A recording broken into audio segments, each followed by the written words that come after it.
That wheel of death, you know, just goes round and round and round, saying going live, you know. Fuck me. I reckon I should start the live half an hour before the live starts to give me a just fighting chance. How's it going, guys? You all right? Keeping it real? Out Ray? Hello, Michael. How you ding dang diddling? Hello, Lana, sweetheart. I'm glad you've joined us. You know, we'll put a smile on your face, or we'll at least give it a go. You know. So how is everyone? I hope everyone's got a little tipple, even if it's just a cup of Yorkshire tea. We drink Yorkshire tea nowadays.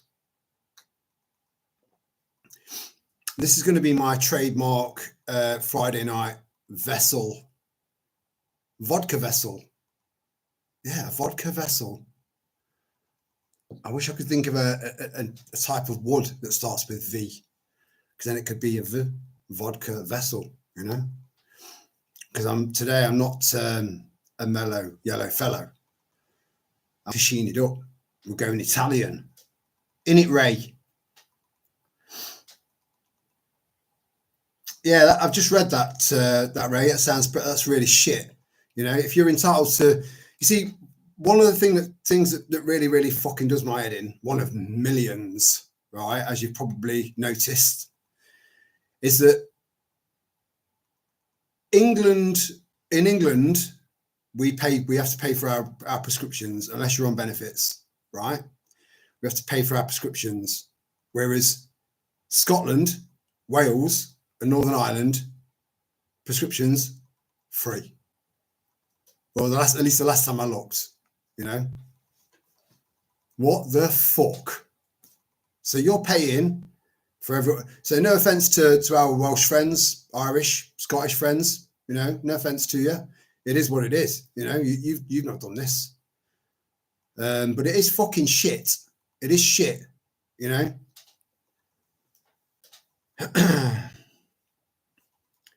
It says that they shouldn't have charged me just to stamp a piece of paper. No, they shouldn't have charged you. Do you know what, Ray? I'd be like a dog with a bone. I would. When I feel like I've been ripped off, or if I feel like someone's took the piss, even a little bit took the piss, I'm like a dog with a bone, and I won't leave it alone until it's dealt with. You know, I'm a Libran. That's more a little bit like, well, with this top on. Hey, calm down. But yeah, I like balance, you know, I like justice, fairness, and there's not much of that going on at the moment. So yeah, get stuck in there, Ray. Reach down deep inside your soul and bring that fucking bitch to the surface, and then go in there, you know. Don't leave it at that, because it's not right. It's not right. Yeah, it's just not right. It's not right. You know, you should be getting, if you are on benefits, and there's nothing wrong with that. You know, at the end of the day, that's what the system's there for. If you are in need of benefits, then you should be granted them. It's as simple as that. Yet they're taking away people's PIP left, right, and centre. That PIP wouldn't have been awarded, generally speaking, wouldn't have been awarded in the first place if it wasn't justified or required or needed, you know? So if you are on benefits, you should get opticians for free, glasses for free within a certain range, dentist treatment for free, unless you need any specialist treatment, and your prescriptions for free. But yeah. Did you like that, Michael? I love that. What was it? Harry Enfield, was it? Harry Enfield and Chums. Oh, I fucking love that. You couldn't get away with any of that now. You know, he used to play the part Harry Enfield. And he's from, you know, proper stock. You know, very, very, very wealthy family. You know, but he decided to go down the route you know, with a working class bloke, Whitehouse, Paul Whitehouse, with a working class fella, and do comedy, you know. So I like that. You know, you don't have to be rich and be a wanker. You know, you can be rich and be all right. But yeah, he played the part of a German, and you knew what was coming. It was a little bit like the granny out of Catherine Tate. You knew that at the end what she was going to say, fucking liberty. You know, you knew it was coming. And this was a German fella pretending to be, well, it was pretending to be a German tourist. And it'd just be at a bus stop, and someone had just opened dialogue, you know, up with him, you know, weather's a bit cold or whatever, bus is late again. And then he just bursts into, I'm very sorry for what my country did to your country, you know. Brilliant, you know, good old British humour. Not everyone gets us. Not everyone gets us. I think that there are some Americans that get our sense of humour. If they can get Monty Python, you know, then they can get us, because Monty Python was just fucking way out there. They were way ahead of their time.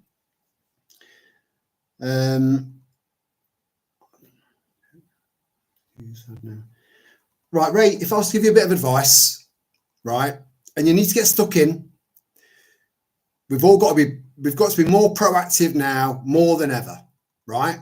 Get shit done, get shit sorted as soon as possible, whilst you can, right? So that's my first bit of advice. My second bit of advice is to, hi Lily, I hope you're all right, sweetheart. Oregano oil capsules. Yeah, that's oregano oil was one of the things that was listed in a little picture that I put in the post section. I don't know how far back it is, you know, because I put stuff in there all the time, so and things end up going, you know, being right. You have to search back, but oregano oil is very, very, very good for you. And again, we need to be going down the herbal remedy route. And remember, you know, and I've done this a few times, but if you haven't got that book already, please get it in. Get it in. There are conditions and illnesses in there that ordinarily you'd be thinking, yeah, you need to get some proper meds for that. You need to get to the doctors for that. You've got to make sure you get a GP's appointment and then a follow-up appointment, and then maybe a specialist appointment, and then a follow-up appointment with your GP after that appointment. Conditions like that can be dealt with in that book naturally.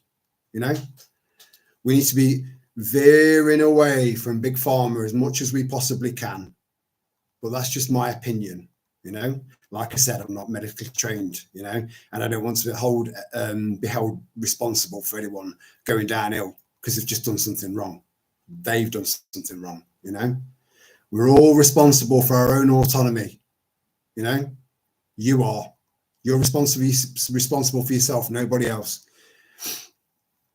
So yeah, going back to Ray, get in touch with. So as far as benefits are concerned, if you feel that you're entitled to benefits and you've got, you know, medical records to back up your problem, go to Citizens Advice.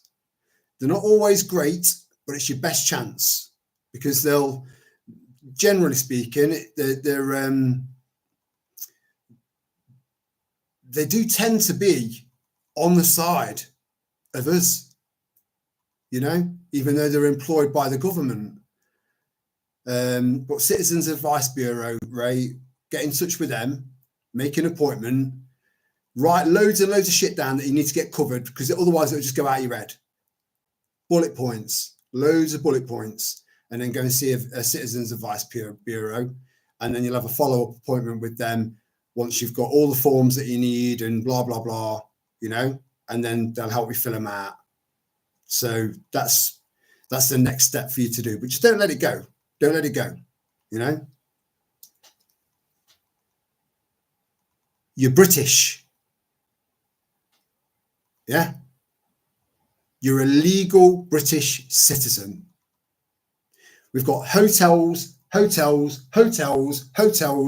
all over the fucking country with their own NHS nurses and GPs in them, you know? So fight for it. Be like a dog with a bone. Reach down, like I said, reach down and bring that fucking bitch out, right? And go for it. That's my advice. Hello, Chelsea Star. Good to see you, sweetheart. And Maria Spoon's in the house with lots of stars. I like it a lot. Yeah, it is the start of a lovely weekend.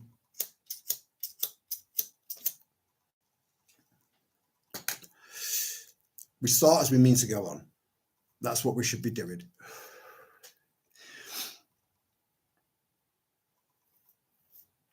Yeah, totally agree with Michael. Yeah, spot on. Yeah. Anyone heard about this? These little leaflets that are being posted around Europe and on social media and all that. You've got to make sure you've got enough food in your house. I'm doing an old man English accent because I don't want to go through all the European accents, although that would be quite entertaining. Stating that you need to have 72 hours worth of food in your house. 72 hours. So from a prepper perspective, which is what we are, that made me chuckle. I thought, what the fuck? 72 hours. Most houses have already got 72 hours worth of food in.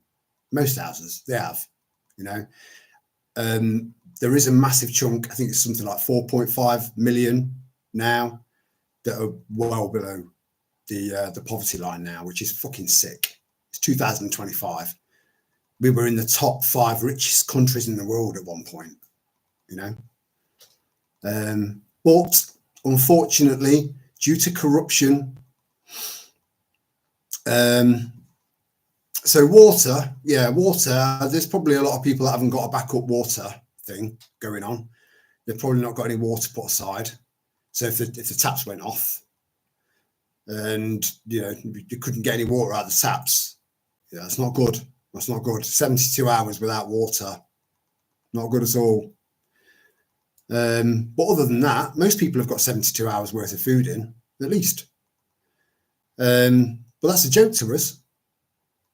72 weeks, that's more like it, but at a minimum, aim for 72 days. 72 hours? Goodness gracious me. Oh dear. Now, I think that is just pure fear mongering. That's it.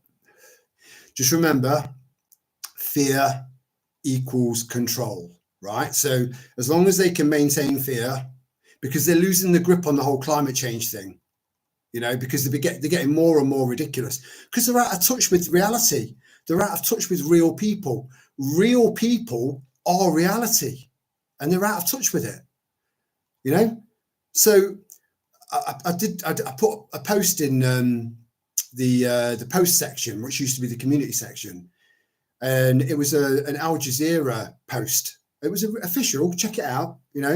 Saying that heart attacks are down to climate change. And I put something like, "Oh, right, so that's what bullshit looks like." I'm sure you've seen it. So they're losing grip on the whole climate change thing because people are looking around thinking, well, there's not really that much going on, apart from, extreme weather events here and there. But generally speaking, no one's, when they turn around and said, we've got climate, it's no longer climate warming. It's climate fucking boiling. Do you remember that? Fuck, So they're just losing more and more credibility in what they're saying. And people are picking up on that, even stupid people, Even warped-brained people are thinking, hold on, there's something not right about this.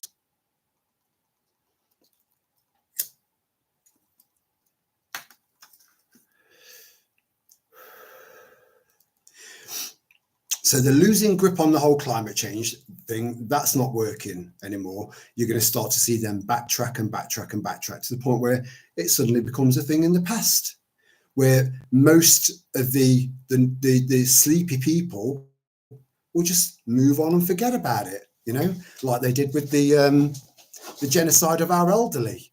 You know, I'll never forget that, and you shouldn't either. You know, why is no one still talking about that? You know, thousands of people that could still be definitely well alive now. NDA, NDA, NDA, NDR, NDR, NDR at the bottom of the beds, you know, and just pumped full of rindazepine, is it? You know, where you just become so relaxed that even your lungs think, oh, I can't be bothered. And they just pass away in the sleep. These are people's mums, grandmas, uncles, granddads, dads, you know. Our original Google. All of these people had a lot of life experience, lots of knowledge, lots of wisdom. Not all of them, but the vast majority of them, you know. Whoa.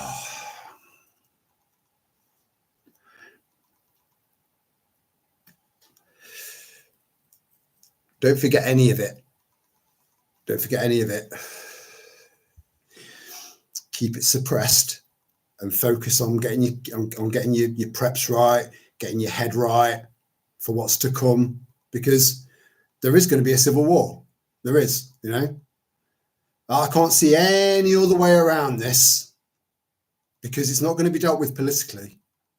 It's not possible. And to anyone that still has faith in reform to be the savior, you know, you are delusional, and I'm sorry, but you are. In fact, I'm not sorry. You are delusional. I've gone on. I don't know if you've heard. I don't know if any of the new people that are with us that are pro reform. I've listened to any of my previous videos, but I've gone on about them for a couple of years now. And again, it's the leadership. There are people within reform that are good and honourable, but they're so brainwashed and so blinkered that they still believe in the party, which makes them part of the problem. You know, we're not going to vote our way out of this. We're going to have to fight. It's as simple as that.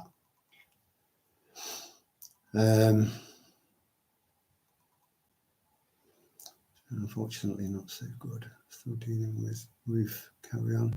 I know, Lorna. It's just a never-ending fucking issue. You know, unreal.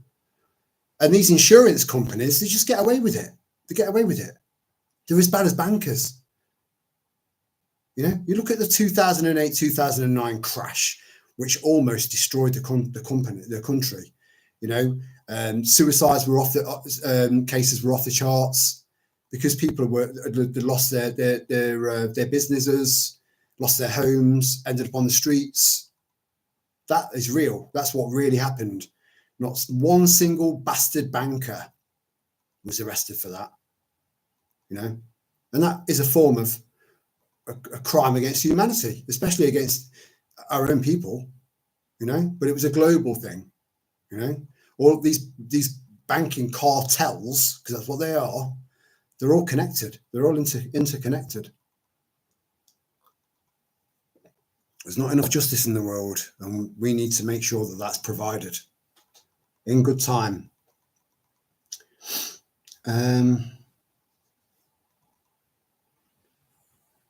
Yeah, see, look at all the loveliness going on in the chat already. Because I've been sat here watching the Wheel of Death for about 25 minutes, my vodka and an orange has gone through me like a Porsche. So I'll be right back.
The best things in life are for free.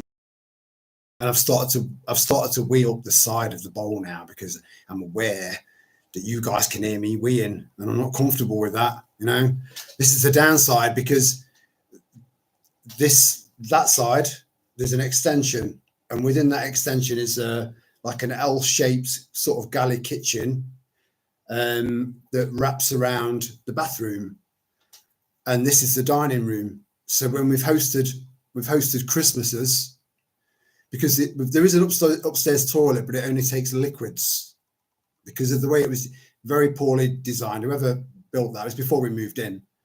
It doesn't remove solids very well. So it's for weeing only, you know, number ones only. So that leaves that toilet there, you know, for anything else.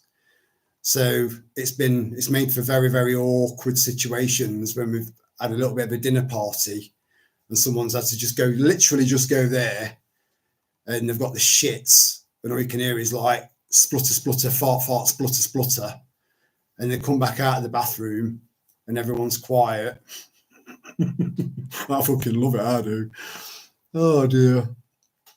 But yeah, you know, going back to this 72-hour, make sure you've got enough food and water for 72 hours thing. Even though I know for a fact that that's just fear porn, it's just to maintain fear, right? Even though I know that, and I do know that, I'm telling you, trust your gut, right? There's a silver lining to everything. You can throw anything dark at me now, anything, go for it, fill your fucking boots, and I'll give it a silver lining. I will, right? So the silver lining around people getting 72 or being asked or warned or notified to get 72 hours worth of food and water put aside, the silver lining to that is that it's going to create more preppers. It is, because people are going to think, why have I never done this before? It makes complete and total practical sense. It makes complete sense. I need to put food aside. What if they run out of food at the supermarket? What if the taps stop running? Not everyone, because some people are lost forever. That's it. You know, proper NPCs, right? Well, there are a load of people out there that are coming around, and this will help. This will help. This will, again, there's so much stuff that they've thrown at us that's just backfired on them. You know, and I fucking love that shit. Hello, Boho Richie. I nearly missed you there, darling. Good to see you.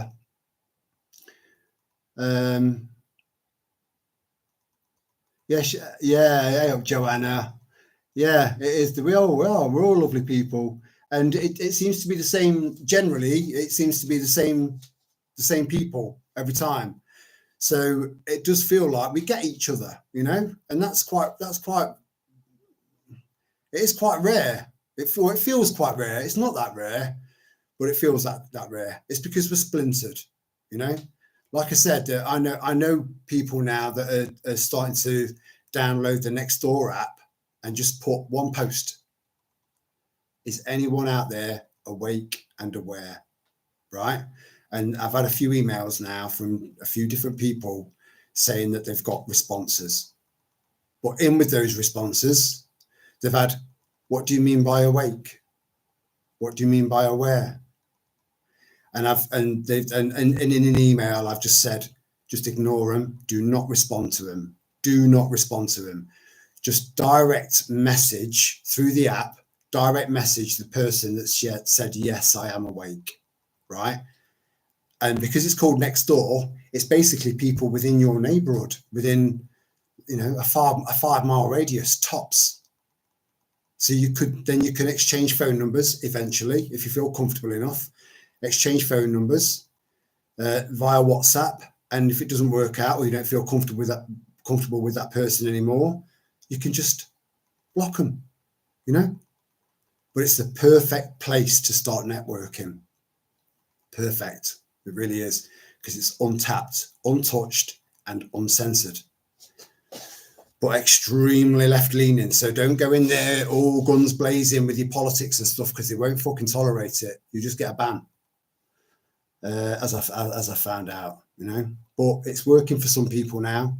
It is working for people, and they're starting to network now through that app, you know, just by putting that one thing. Is anyone out there awake and aware? And only awake and aware people will respond to that, you know, and you'll get a heart or a response, you know, and then you've got an option to direct message them.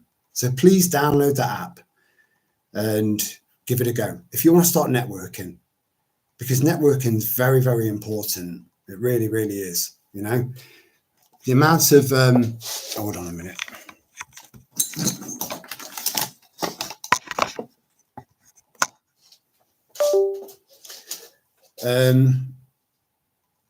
Yeah, the amount of people on there are neighborhood. It's like you have to download it really to understand it. But yeah, don't go in there all guns blazing, because you'll just get kicked off, or you'll get put on a little ban, and then you've got to wait and then come back in and try a different approach. And yeah, there are people awake on there, and again, this is our battleground, and this is what I'm saying. We're splintered. We're all splintered. I know that we come together on a Friday night and have a little bit of a live stream and all connect with each other and chat in the chat and stuff like that. But we are still splintered, but by distance, you know.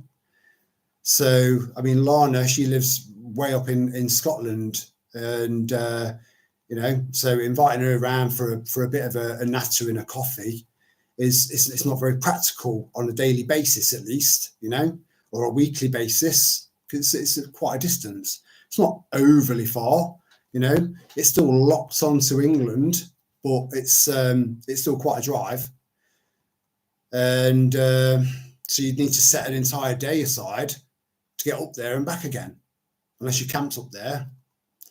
So what I'm saying is you'll be able to find people that are like-minded, hopefully like-minded, within your area, and then you can start, because I'm sure most of you guys, if especially if you're in this chat, especially if you're one of the 12 people that's watching now, right, you're going to have seen so many comments, even comments on my own videos, just disappear, and just know it's not me. You know it's not me, you know.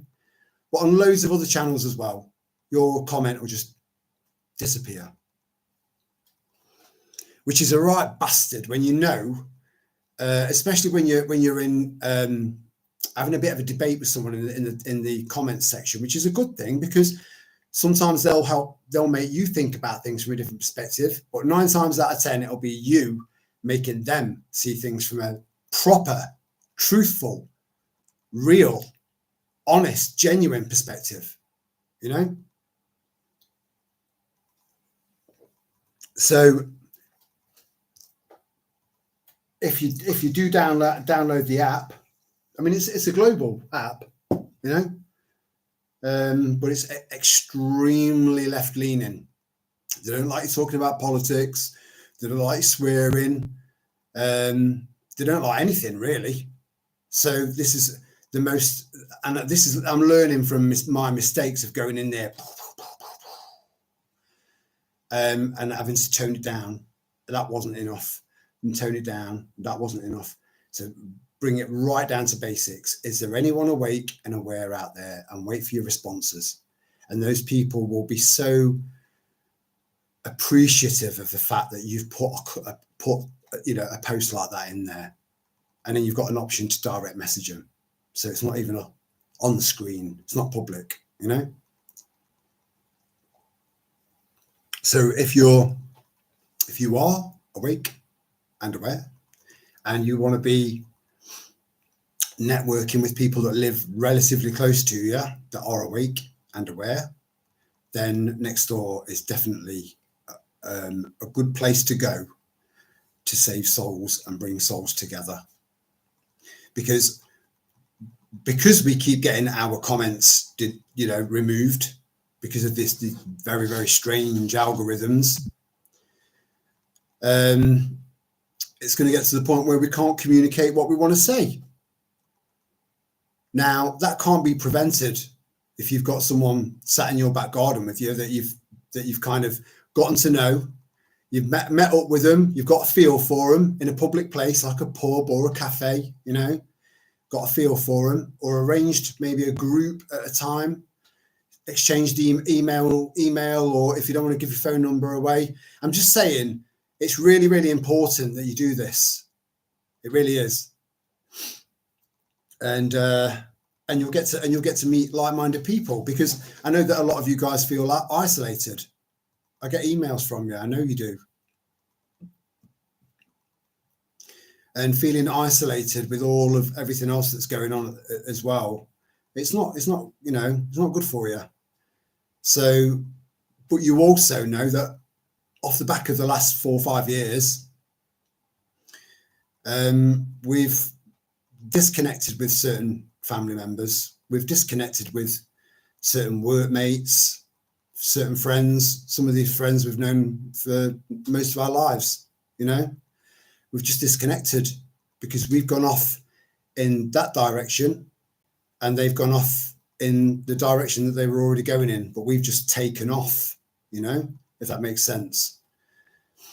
But the friends that we've made and the acquaintances that we've made along the way since then, because of that connection of being awake and aware, those friendships are 10 times more powerful, 100 times more powerful, you know. And these are the friends that you need to be making. And I'm just saying that the Nextdoor app is a good place to give that a go, because it's local, you know. You have to travel miles, you have to travel all the way up to Scotland to see someone, to be able to have a relatable conversation with them. You don't need to do any of that. Just find people in your local area. Just for the record, I'm not sponsored by them. I don't get anything money. I fucking hate the app. I hate it because I can't say what I want to say without getting banned. I hate it. But it's a really, really good, fertile, almost untouched app where you can find people in your local area just by putting one simple post and then just waiting, you know.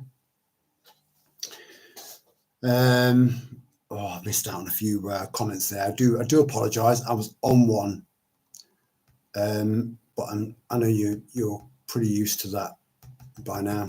Why won't you scroll up, you bastard? So I had to get a cloth earlier on because this has got dinosaur shit on it. That's how old it is. But it was free. I mean, my dad gave it me for free, so I can't complain. And it's been a game changer for us, you know. And the very, very generous gentleman in our tribe that gave me this webcam. So thank you, brother. Where are we?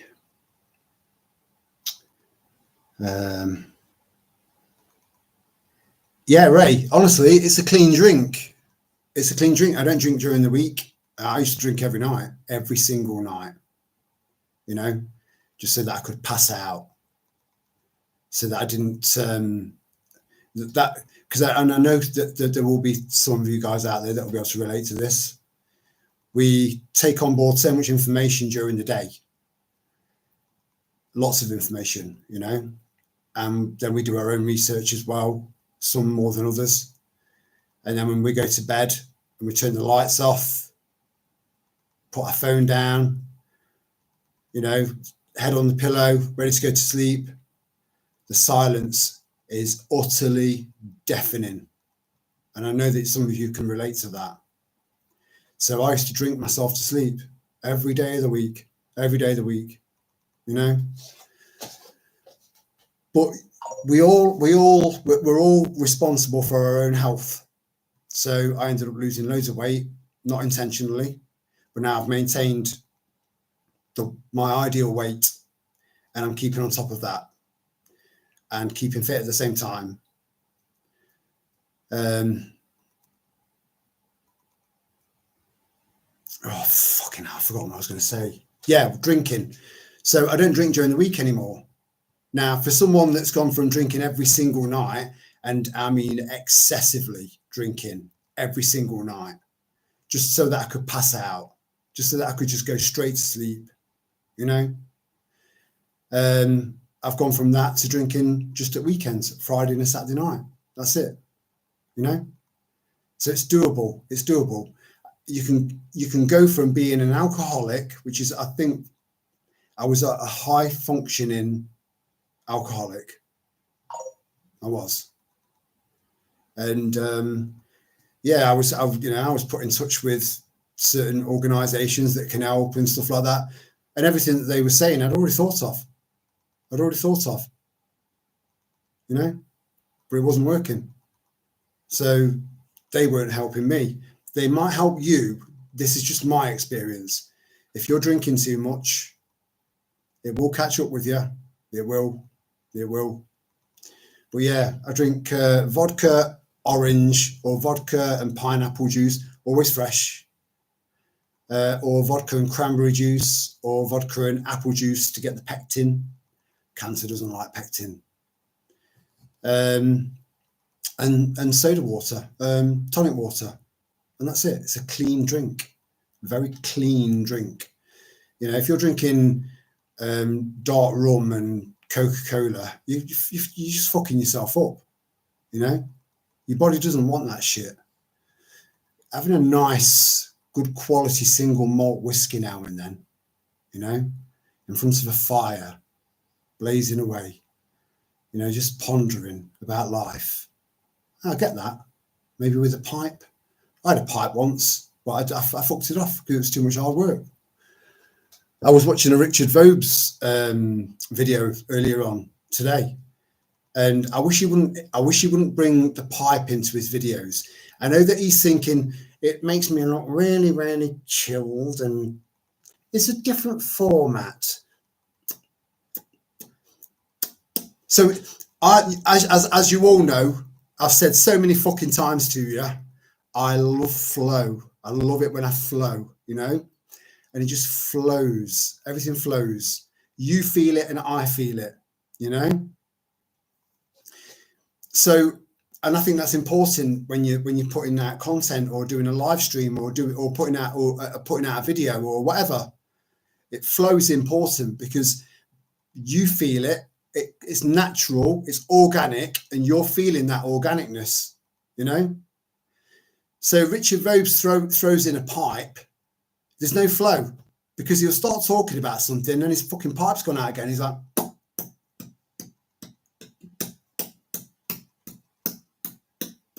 that's what it feels like. Does my fucking head in. Leave the pipe alone. Whew. Right, I've fallen behind. I do apologise. And another thing, I've seen him drinking coffee and tea on some of his videos. And why is it not going down?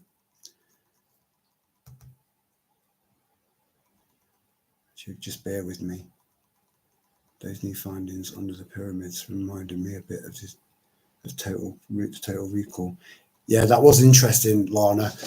There was a few years ago they found they weren't able to get in there at that point, but there's loads of little rooms, and it's mad. It's like something out of fucking Indiana Jones. And but they found one little room that had this. There was copper in there, and it was some sort of harnessing, electrical harnessing from the ether, which is what most of your electricity is. You'll see power cables going off into the countryside and then just looping back onto it within a 20 meter radius, looping back onto the power line and then coming back again. It's because it's drawing the electricity. Most of it, a lot of it, is drawing it from the ether. So it should be free. The infrastructure is already there. You know, minimal payments for the upkeep of the you know, the poles and stuff. But even then, I do genuinely believe that zero point energy exists, and they want to keep us under control, you know. The bastards. But yeah, I do think that was so Lana, I do think that the pyramids were a very, very, very early form, if not a more advanced version of a Tesla tower. Sergio Tashini, terraces back in the day. Yes, mate. Yeah, it's all yeah, back in the day. So let me guess your age, Andre. I'm assuming that you were born in the early 70s, because Tashini. So everything's the other way around on the screen. Tashini was the original Stone Island. Now all of the football thugs, if you like, if you call them that, I don't call them thugs. I don't call them football thugs at all. It's just it's almost friendly tribalism, but with a bit of violence thrown in there. That's all. You know, no one dies. But yeah, Tashini was around in the terraces of you know, the Millwall fans and stuff like that. They were wearing Tashini. But I love anything Italian, and Tashini, Sergio Tashini is Italian, you know. But yes, you are spot on there, Andre.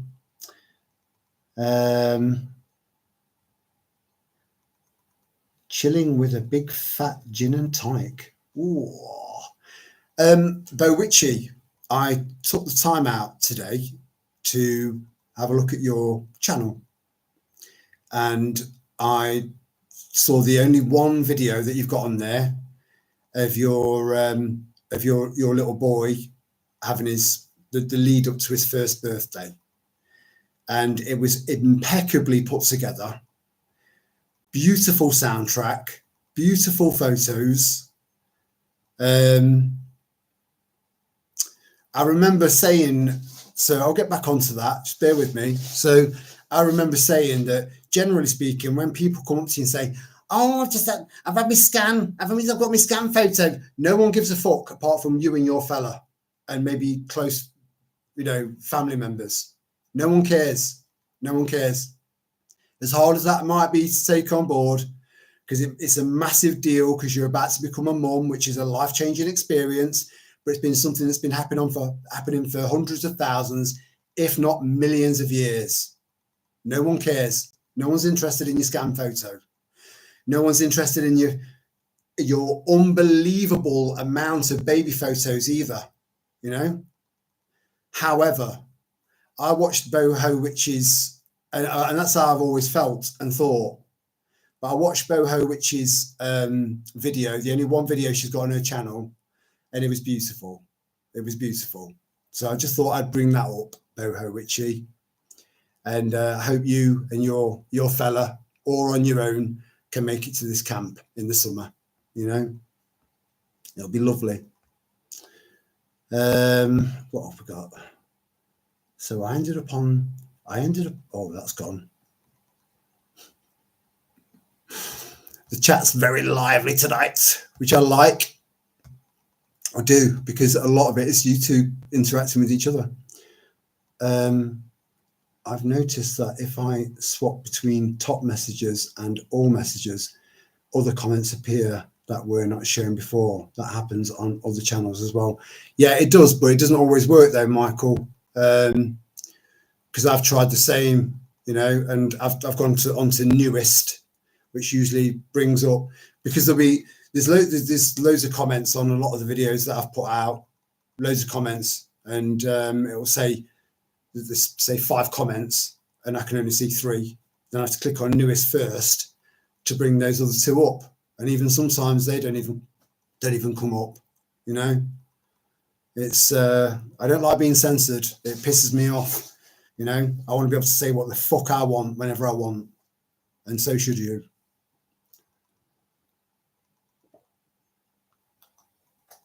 Yeah, stand in the park. If you can find your local stand in the park, it's another way of networking. It's another very, very proactive way of networking, and networking now in person, interpersonal networking is absolutely essential that you start working on that now. Honestly, I'm just saying.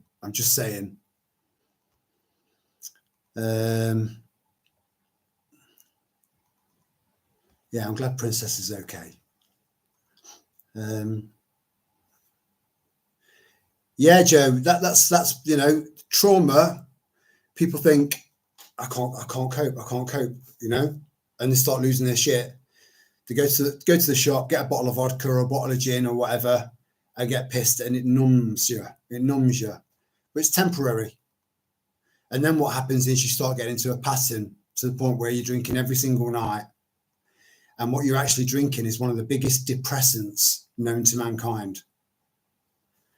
So trying to break free from alcohol can be challenging. It can, especially for people like us, you know, thinkers and empaths. And yeah, it's a challenge because it's available in pretty much every single shop you go into, you know. It's mad.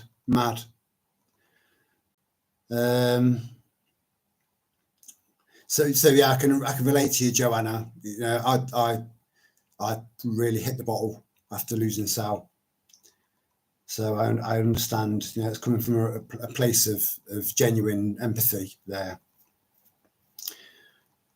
As I say, awake, not a sheep. Yeah. I'm not keen on Richard Vobes. He's not everyone's cup of tea.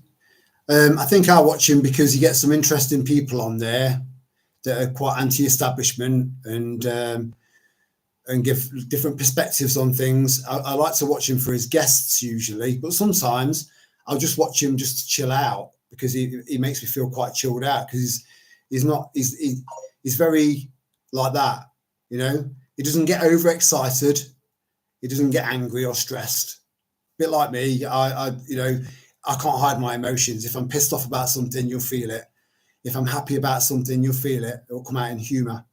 You know, if I'm feeling a bit emotional, I'll grab whatever I can to mask that and focus so that I don't lose my shit on a live stream, you know. But I struggle to hide my emotions. But Richard Vobes, you know, he's quite, you know, I mean, he used to, you know, he was a street entertainer, you know.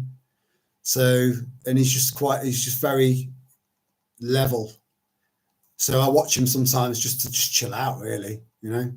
But he does have some interesting guests on, which is, you know, losing weight isn't. This is Michael. Losing weight isn't that difficult, but it's maintaining it that's key. I struggle with it like I'm a yo-yo. Do you know what? Honestly, Michael, I don't think you've reached your ideal weight.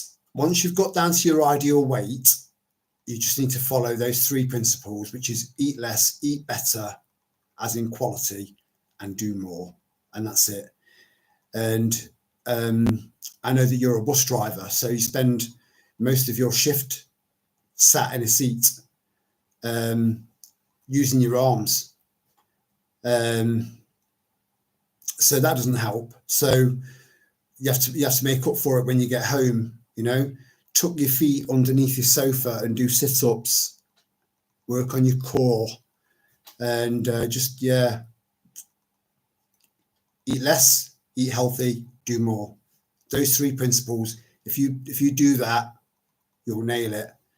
But losing, you know, I was significantly bigger than I am now, you know. But I'm, you know, yeah, I've got definition for the first time since my 20s. But it's been from hard work and misery. So it's took misery to get me down to my ideal weight. Now I'm down to my ideal weight. I can maintain it. Where are we? Cigar, better option. I totally agree with you. Hey, Pete, it's my brother. My brother's in the house. I totally agree with you, Pete. If you just had a cigar, yeah, a good quality cigar, you know, not a cheap, shitty one with additives in there. A really, really good quality cigar. And you know when you're having a quality cigar, you know, because it's smooth. It's really smooth. And yeah, you know, I'd rather him sit there with a cigar, you know. Yeah, quite like that. I might get some in, you know. But yeah, they're just talking and then just getting to a point, and it does my head in because it ruins the flow of the video. And again, like I said, I've seen him drinking tea or coffee, right? And the volume of his gulp. So imagine if it was possible to have a tea party, right, where you're just drinking tea and eating scones, right? A tea party, and one of your guests is a fucking blue whale, which is the biggest mammal, the biggest animal that's ever existed on this planet, and it still exists today. You know, all of the dinosaurs have gone. You know, all of those, it's all gone. But the blue whale is the biggest animal that's ever existed on this planet, and it's still with us. So imagine having a blue whale at a tea party where you're drinking tea and having a few scones. Imagine the noise that a blue whale would make gulping a gulp of tea. That was fucking Richard Vobes. Did my head in. Again, it's misophonia. I can't cope with Zephyr or Storm drinking. There's certain noisy eaters. I mean, noisy eaters. I worked for Mencap for nearly 17 years, right, where I met Sal. So part of my job was to support people, to teach them to try and cook and teach them some skills, you know. And so they'd have their meal. They'd be sat there having their meal whilst I'm doing the paperwork, and all I can hear is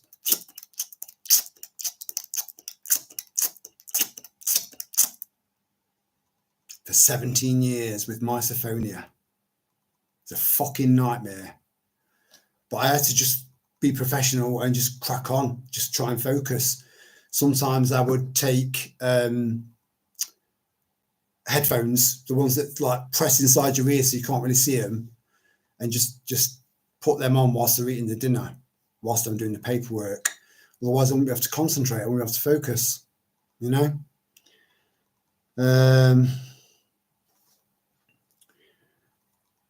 Where are we? Tesla theory. Yeah, well, it's not a theory, bro. It's not a theory.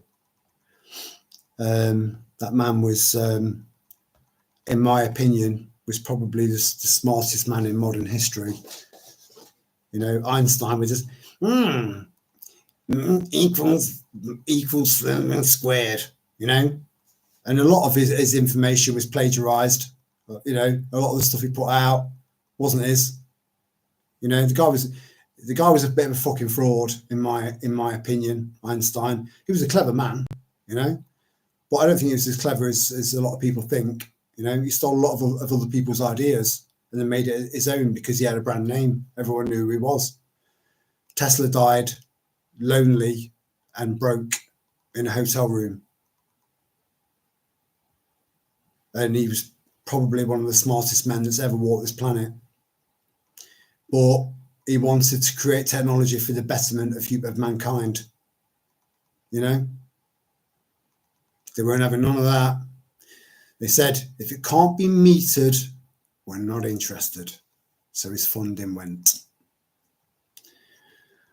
And you can only self-fund for so long before you become broke.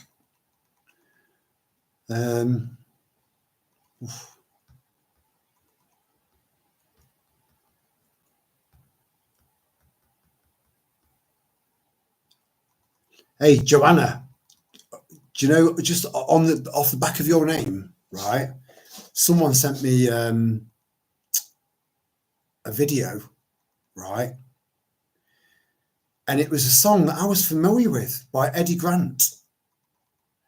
And everyone just dance around to all of the other lyrics. And then as soon as the chorus kicks in, give me hope, Joanna, give me hope, Joanna, give me hope, Joanna, till the morning come. Yeah. Look that song up on YouTube with the lyrics, right? And it's so fucking appropriate for what we're seeing now. You know, the corruption. I didn't know that song was about corruption. I had no idea. It was Eddie Grant. You know, it was a kind of a mainstream reggae artist, a good one, you know. But essentially, that was it. They were all catchy tunes, you know. But if you look up Hope Joanna or whatever the song's called, but make sure you type in with lyrics and then read those lyrics. So I know you're all familiar with that song, you know, mind blowing. Where are we? The pylons are Tesla towers. Yes, they are. Yeah, they are. They're harnessing electricity for free and then charging you for a premium and making record profits in the billions whilst we're all cold, you know. Imagine what next winter's going to be like. This, you know, imagine what that's going to be like. We need to look out for our elderly. We really do. The ones that are left after that genocide, because it was a genocide, you know. And again, you know, Maya Tusi, I'm still subscribed to his channel because he still brings out tidbits of information that I do find interesting and useful, right? But his stance on the expansion of Israel is right. So he's either one of three things, right? He's either completely unaware, ignorant, or complicit and part of it.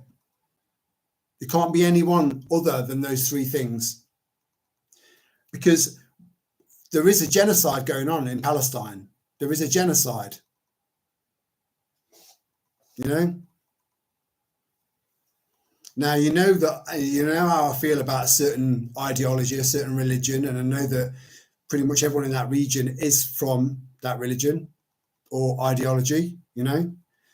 But I don't want to be seeing little babies and innocent men and women being blown to fucking smithereens just so that they can expand the state of Israel, you know? And then Syria.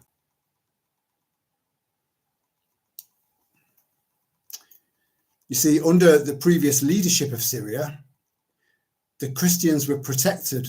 Now they're being slaughtered. None of that fucking mentioned, you know. Maya Tusi, you know. Fucking hell. It just made me wonder if, I don't know. I'm keeping an eye on that man. As I am with what's his name, Rupert Lowe. I've got a very, very close eye on that man because he's got a lot of airtime, you know. And when people have got a lot of airtime, it makes me question whether or not they're sincere or whether or not they're some sort of, you know. This is the price to pay for a critical thinking mind. It doesn't shut the fuck up. But yeah, is he a distraction? You know, again, he talks the talk. And whenever there's a vacuum in society, that vacuum will be filled, right?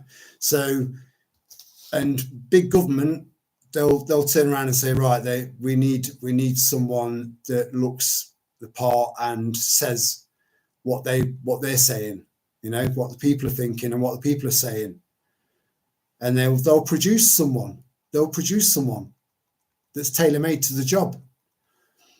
So whether he's genuine or not, I'm still figuring that one out.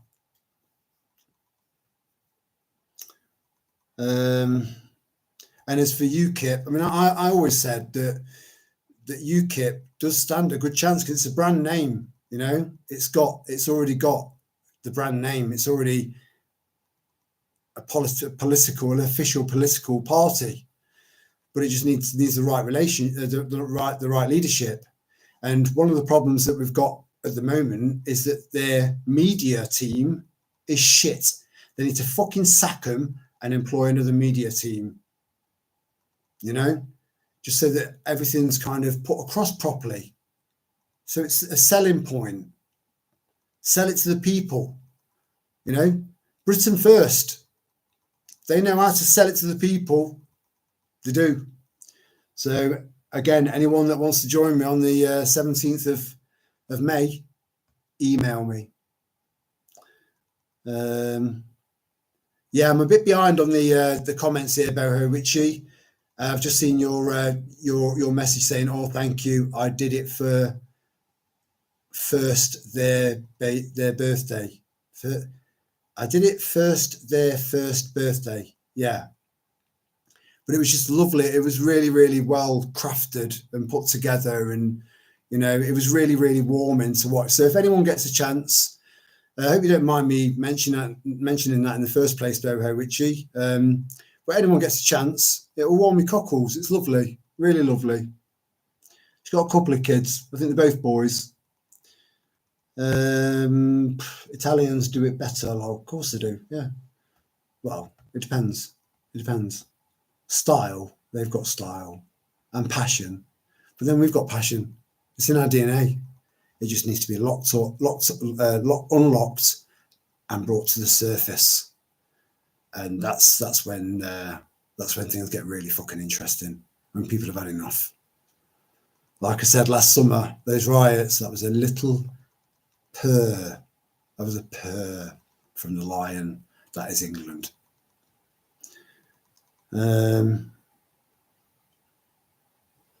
What part of Italy were you?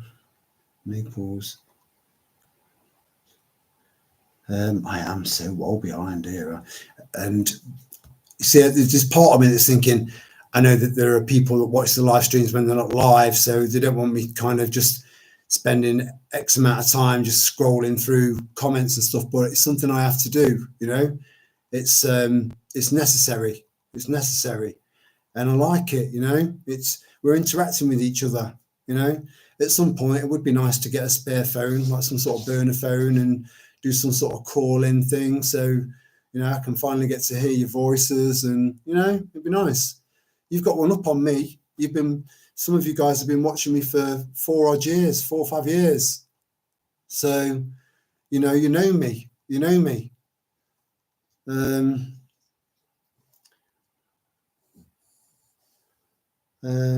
A nice cigar sat on the balcony abroad. Oh, Boho Witchy, right? I quit smoking. I quit, right, for 6 months. Then I went to Gran Canaria with Sally. That's right. It's okay. Everything's the other way around. And yeah, I'd smoke free, cold turkey. I insisted that I did it with ease. She insisted that I didn't. And I was just sat on a balcony, you know, overlooking the bay and watching the sun go down, and it was just beautiful. I was just thinking, the only thing that's missing from my fucking giant glass of sangria is a cigar, you know, just so I can just, you know, I'm on holiday. So I bought a cigar, then I bought a packet of cigars, then I bought a packet of fags and came back a smoker, you know.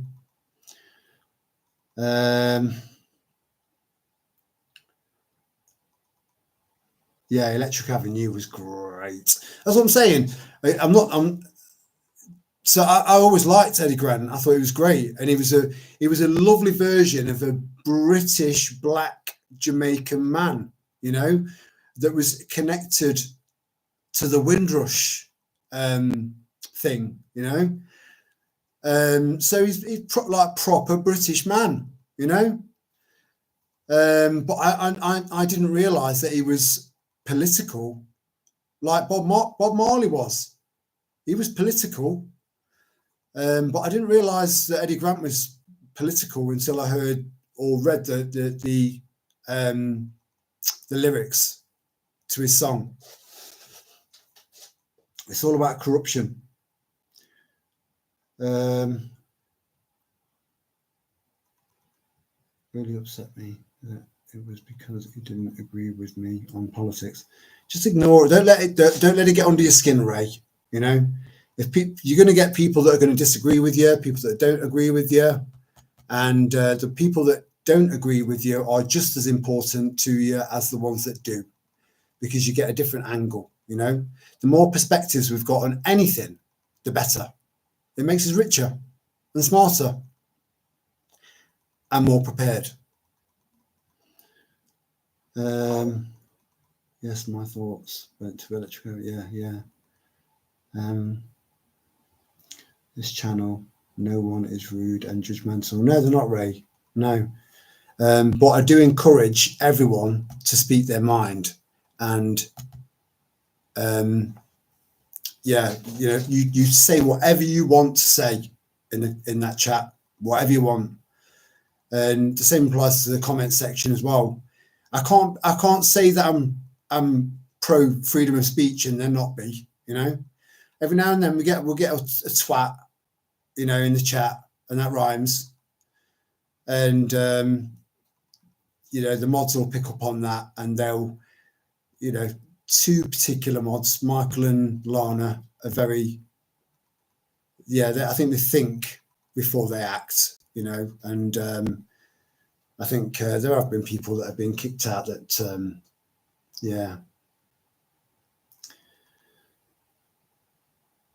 Yes, Joanna, I think she is. You know, I need to. This is why I'm trying to make it my mission now to try and get the house back to the way it was, and I want to try and find a video on my phone of what the garden looked like when it was at its best, and all I did was the groundwork, all the graft. Sally was the artist, and I'll show you. I'll send a video. I do a walkthrough of the garden of when it was at its maximum, at its best. And I would love to get it back to that again, you know, but I think it'll take time, a lot of time.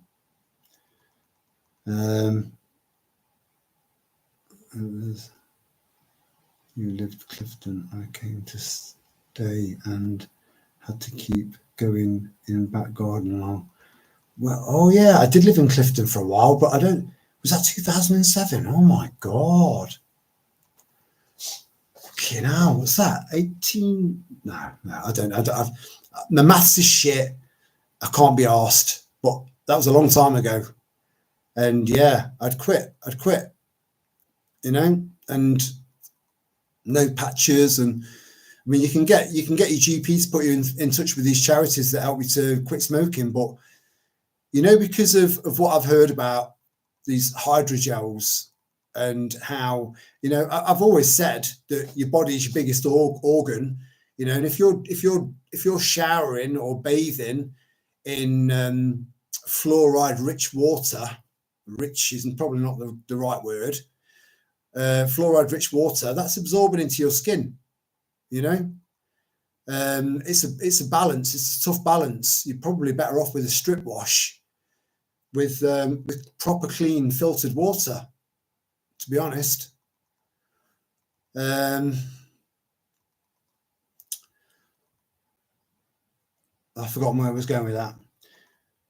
No, we are not rude nor judgmental there. We had a wet, soggy ball bag a few weeks back. Yeah, is that a medical condition, bro, that I should know about? Can get some cream for that? Oh dear. Yeah. Oh yes, that's right. Yeah, I know what you're on about now, Pete. Yeah. There is, but then there was one guy that I think he was kind of put on a temporary naughty step, because it did feel like he was kind of maybe trolling a little bit. But then I went over to his channel and looked at his channel, and and he's got a picture of him as well. And I think he was just misunderstood. You see, again, I know I've said this 1,000 times, but I want to say it again. 90% of communication is non-verbal. So that other 90% is from being in the presence of that person. So you can misinterpret texts. It happens all the time, you know. So I think he was misunderstood. He is definitely an unusual chap. There's no doubt about that. But I do think he was harmless. You need to grieve then to slowly move forward. It's been 15 years. You will move forward. I promise you. It's a time thing. It's a time thing, you know. And I'm in the process of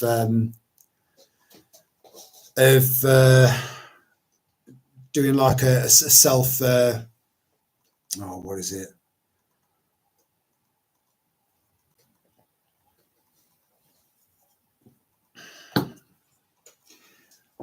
You do a. It doesn't matter.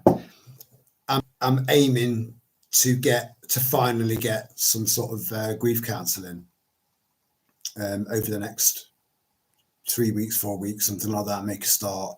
My only concern is that it might open a massive can of worms in my head, you know. So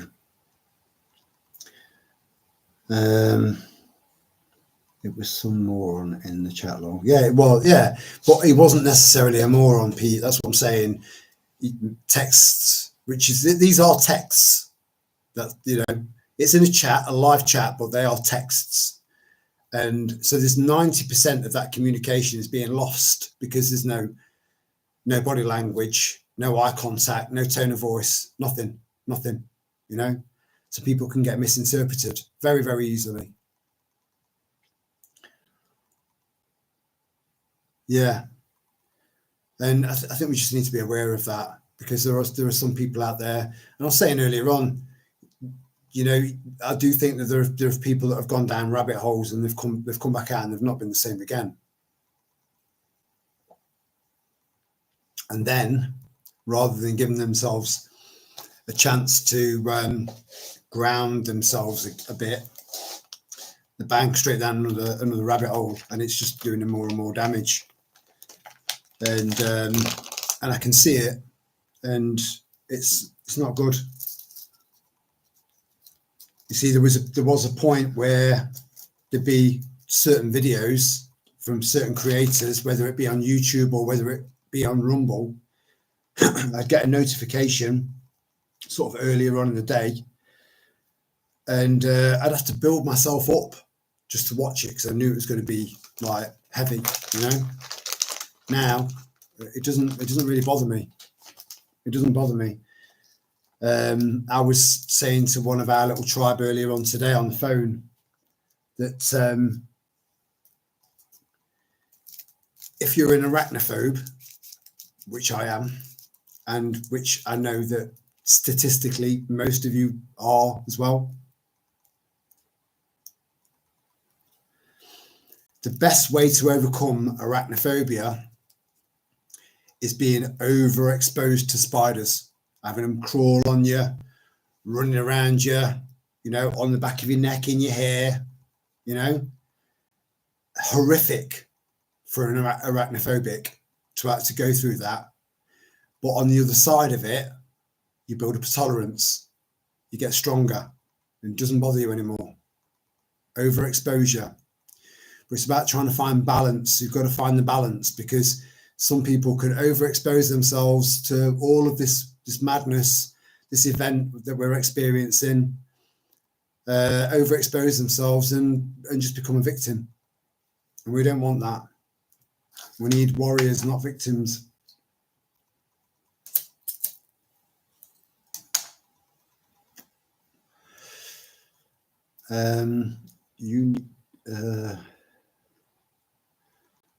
Where am I? It was, you have my email address. I am always here to listen or chat, Terry. Thank you, Joanna. That's very kind. I'm just not very good at it. I'm not very good at it, you know. I'm always there, Nice emoji there, Lana. Thanks very much. Making fucking skin crawl. I think I'm one of these people that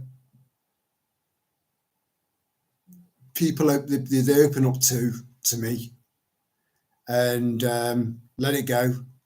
And I'm a solution-based guy, you know, and I've got lots of life experience, really, you know, for my age. Probably different, more maybe than the average person. And so that makes people like us ideal empaths, because we're coming from a perspective of understanding and life experience. So you know, there are certain times where I'm just giving and giving and giving and giving, and I've got nothing left for me, you know. And I've always said, selfish, selfless, self-full. Self-full that's the most important one. It is, because if you build on that as a strength, you can do more of the selfless stuff, which is general random acts of kindness without, you know, thinking about reward or anything like that, you know. So, and I did a video a few years back saying, forget about your kids, forget about your family, forget about your friends, forget about your work colleagues, forget about all of these people, and just focus on you, 100% on you. Because as long as you are okay and sound of mind and coping, then all of those other people are going to benefit from that. So it's not selfish, it's self-full. There's a massive difference. And I don't need to point that out to you guys, because I know you already know, you know.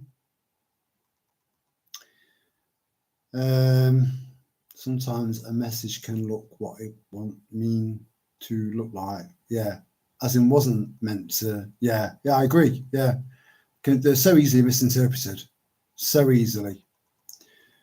Well, I mean, I'm an arachnophobic, but so was Sal, but extremely so. And Reese, when he lived here, extremely so. So they were more extreme than me. And so I'd come home from work, fucking upturned, because they knew my, you know, nothing in it. We should never kill innocent lives, you know. And spiders are innocent. They're incredible if you think about it.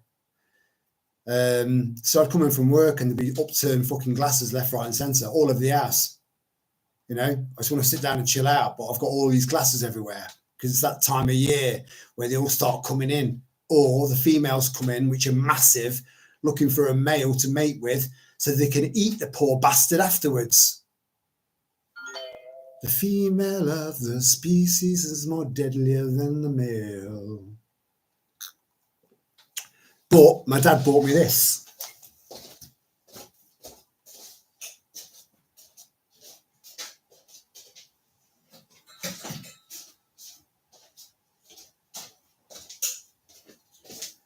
It's a humane spider catcher, right? So you've this end, hold on, everything's the other way around, bear with me. So here you got a little trigger, yeah, you pull on that. So you aim the spider, you put that over the spider, be gentle, and then you pull the trigger, it catches it, and you take it outside, let go of the trigger, and it releases it. And this was a Christmas present for my dad. Quirky as fuck. But I've used it about 7 or 8 times now, and each spider has been caught in it. There's not been any failures. Been caught in it and then let loose, no damage, fully intact, all 8 legs, good to go, you know.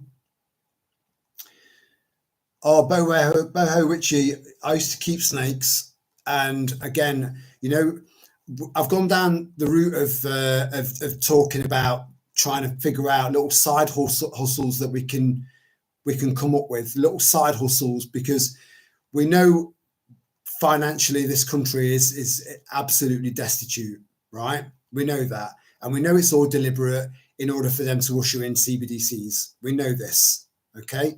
So bringing up side hustles, doing side hustles, whether it's making your own supplements or getting a little jet wash and going around people's houses and cleaning the cars or cleaning the bins out, you know, anything just for food, because money won't matter, because it'll be programmable and you'll be enslaved to it.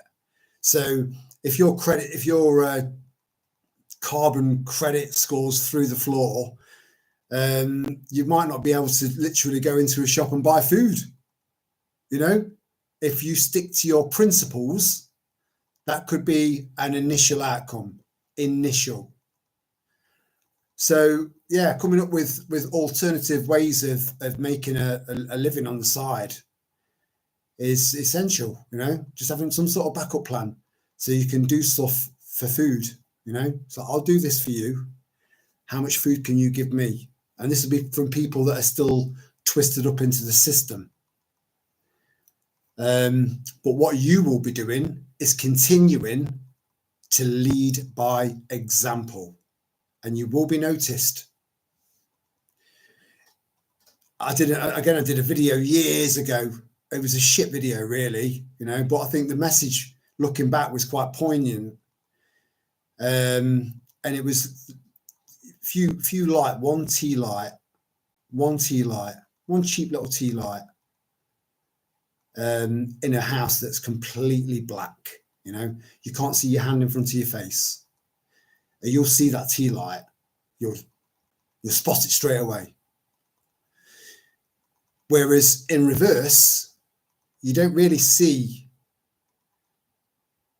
the dark in the light as much, you know, but you always see the light in the dark, always. Fucking hell, I've forgotten where I was going with that.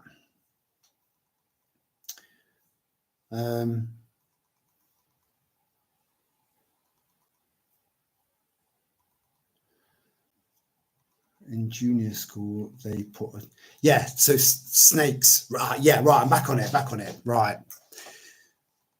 So I've got a lot of history, and my bro, he'll know this. You know, I've had lots of reptiles in my time. I fucking love snakes. Now, because I know how to look after reptiles, that's another potential sideline for me, a reptile hotel, because they're they come in a vivarium, so the dogs can't get at them, and most reptiles are just so laid back and chilled out. They couldn't give a fuck about dogs sort of looking around and that. And I know how to look after them because I've got a lot of experience, snakes and lizards, you know.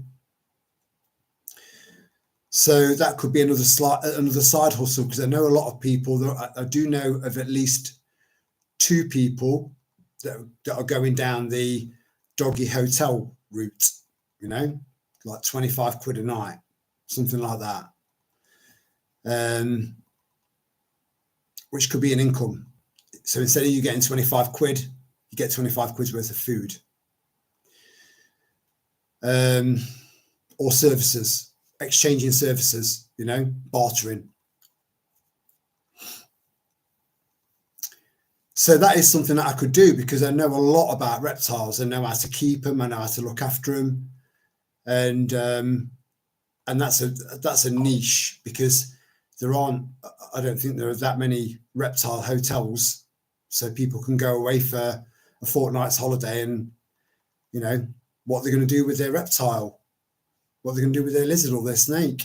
I know what to do, you know. I've been bitten a few times by snakes, not venomous, because you've got to have a license to have them, and even then, why? If you're not able to interact with it without it fucking killing you, well, I can't see the point. But I love snakes. I absolutely love snakes. They're so therapeutic, and they just kind of move around you. I can remember one day I was sharing my house with an old friend of mine, Ian, and I pretended that my common boa was choking me, and he moved over to snap its neck. I'm like, no, I'm just fucking about, mate. I'm just fucking about. But he was ready, you know. Good man, good lad, you know. But I know what I'm on with. So there's another side hustle on top of the other ones. And then again, the whole listener thing. If you're a good listener, you could utilize that as a service, but make it so that if they don't get anything from you, if there's no connection and they don't get anything from you and they're not walking away from you feeling a lot better than they were, then they don't pay. But they also don't come back, you know, unless they're prepared to pay. So a listener, if you're a good listener, you know, and you're a solution-based person and you've got enough life experience to be able to know what you're talking about with people and not send them hurtling down further, that's a skill, and it's a skill that you could utilize and cash in on. That sounds horrible. I don't really know how else to put that across to you, to be honest with you, because I'm not like that. You know, if I had someone around, like I have friends, you know who you are, and they always leave. They come round, head's gone, you know, they leave, sound. I'm good for that, but I'm not very good for being there for me, you know. I'm not very good at that at all, but exceptionally good for others. So there's another sideline, because I know I'm good at it. I know I can make people feel good whilst not lying to them and being realistic, you know, balance. So there's another side hustle. There's so many things you can do. You know, start going down the botany route and looking at alternative medicines and stuff. Start studying that green pharmacy book, you know, maybe get like really, really study it and really read it, and then start making your own little lotions and potions from nature and then marketing it. And it's just being paid in food. So you don't have to enter into the CBD world as much. I know that's going to be more difficult for some of you than others. I know it is, but I'm just putting these ideas out there. That's all. Just to subsidize yourself. And it'll also integrate you more and more into your local community as a good person, you know.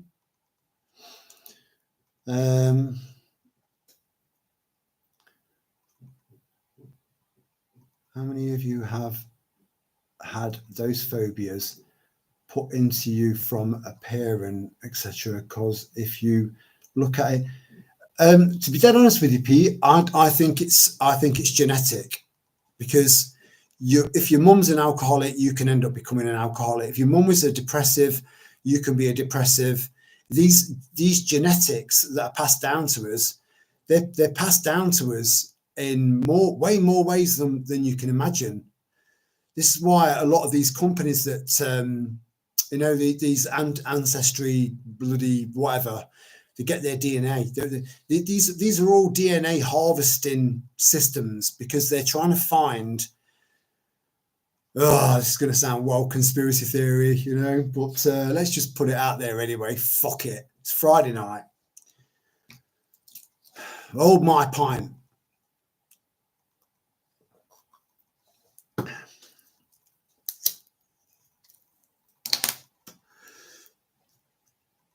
They could, you know, on top of the fact that they're trying to get everyone's DNA onto a database. So if there's anyone that they wanted to wipe out, they could do that individually with some disease or pathogen that would only affect that one person, right? So there is that side of it. But on the flip side, it's quite possible that they're looking out for family bloodlines that were a threat to their bloodline in the past, and that might be passed down genetically. something to have a little think about, you know. I love rats. The only reason I won't have a rat anymore is because they just don't live long enough. It's heartbreaking, you know. It's heartbreak after heartbreak after heartbreak. And Lana's just lost her guinea pig, you know. And yeah, just because the rodents, people just think, oh, the rodents, they're not for me. They're not for me at all. Until you've actually had a rat or a guinea pig. I've never had a guinea pig, you know. But I've had lots of rats, and yeah, I absolutely love them. Love them. They're so smart and affectionate, and yeah, it's fucking unreal. Don't underestimate the rat. I was born in the year of the rat as well. How about that? Do the belly thing and sit up. It freaks me out. What belly thing? Do you want me to do a belly thing, Bo Ritchie? Be more specific. And if it's within YouTube's guidelines, I'm not going to bother. I don't. So this is call any family members being arachnophobic. Think possibly seeing people scared. Yeah, but Peter.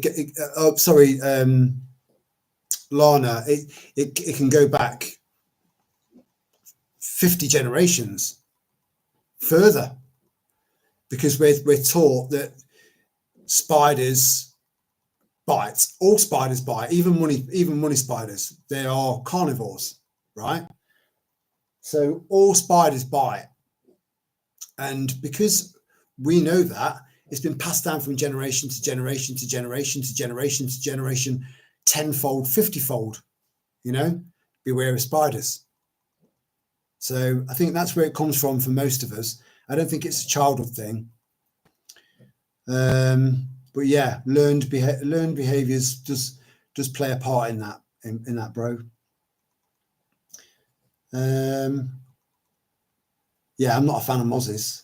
Yeah, if you've not got my permission, you know, I hold full body autonomy, and I will until the day I die, however that might turn out or be, right? Full body autonomy, and no one's pushing anything on me, ever. That's never, ever, ever, ever, ever going to happen.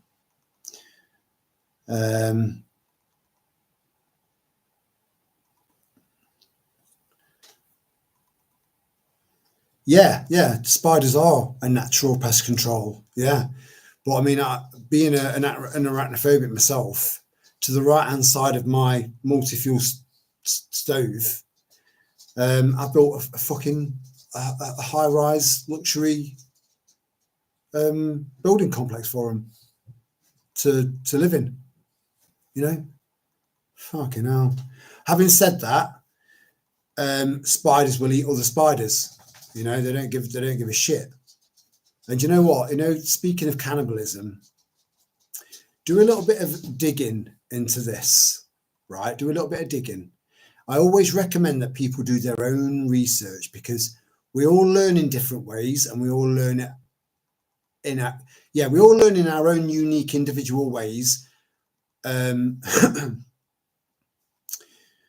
our own speed as well. So, you know, when people, I'll kind of plant a seed, and someone will ask me a question, I'll go, do your own research. Please look into it. And if I see them starting to shut down and think, I can't be asked to do my own research, we've all seen it, you know, then give them a little bit of a lead, right? So picture this, okay?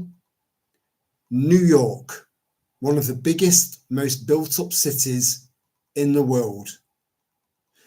You throw in that, and you've got deaths and suicide because society is not functioning. It's dysfunctional. We can all agree on that. It's dysfunctional, right? So you've got people committing suicide, which is off the charts now, higher than it's ever been, ever, in recorded human history. And then you add in all of the side effects and deaths that are either directly related to that or related somehow to that. That's a lot of people in New York dying. A lot. Right? So where are the graveyards? Where are the graveyards? When space is at a premium in New York.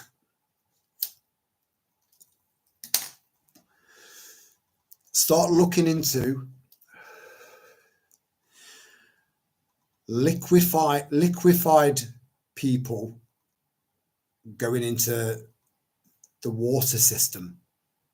So people are drinking liquefied people, which is cannibalism. We're all lab rats to them, guinea pigs. And they're like, what else can we do to them? Oh, what's the sickest thing you can think of, Margaret? Oh, give me a minute. What about you, James? What's the sickest, twisted, fucked up thing that we can do to them now? And that's the club. That's the club. Sick, fucked up individuals that need to be off this planet. No prisons. No prisoners. But yeah, do a little bit of research into that. Sickening thought, isn't it? Where are we? Where's my cat? Oh, I just love rats. I love carp fishing. I know you do, bro. I've just got some. So again, I'm a prepper, you know, and if fishing is definitely a skill, there is a skill because there's a science to it, and my brother has got that science down, nailed, right?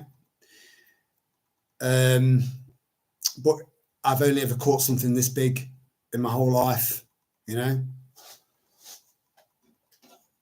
And I was walking over the canal bridge, which is just down the road.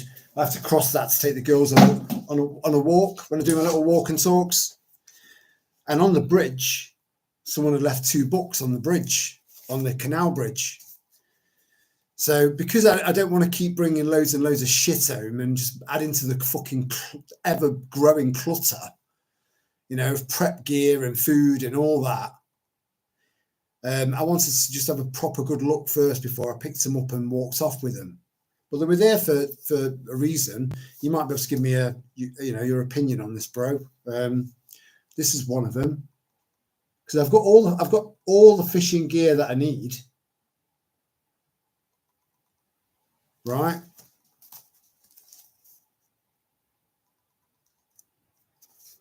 So I've got all the fishing gear that I could ever need.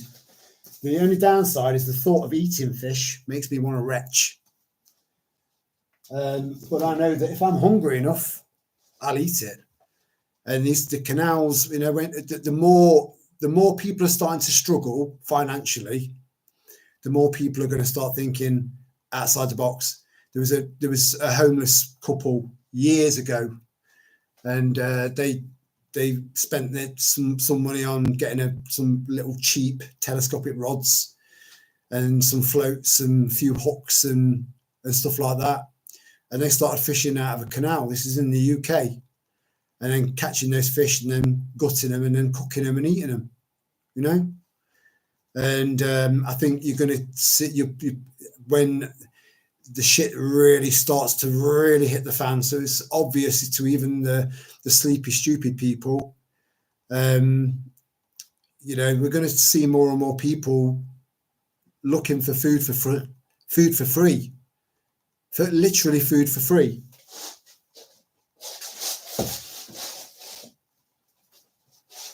And I know I've shown this one, God knows how many times.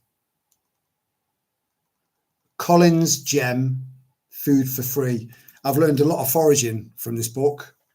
But yeah, people are going to start to, because they can't afford to go to the shop and buy food, and because they hold a moral compass and don't agree with stealing, even though loads of other people all around them will be doing that.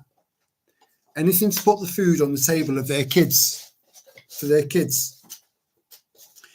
But yeah, they used to catch the fish, cook the fish, and then go out begging, get some more money, and then more fuel for their little stove, more hooks, more line, and that's what they kept on doing to subsidise their health, catching fish out of the canal. It's true. It's true. Look at it. It's archived somewhere. It's probably about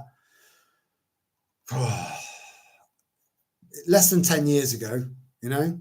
Well, that's what they were doing.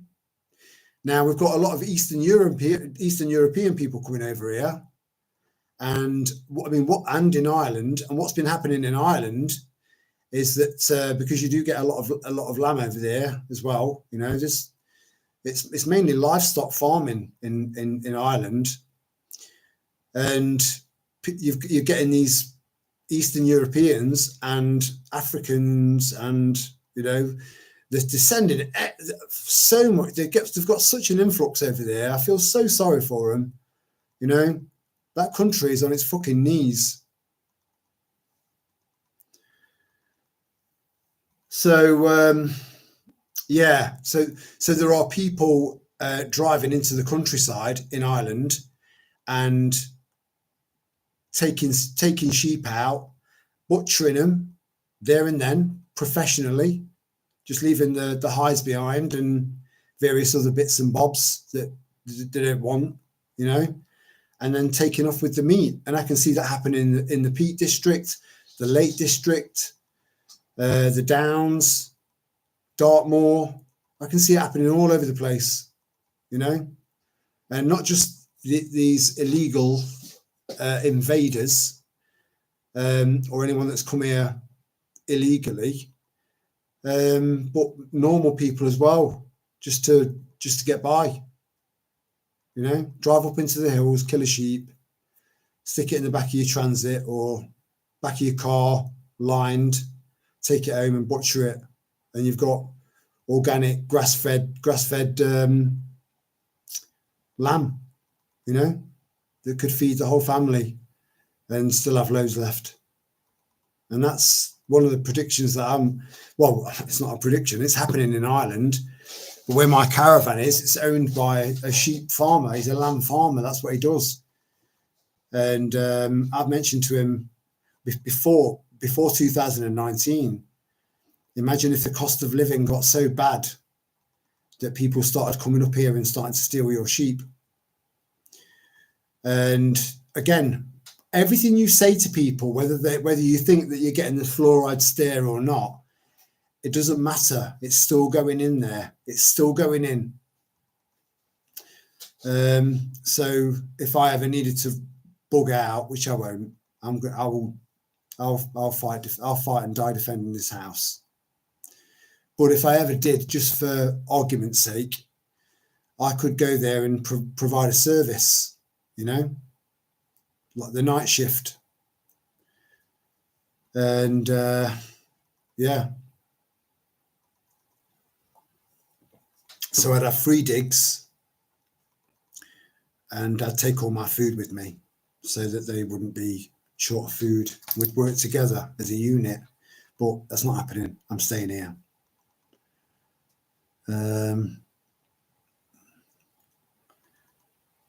But yeah, rats can eat their way through anything. There's you know, I remember someone catching a rat got trapped under a barrel, and it just chewed its way, a nice little archway came through.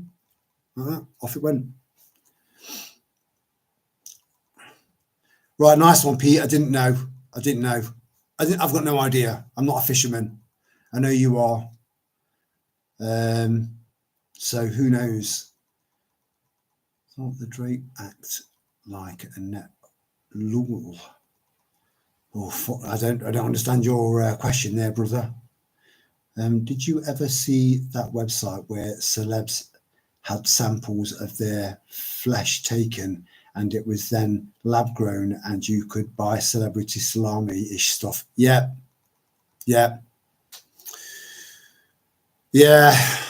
And so Tony Hawks, who was a world champion skateboard artist, if that's artist is the right word, they took his blood and then made more of it and then did a limited edition Tony Hawk's skateboard that had his blood built into the skateboard.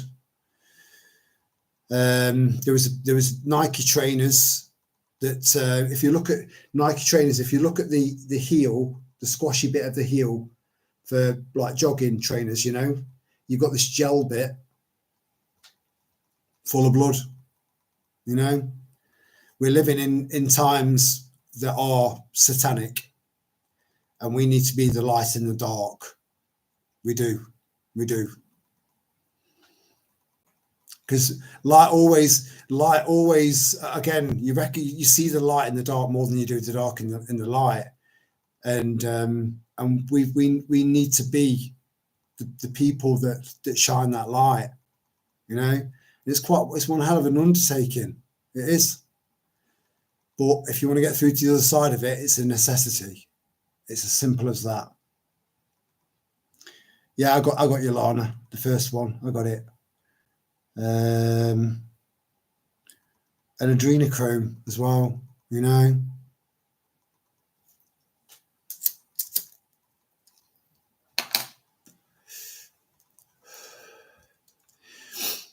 You see, I know about LSD. I know about amphetamine sulfate. I know about cannabis. I know about cocaine. I know about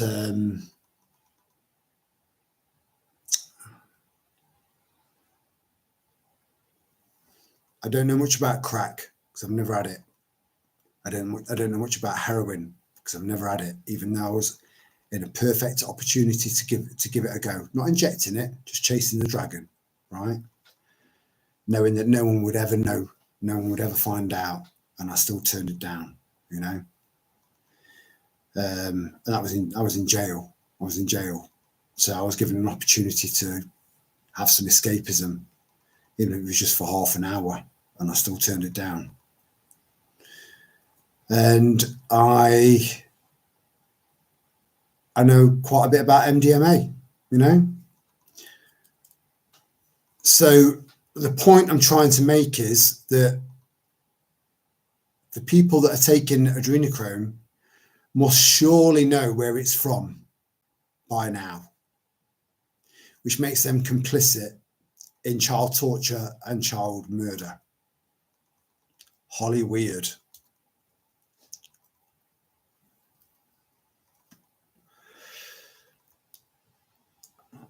No, it's that.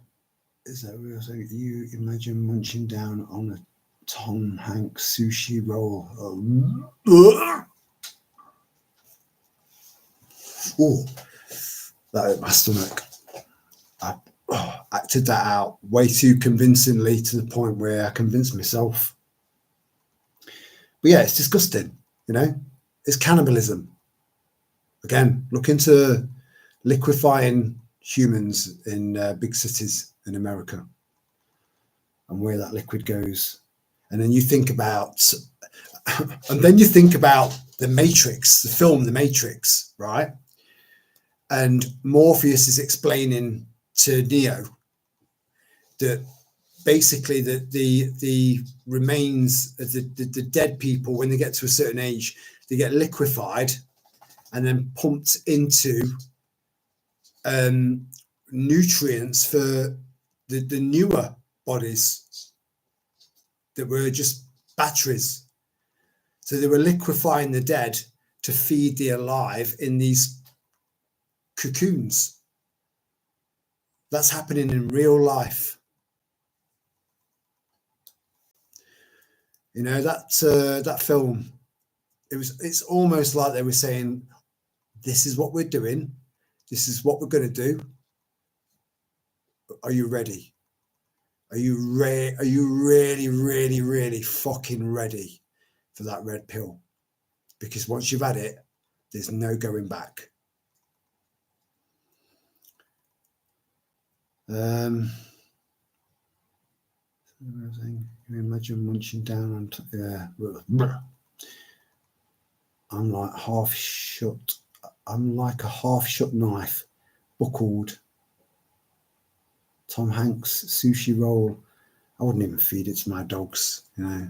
That guy's so dodgy. He's so dodgy. I can't watch any films he's in anymore. He made some great films, you know.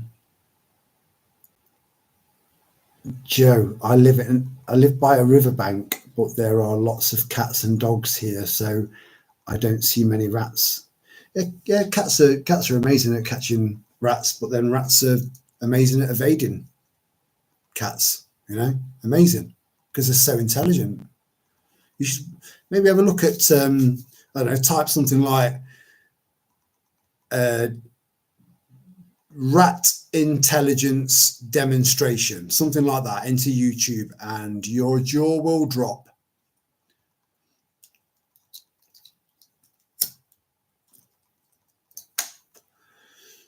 Yeah, Joanna, I'm the same.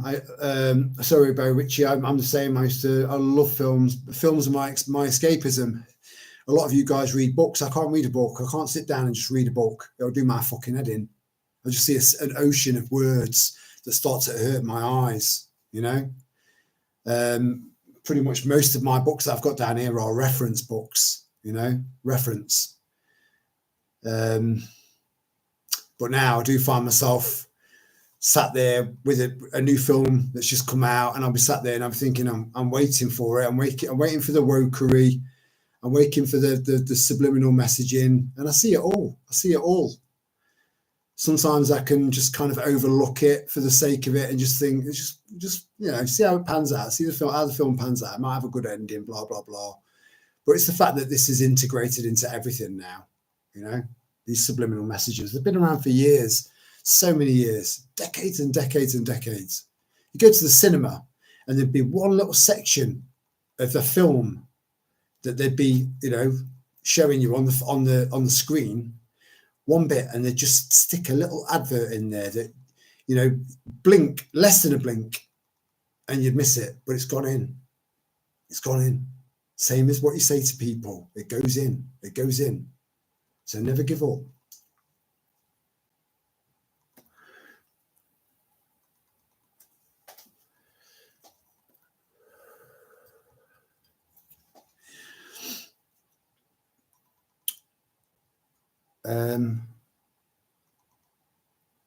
The white rabbit tattoo on the girl in the Matrix movie was symbolic. Yeah.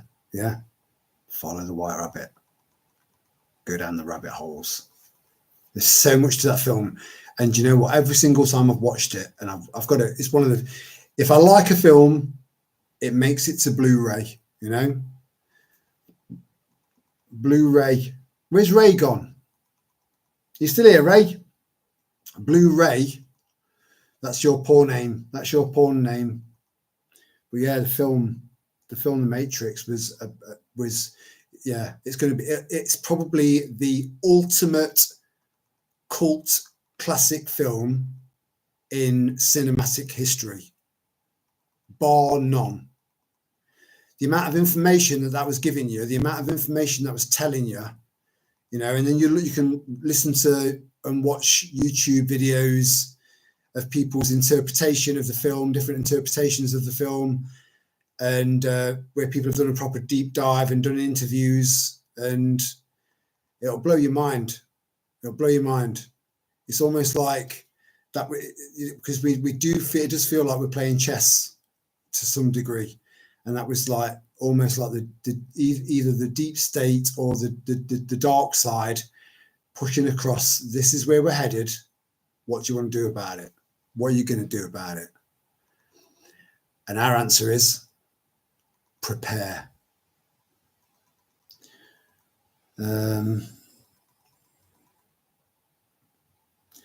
So yeah, I didn't realize it was symbolic of that, Lana. Molecular structure of adrenochrome image and tilt head to see the rabbit. Fuck me. I'm sorry, guys. I just need to do that now. Hopefully it won't take long. Oh, do you know that little short that I put out about the chemtrails, like on full on, like hyper mode, you know, on steroids? One of our lovely little members of our little tribe, Annie, you know, he's got me out of a few fixes. She's got this app on her phone that shows activity, you know, of planes.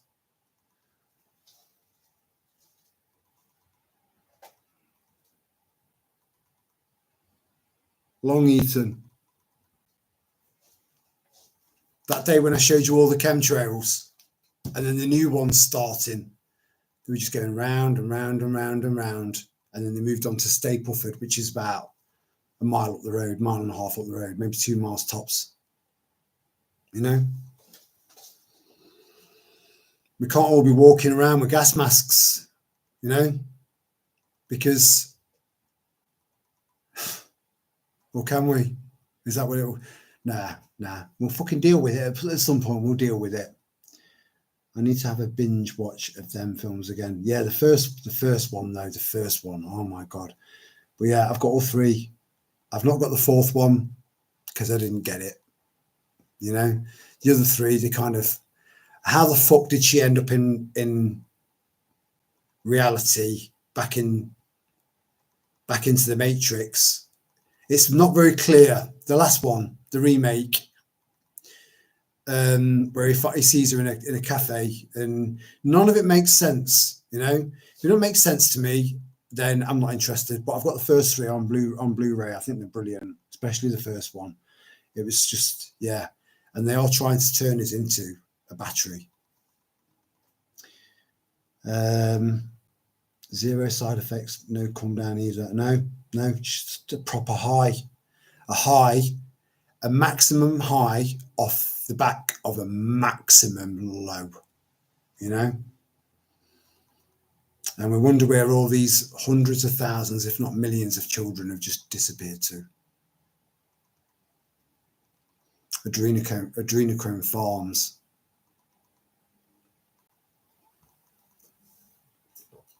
I was just saying earlier on, you know, that we actually live in an incredibly beautiful world. Beautiful.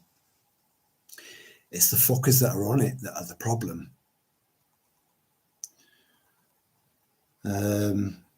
Movies preparing us desensitize us to when things actually happen. Yeah, the little signs are always there. They're always there. You know, little kind of subliminal messages here and there. But the thing is, we spot them. We're sort of hyper vigilant, hyper observant, you know. But then the vast majority of people just aren't, you know. This is what we're up against. However, the Great Awakening is a very, very real phenomenon. It really is. So even those, a lot of people, not everyone, there are some people that are too far gone. There are. But for the most part, I think the majority of people can be woken up to some degree or another, you know. And Keir Starmer's doing a great job of that just by being a cunt, you know. And reform showing its true colours. So it's there for even those naysayers when you're trying to slag off reform, and you know that's like, no, don't destroy my dreams. Don't destroy my dreams. He's my hero. He's my hero. He's a hero. He's going to change everything. He's going to sort the country out. No, he's not. No, he's not, because he's part of it. And the same applies to anyone that's a MAGA maniac. Same fucking thing, you know. He's still not been to Fort Knox, you know.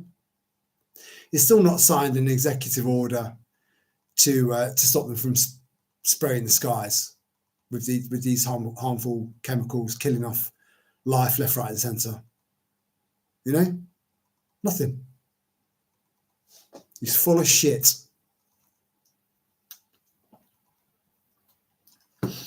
I have said in the past, we're on our own. When I said that, I meant it. and I stand by it. We're on our own, which is why it's important to network. We need to network. You've got to network, because then you're away from surveillance of any kind. Leave your fucking phones in another room, or leave your phones at home and just meet someone at a pub that you've never met before, that you've met on Nextdoor app or whatever. But it's essential that you network.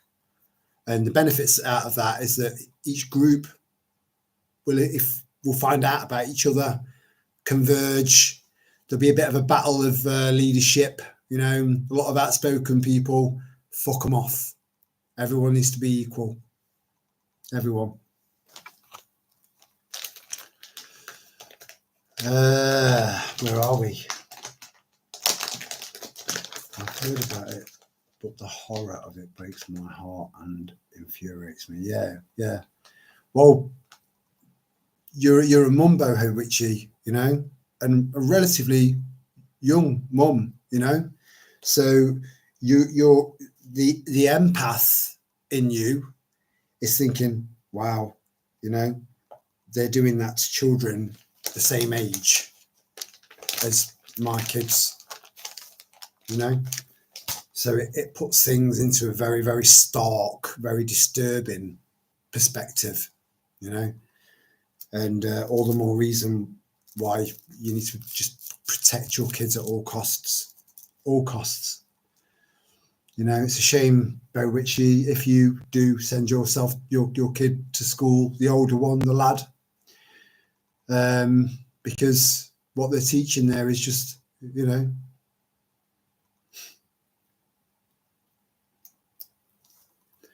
it's disgusting. They don't need to be teaching about, they don't need to be getting kids to be questioning their gender when they're children. You know, it's wrong on every level. There isn't any way of looking at it that's not wrong. And teaching kids as young as 7 illustrations on how to masturbate. You know, decadence always appear. Anything goes. That's decadence. Anything goes, and that is a marker before the end of something and the beginning of something else. And I believe that will be mass scale civil war right across Europe, right across the West. And this is why we prepare, you know, because I can't see any other way. None. If you can, drop it in the chat. You know, I won't pull you to pieces. I won't do anything like that. Just put it in the chat if you think there's another way, because voting is not going to work. And as we stand currently, only 6. So this is a battle on two fronts, right? And that is against a certain ideology and our government. So that's our battle on 2 fronts. Now the government, yeah, they yield and wield a lot of power. There are ways around that. And then as far as the other problem is concerned, they make up for approximately 6.5% of the population. The rest of the population is made up of atheists, agnostics, Christians, Hindus, Sikhs, that have all got the same concerns. And we will unite, because the aforementioned religions and groups have assimilated into this country and settled into it without any disturbances. You know, they still do their thing, we still do our thing, and they do some of our thing, you know. So 6.5% of them versus 93.5% of the collective that I've just mentioned, right? So they're completely outnumbered, but we just need to take it steady and feel our way. And I mean, feel our way. But we are definitely looking at civil war to some degree or another. We are. So keep prepping. Has Lana gone to bed?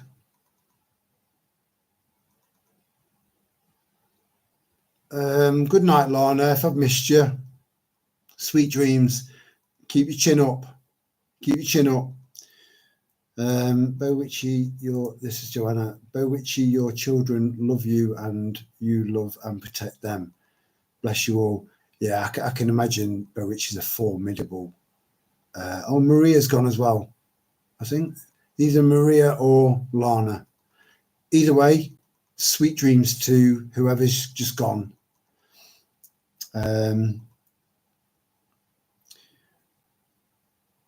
Michael, hey Terry, could you let us know your thoughts on the national strike happening on the 24th of May?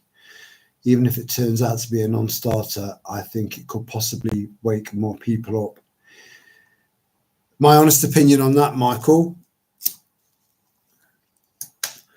I'm just at a fucking Richard Vobes there. I could have just flowed, but now I had to fuck about, you know. I think that it's going to be extremely disappointing, the turnout. And it's not been publicised enough in the right channels for it to be deep enough into society to get anyone to pay any attention. I think it's going to be fruitless.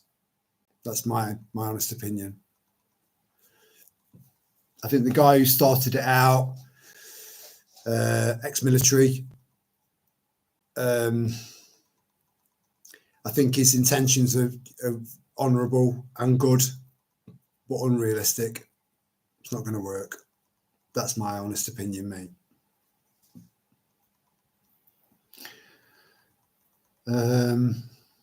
All right, so Maria's gone. Good night, Maria. Sweet dreams. About the strike, I think it could wake some people up, but daft to have it on a Saturday and for only one day. This is one of the problems that we've got, Lana, is that people are kind of getting permission in advance to do protests, permission in advance to do this, permission when we should be just doing it because we are sovereign. We are. As much as they try to take our sovereignty away, they can't. It's impossible. You can't take sovereignty away from someone.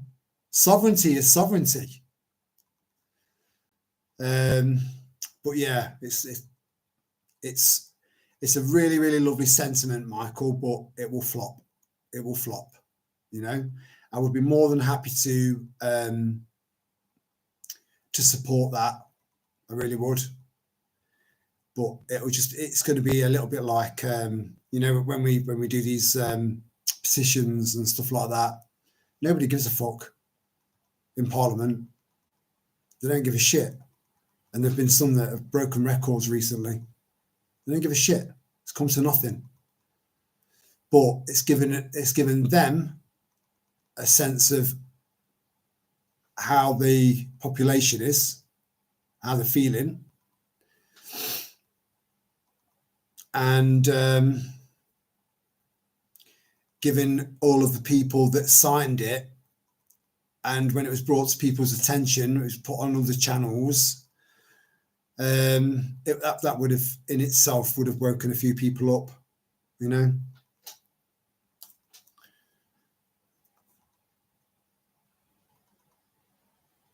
Yeah, I've got that now, Lana. I'm just behind, sweetheart. I'm sorry. I believe they are planning weekdays after the first one. It needs to be sporadic. Everything needs to be sporadic. So they've got no chance to kind of, apply loads of wokey fucking check me out in my uniform, roid-ed coppers turning up. You know, it needs to be sporadic, but it's very, very difficult because everyone's phones, everyone's communication, everything to do with electronics is being monitored, you know. So trying to get something like this off the ground without going to jail and it all falling apart is pretty slim. But I admire the guy for giving it a go, because it's not just something he's just sort of woke up a week ago and thought, I've got an idea. You know, he's been thinking about it for years, since 2022, I believe. So he's a wide awake lad with good intentions, but there won't be enough people to participate, and that's a problem. That's a problem. That's one of the problems we're facing. You know, too many weaklings and not enough warriors for now. Where are we? I believe they are planning. That would cause more disruption. Yeah, it would. It would. You are putting your heart in the right place.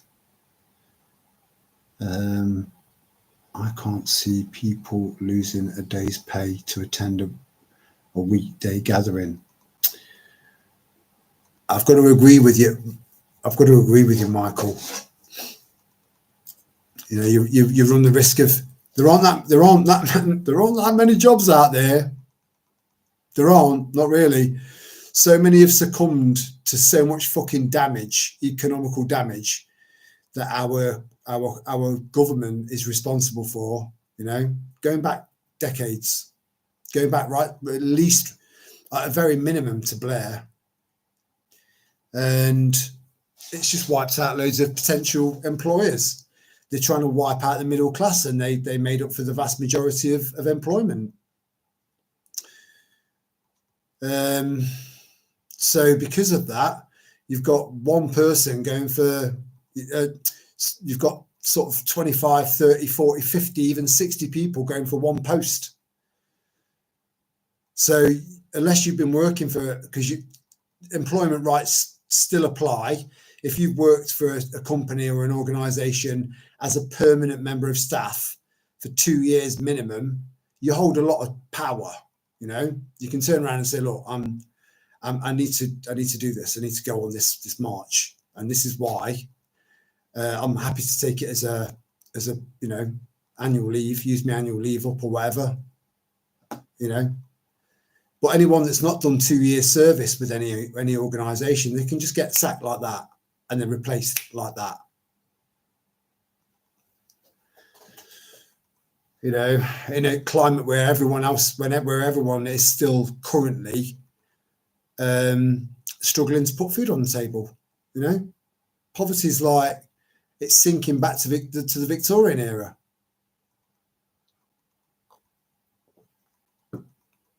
So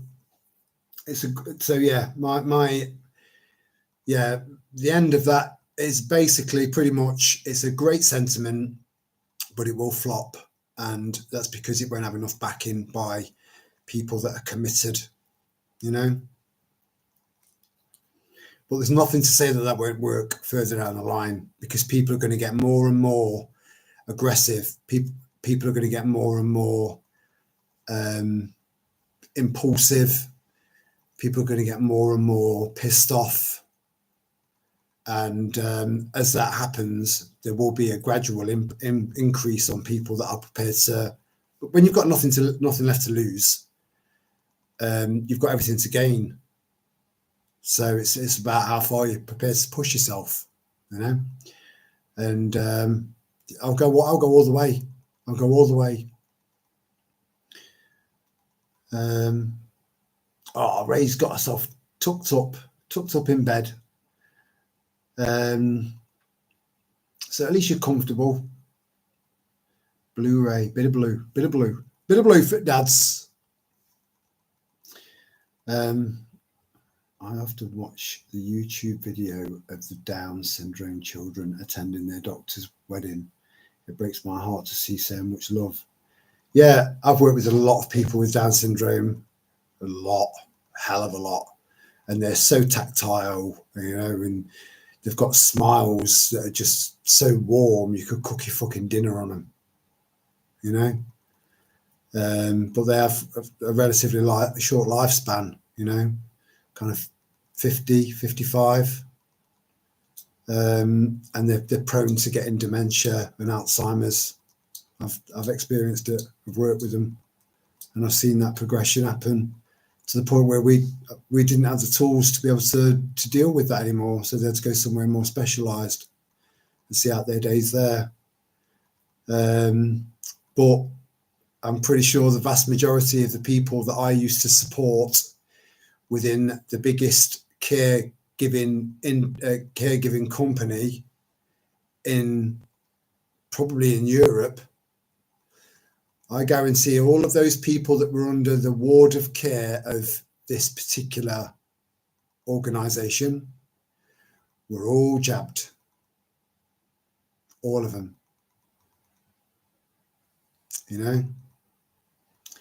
Lana, what's the or Michael or anyone? What's the name of that? I've got a massive vocabulary, but there are certain words that I try and pick out of that vocabulary and verbalize them, and they won't fucking come. There's loads of words, about 50, something like that. So when they see someone as not valuable to society, what's the name of it where they put them to sleep? It might come back to me before you say it.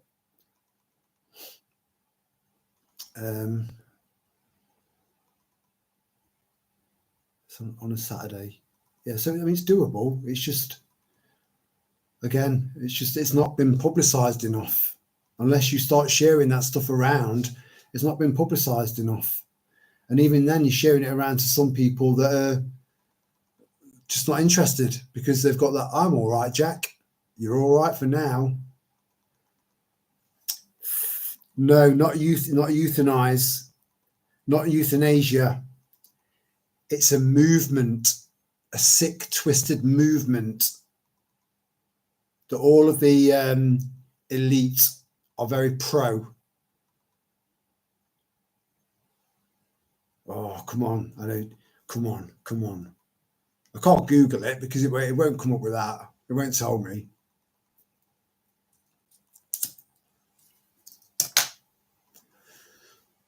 The fuck? Eugenics. Thank you, Lana. I knew you'd come through. Right. So eugenics has been a thing for at least the last 200 years. And because of the way that we live, because of our lifestyle, and because of the unhealthy lifestyle that not all of us, but the general public live, it's creating children with problems, more and more problems, to the point where they're not going to be able to live a normal life. They're going to need their mum for the rest of their lives. And people with learning disabilities, and right. So eugenics, okay. That is the annihilation of people from their perspective, these sick, twisted, narcissistic, psychopathic cunts, right? From their perspective,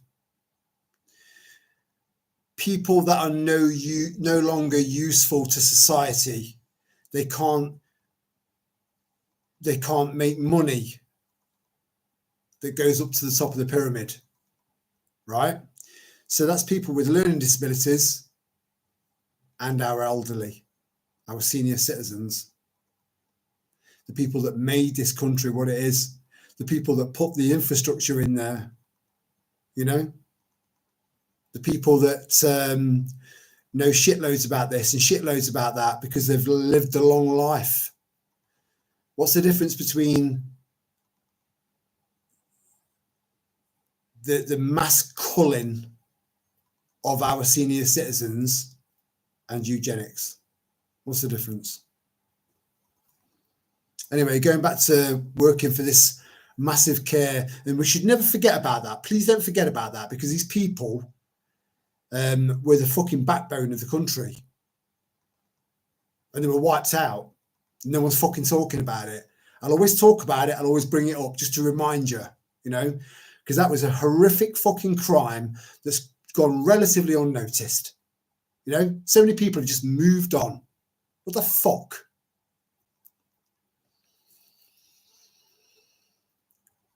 So this organization, you know, I mean, it's the biggest caregiving organization in the UK, you know, it's massive. And yeah, there was pretty much most if not all are still, I don't work there anymore. They're probably still being taken to have their boosters. Yeah. So yeah, it's so fucked up, but it has to happen, unfortunately. And Starmer getting into government, you know, being a completely soulless cunt that he is. I used that word twice in 5 minutes. I'm sorry, but it's just so appropriate.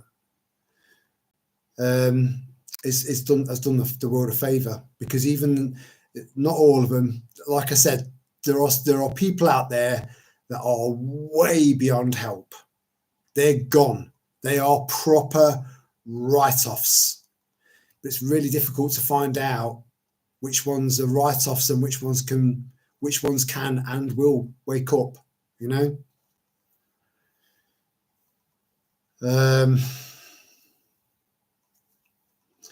But yeah, Keir Starmer coming into power again. I'll think of something really fucking shit and throw a silver lining at you. I will, and I can do it just as well in reverse. Balance. So that silver lining is that Keir Starmer is waking loads of people up. Loads of people. You know, there'll be lots of family members that were a little bit. I think Frank's. I don't know who Frank is. I'll always use Frank, right? Frank. I'll always use Frank. I don't know Frank. I don't even fucking know a Frank. So I don't know where Frank came from. But people like Frank who voted Labour are now thinking, what the fuck have I done? You know? What the fuck have I done? Well, if you're listening, Frank, you've not really done anything apart from being a narrow-minded, brainwashed fuckwit. Because Starmer was going to get into power anyway. It was inevitable, 100%. It didn't matter about anyone's vote. But I would love to walk into a room full of actual Labour voters who voted for Labour, and just walk around the room. I'd just be in awe of how many stupid fucking idiots you can fit into one room, you know. Where are we? I think so too, but only when more people wake up as things get worse for them. Yeah, that's exactly what's going to happen. You know, people will they'll get to a point where that's it. They fucking snap. Now, the pros and cons to that. The pros are more people wake up. The cons are more and more people starting to suffer from poor mental health, and the cracks start to show.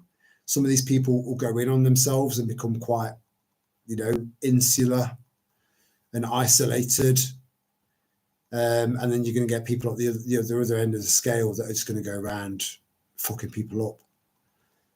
And then you throw in the whole mass migration thing. It's going to go from something like once every 6 months down to once every 4 months, down to once every month, down to once every week. Things like that what happened in Southport.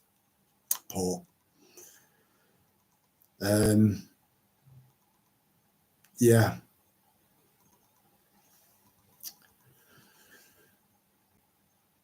We're going to see more and more of that, and less police.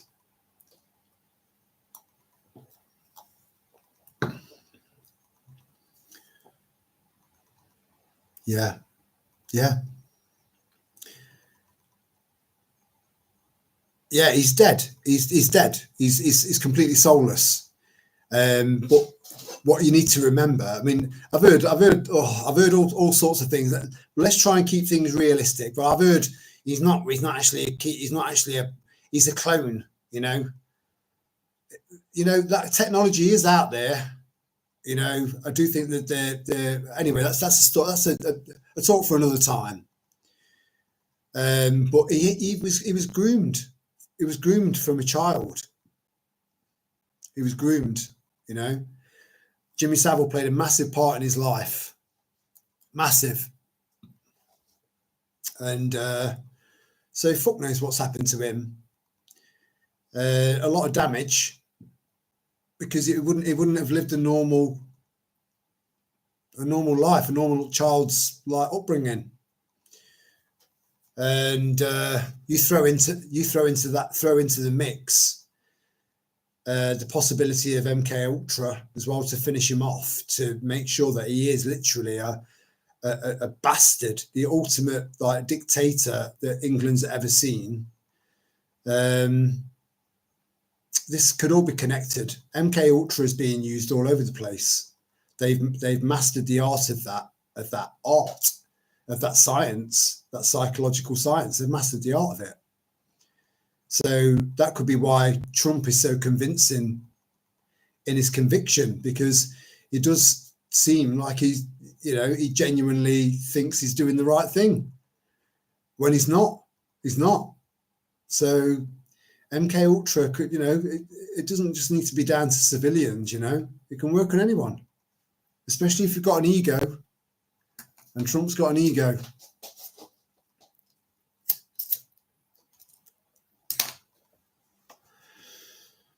Where are we?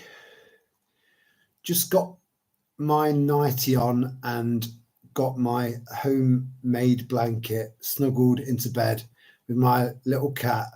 Hope, love you all. I'm still here listening. Oh, that sounds very, very idyllic and comfortable, Joe. You enjoy.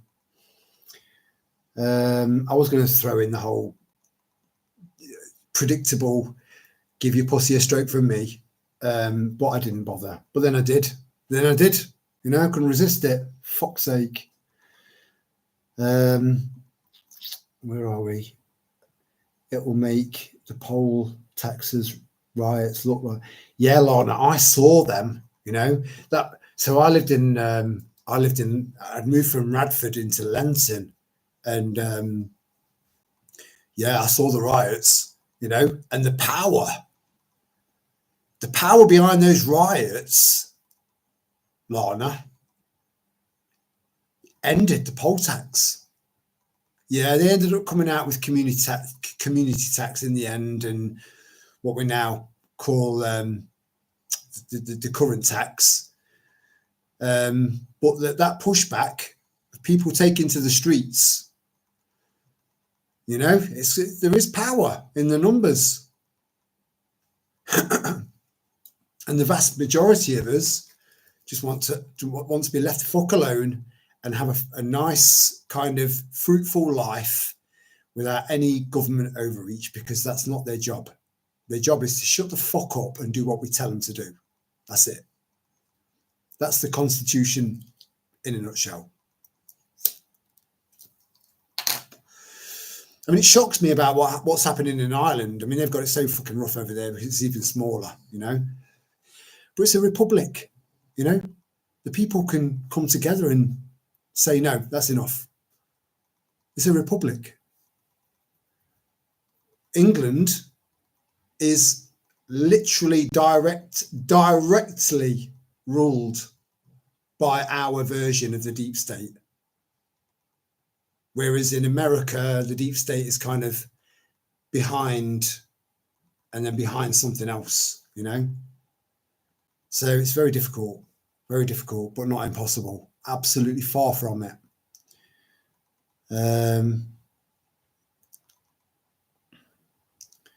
Us waking up is making them nervous. It is, and it's like if you drop a pebble into a really calm lake, drop a pebble, you know, watch those ripples go, you know, and everything that you're saying to people that you might think are asleep, everything that you're saying is going in, you know, and that's part of your ripple. We're all making ripples, you know. It's good. A Tartaria reset, that would be nice. We do need a great reset. We do. A great reset is absolutely essential.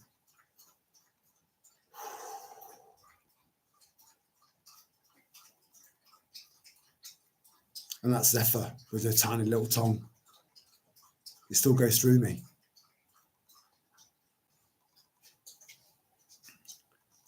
She's done. What was I saying? Yeah. So we do need a great reset. We do. It's essential. We need everything to be completely reset, right? But 100% on our terms. The 99%. It's actually a lot more than that. It's like 99.99 something percent. You know, we're vast. We're powerful. As individuals, we are extremely powerful. It's just people don't realize how powerful they are. You know, when I send information to someone that is asleep, that's undeniable, you know, with links to official government websites and everything that you can think of to make it look legitimate, because it is legitimate and real, this shit that's coming our way, send it on to someone that's asleep, and then you get back, well, what can we do? I don't fucking like that. We're going to be carrying these fucking idiots.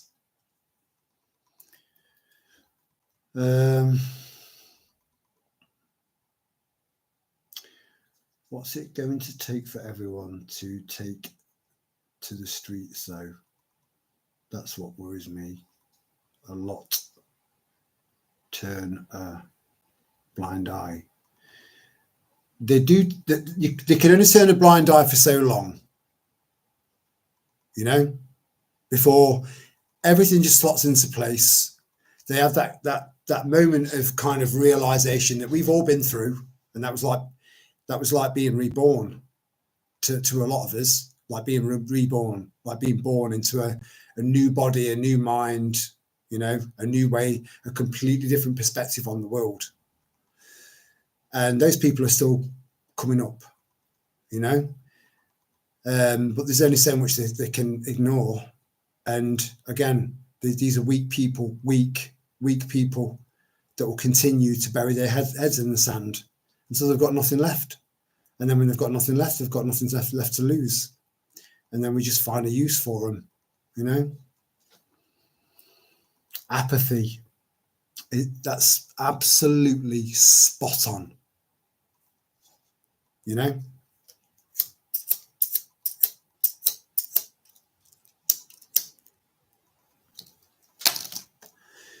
Apathy is a cancer of a healthy society. I can't remember the sayings now, but it's something like, you know, when good men stand by and do nothing. I can't remember but we know, you know, if you stand by and do nothing, you're complicit, you're part of the problem. And anyone that you come across that is complicit and part of the problem, call them out for it. You know, those times of pussyfooting around the you know, just pussyfooting around are over. Be direct. Be direct. With people that you know. You know, if you go on, like I said, if you go onto that Nextdoor app, don't be direct on there. Just put something simple. Anyone out there awake and aware. That's it. Simple. But when it comes to family members, friends, acquaintances, workmates, be fucking direct. Not angry with it, but be direct. And then just say, you'll see all of what I've just said unfold, you know. Are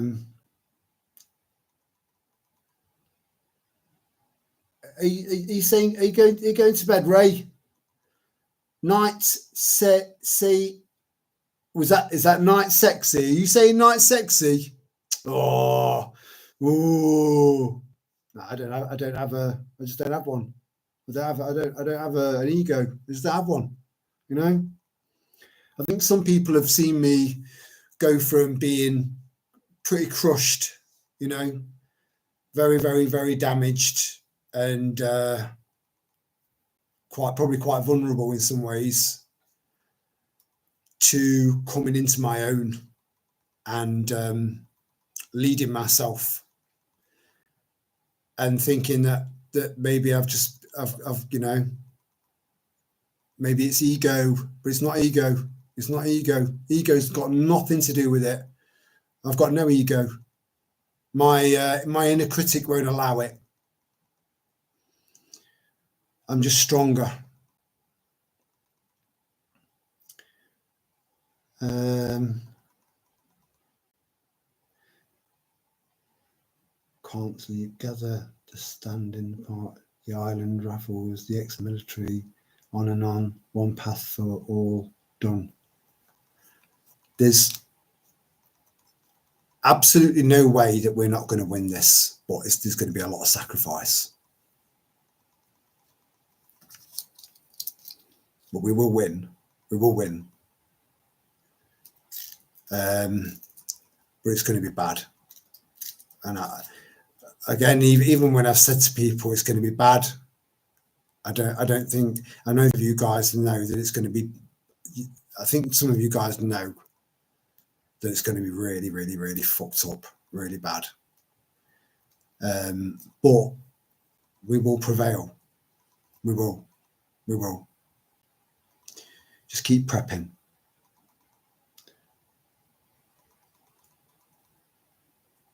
Good night, Joanna. Sweet dreams, darling. I'm always burning the candle at this, Michael. Always burning. I know you can see anyway. Always burning the candle at both ends. Not healthy though, but I struggle to sleep. Yeah, do you know what, Michael? That was one of my biggest problems, is because when the lights went out, the telly was off, my phone was put down, and I'm lying there, head on pillow, trying to go to sleep. That's when my day is at its loudest. And but I've had a few emails from quite a few people, which is very bizarre. They listen to the live streams or replays of the live streams to go to sleep to. They get some sort of comfort out of it. So I might even give that a go myself. You know, I do listen to a lot of Alan Watts because I relate to his philosophy. But I've listened to everything he's ever done now. So maybe I might listen to one of my own live streams, because we do manage somehow, bizarrely, we manage to maintain some sort of balance, you know, realistic, whilst being realistic about all the shit that's happening around us, we still manage to maintain some sort of balance and interject some sort of humor now and then, you know. So I might listen to myself to go to sleep, you know. And initially I was thinking, do I drone on that much? Do I really sound that fucking boring that people listen to me to go to sleep? But it's not like that. I've been assured that it's not like that. So You know, that's a lovely thing. I think that's one of the most lovely compliments I've ever had. That is also one of the strangest compliments that anyone could have. It's very out of the park. You know, it's an unusual compliment to be said, that to be told that you're providing someone with enough comfort to be able to go to sleep. You know, I love that. I love that.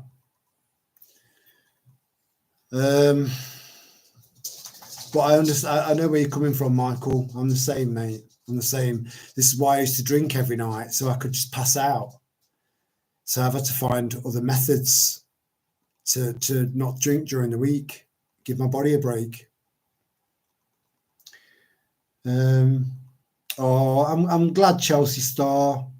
I'm dead chuffed that you've enjoyed it. You know, they're always good. They're always good because we all interact, you know, and hopefully I don't say the same things too much over and over again, because I don't, you know, trying to pull off like 3, 4, 5 hour live streams without repeating yourself too much and trying to make each one unique and individual is tough going. But I'm able to do that because of the interactions in the chat, you know. So it keeps it unique. Each one is unique, you know. I do repeat some things because I do think that some things need repeating, you know. But generally speaking, I don't like to be a parrot.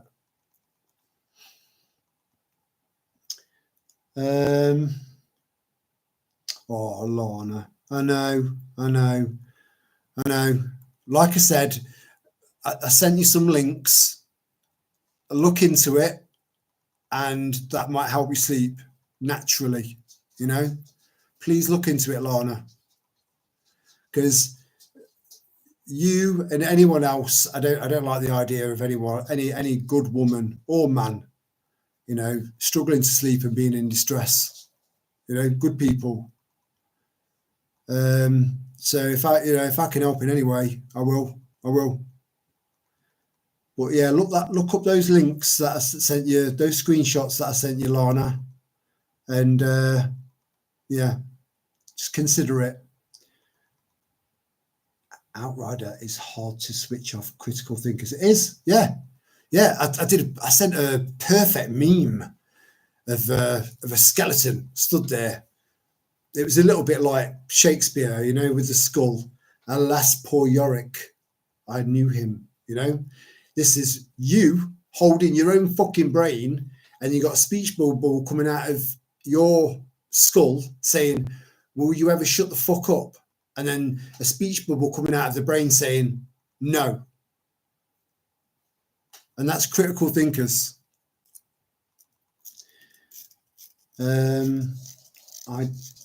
So this is Michael. I do listen to live stream replays if I miss one and have fallen asleep. Meant in a good way. I know you meant it in a good way, Michael. You don't need to justify that at all, brother. At all. I never took it as I really feel like I know you, Michael, and I'm really, really looking forward to meeting you in person in June. No, in May on the march in Birmingham. Really looking forward to meeting you. I really am, you know.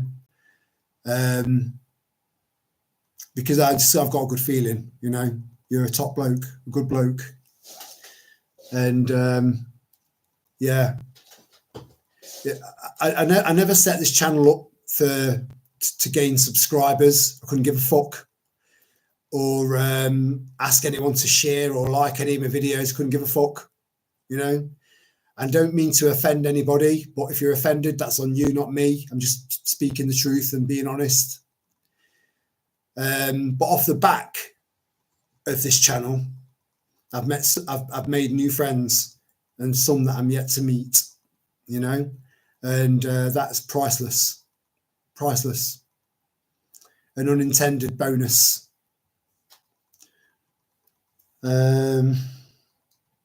Oh, it's flumping. It'll flump Austin. I didn't see you there, mate. It's only when people, because you've got these very keen-eyed people, very sharp-eyed people, and sometimes I just fall behind, you know. So, hello, mate. Welcome to the chat. Get stuck in. I got abducted by aliens. Too scared to sleep. Lol. Is that a wind-up, Chelsea? Or did you have a few too many of the old mushrooms? A little bit of a trip going on.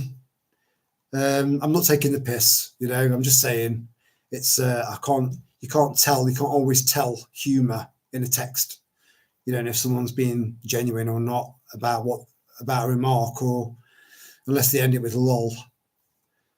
Oh, they did. She did. You did. Oh, pay attention to detail, Terry. Come.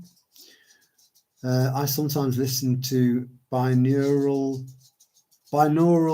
bests at stuff like that. Can help as long as you find one you're comfortable with the sound. I've never even heard of that, mate. I'll have a look into that. Yeah, that sounds all right. Too many crystals in my room. I don't think there's any such thing as too many crystals. You know, a lot of people swear by it because, again, everything is frequency. Crystals give off a frequency, and there's something in it. I don't know what it is. You know, I can't really explain it. It's not something I've ever been into, but I know quite a few people that are into it and swear by it. So, you know, I've got a very, very, very open mind. Looking forward to meeting you as well, brother. Yeah, it's going to be good. It'll be good. And Michael, I hope you don't mind, mate, but I'm a fucking hugger. I'm a hugger. I'll move straight in for a hug. You'll get a hug off me. So if you're a little bit kind of standoffish or anything like that, it might traumatize you. It might not. Either way, you're getting a fucking hug.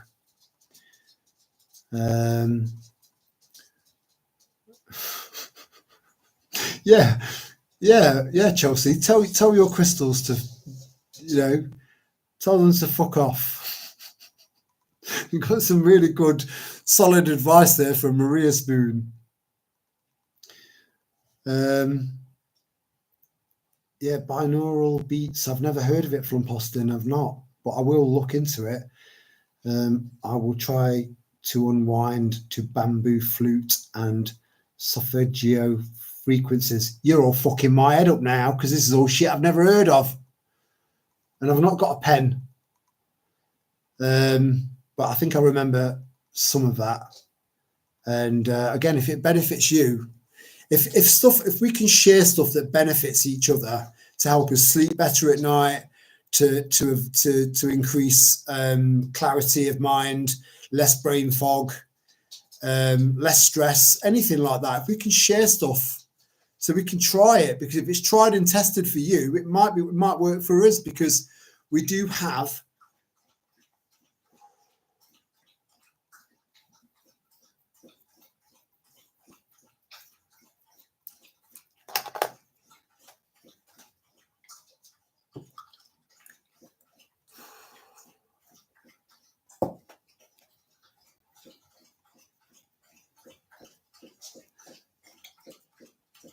I'll be back in a minute.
prepper efficiency, killed 2 birds with 1 stone there, went for a slash and just got away from the noise at the same time. Drives me nuts. Lulu Sherez, she sent me a random fucking video on WhatsApp. I'm sat there, I press play, and I'm sat there, I'm thinking, what's this? There's just some woman sat at a kitchen, like a kitchen table in the kitchen, just sat there on a laptop. I'm thinking, what's this? And then in comes a British bulldog, English bulldog, for a drink, for a fucking drink. And it was so loud. It was so loud, you know. And I was struggling. I was just trying to turn it off. So I ended up just turning my phone off because it wouldn't turn off. So yeah, cheers, Lulu. But yeah, we've all got a common thread. We've all got a common. There is a collective, like a tribal thing going on with us, you know. And we've all got the same stressors, the same thoughts. We're all critically thinking. We're all deep thinkers. So anything that can help each other, if it's working for one person that fits that, you know, that description, then it might work for other people that have got the same struggles of trying to just go from being awake to being asleep. That little bit in the middle is challenging for a lot of us, including myself, you know.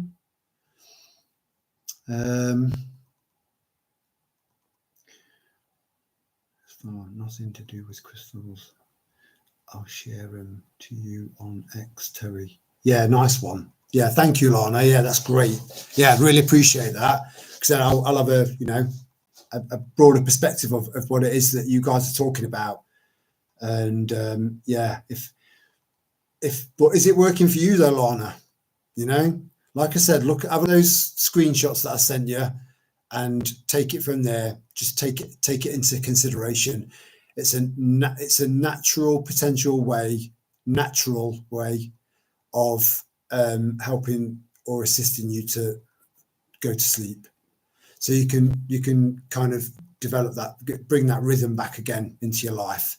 It's like, you know, shut off of any blue light bollocks. I need to buy some blue light glasses. I've seen them. They exist, and you can also buy them that filters that you actually just apply to your own glasses that block out blue light, which is really bad for you. Please do some research into that if you haven't already. Rock hugs.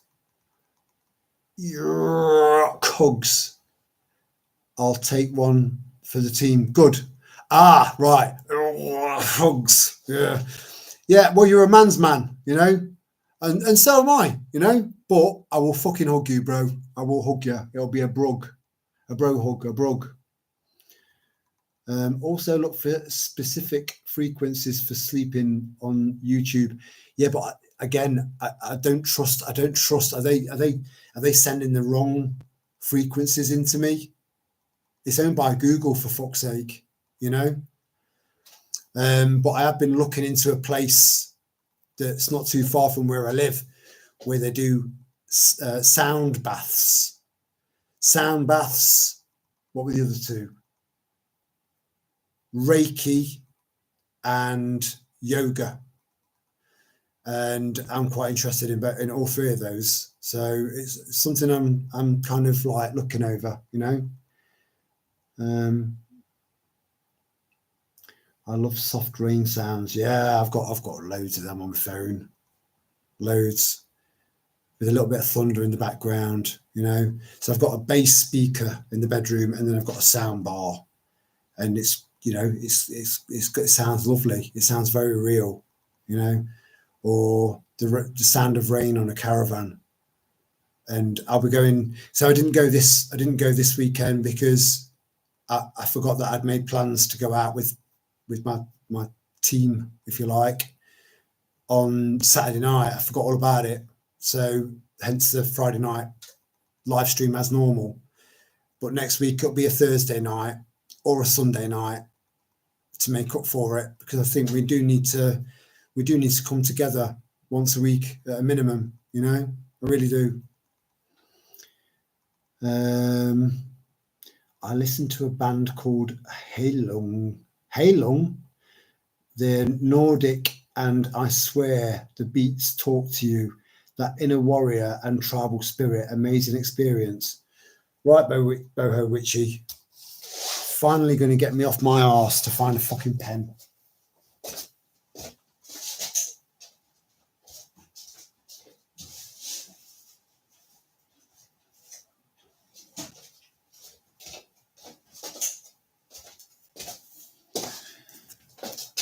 Oh, and it wasn't even that hard, you know. Right, so let me just write that down, and we'll carry on. We'll carry on chatting. Heil.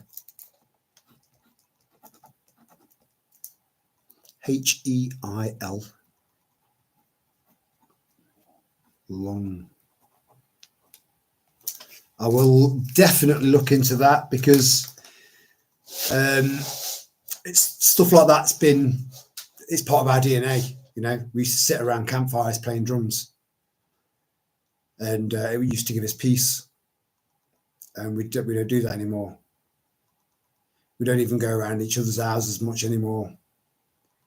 Everything that made society a healthy society and a rich society has been systematically removed.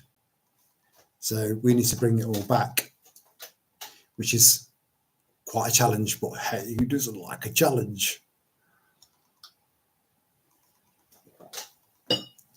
Oh, have you, Lana? Lana, can you send me, yeah, you're right, Chelsea Star, magnesium. There's three, well, I think there's more than 3 different types of magnesium, but I've been making my own supplements, and they work. I'll grab the little piece of paper that I've got of what's in them, and again, I'm trying to think of supplements that are going to definitely benefit people, you know. It's just the initial outlay, and then trying to get a market for it, because I'm pretty sure you probably need some sort of license, you know, to sell homemade supplements.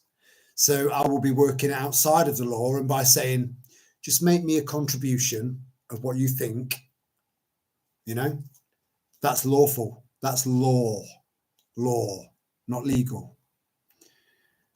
But yeah, let me know, Lana, if you can send me a link to those blue light blocking glasses for screens.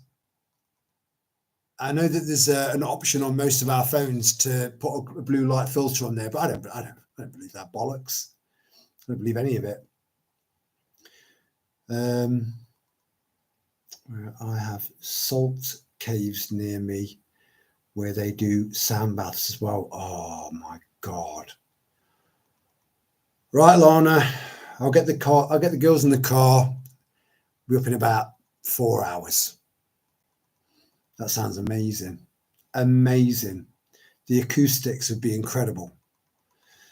Yeah, I've never had a sound bath, never, but I've heard a lot of people, you know, saying it is very beneficial, because everything's frequency. You know, this isn't woo woo. This isn't, you know, bonkers hippie fucking shit.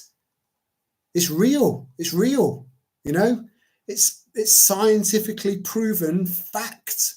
Everything, absolutely everything has a different frequency. And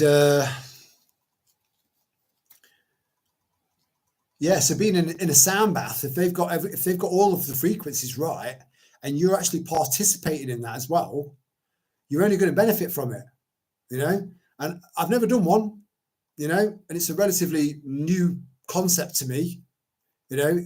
I might say hippie in the title, Rose Hippie Guy, but you know, I'm not really much of a hippie, but I've got a very open mind, and I do think that I might benefit from this. So I'm going to go for it, and I'll feed back to you. I won't do a fucking feature length live stream about it, but I will slot something in there to say it helped, or it didn't help, or it was amazing and I feel different, you know, and I'm going back again. You know, I'll always be honest with you.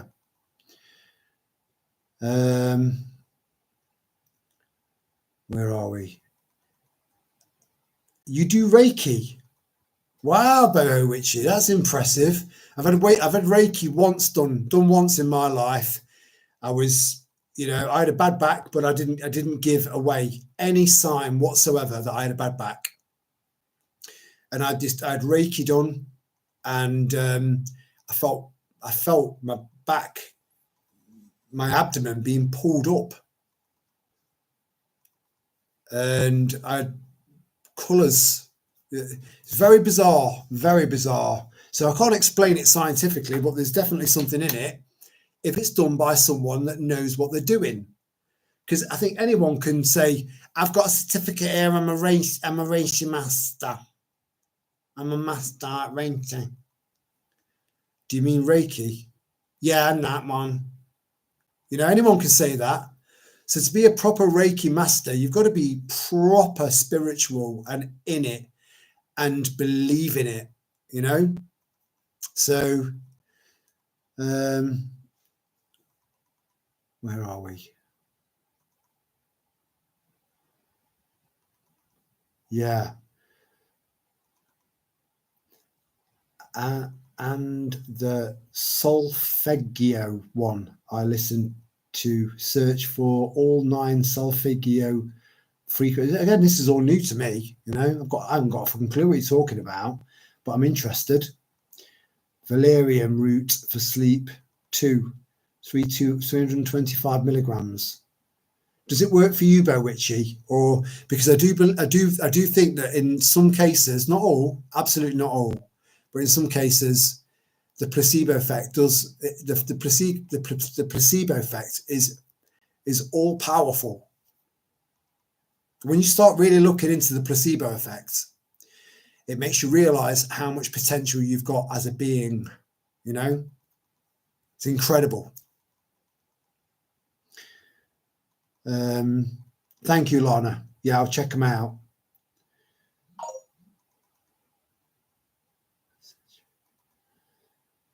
Reiki helped me, Dad, when he was coming to the end of his life. It gave him a lot of comfort. I think a lot of that, Bo Witchy, would have been the fact that he loved you and you were just there with him, you know. That would have given him a lot of comfort. But again, there could have been something in it. I'm just saying. I trained a long time ago with a lady. It becomes a way of life. Yeah, I get that. I get that. I tried a frequency for cleansing the pineal gland. It felt like a washing machine whizzing around in my forehead. Fuck me, mate. Yeah, you'll have to. Yeah, what frequency was that? But again, one thing to take into mind, because we know about frequencies, we know how beneficial they can be, we know how harmful they can be, right?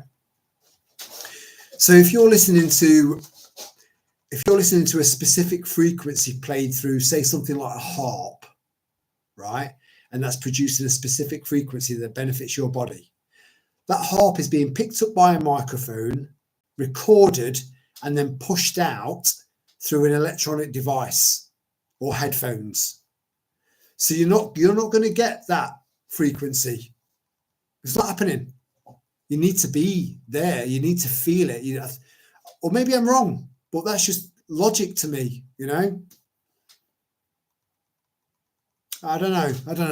But like I said, I've got an open mind, and I will keep an open mind. I always have. It's good to have your mind open. Parachute. Remember parachute. Placebo as man thinketh. Yeah. As man thinketh, so it beeth. You see, you know, I've had the whole kind of look. If you keep thinking that way, it will become a reality. So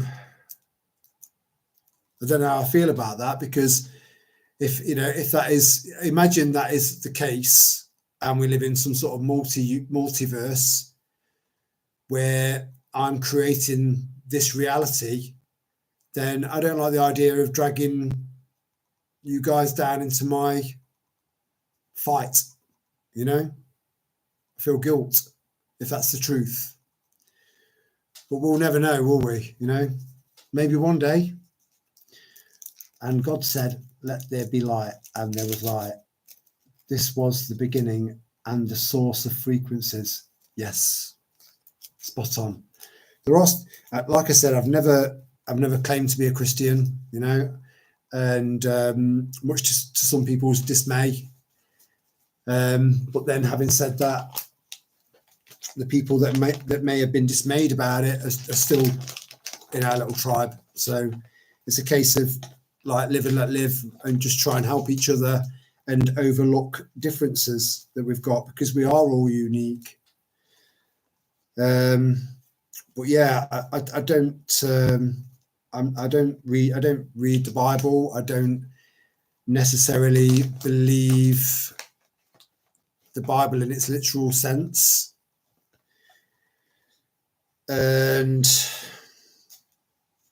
But I do believe in strong living in a country that's got strong Christian values. I really do. But that's not to say that I'm not spiritual, because I am. But I would consider myself an agnostic. And I've got an extremely open mind. But there are certain parts of the Bible that have stuck in my head. That's one of them. And the other one is, as I walk in the shadow of the valley, in the valley of the shadow. I can't remember it now. Fucking, I knew it off by heart. But you know the one. I shall fear no evil. That's powerful. I was going to have that tattooed across my back.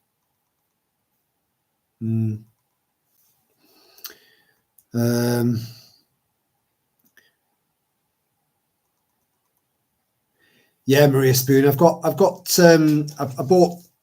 because magnesium can be so expensive, and it's really difficult it's impossible to get magnesium from fruit and veg that's bought in a supermarket, because it's fucking devoid of everything. It's only a carrot by looks, because it resembles a carrot, tastes a little bit like carrot, you know. It's so sad. This is why it's so important to grow your own stuff as much as you can, and guerrilla garden as well, you know. But yeah, I have bought magnesium in. I have bought it in, and I've been using it in my supplements to help with people that are pre and post menopausal, and people with it's a bone density, bone wasting that some pregnant mums get. And anyway, yeah, I've put a lot of thought and a lot of effort and a lot of research into these particular supplements, and they should work. They really should. Everything you need's in there. Everything. To make everything else work. Everything works with everything, if that makes sense. Where are we? And the word made flesh. What is the word? Energy, frequency, and vibration. Yeah. Nikola Tesla knew exactly what he was talking about. The greatest mind of our times. Or is he? You know? Because there could be hundreds of. If you look at the population of the planet when he was around, it was probably about. It's hard to tell. It's hard to fucking know anymore, you know, because of what the amount of bullshit we've been fed. But let's go on official rough statistics of that time. You're looking at about maybe 1.5 billion, 1.75 billion globally, right? So now we're at maybe 8 to 8.5 billion people and counting. Maybe, right?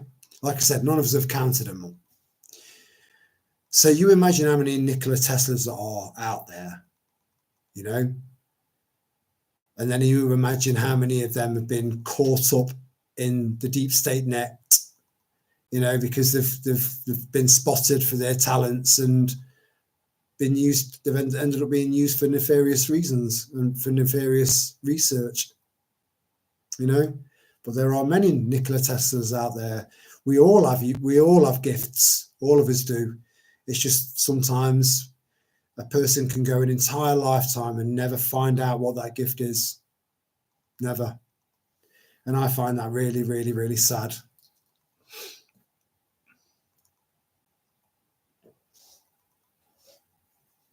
I think I've discovered a few of my gifts over the last 4 or 5 years, and I use them for good. I'm just going to top myself up. I'll be right back with you guys. Talk amongst yourselves.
So yeah, there's going to be a lot of people, you know,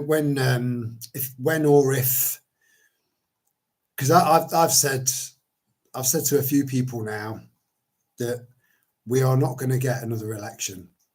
That's not going to happen. And the Labour Party might be disillusioned because they're all fucking delusional, right?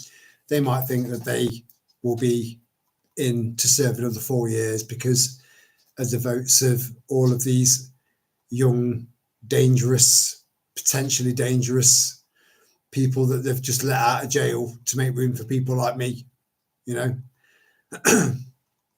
And so they'll have their vote, and they'll have the vote of all of these illegal immigrants to keep them in power. It's not going to happen. You know, we're in year 1 of 4. We won't see another general election, at least not in the traditional sense. It's not happening. You know, the war will have hopefully been done and dusted by then, and we'll know what we've got left to work with. All the infrastructure will still be in place. We're just battling for our freedom and for the freedom of our kids. That's pretty much it, you know. And if you don't fight, then you'll cave in and fall prey. I'll never give in. I'll never quit. I'll never give up. And I'll keep you going. You keep me going, and that's how it should be. But yeah, no retreat, no surrender, none. Too much at stake.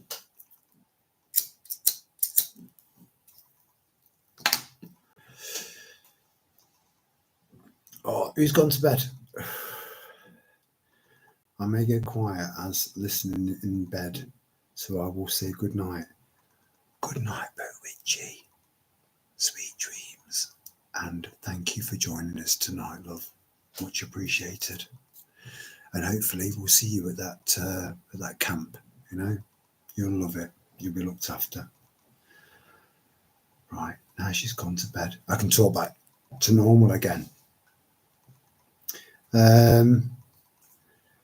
I was Reiki attuned by the only Western master who was allowed into the Japan to be attuned by the master. Well, that's quite fucking impressive.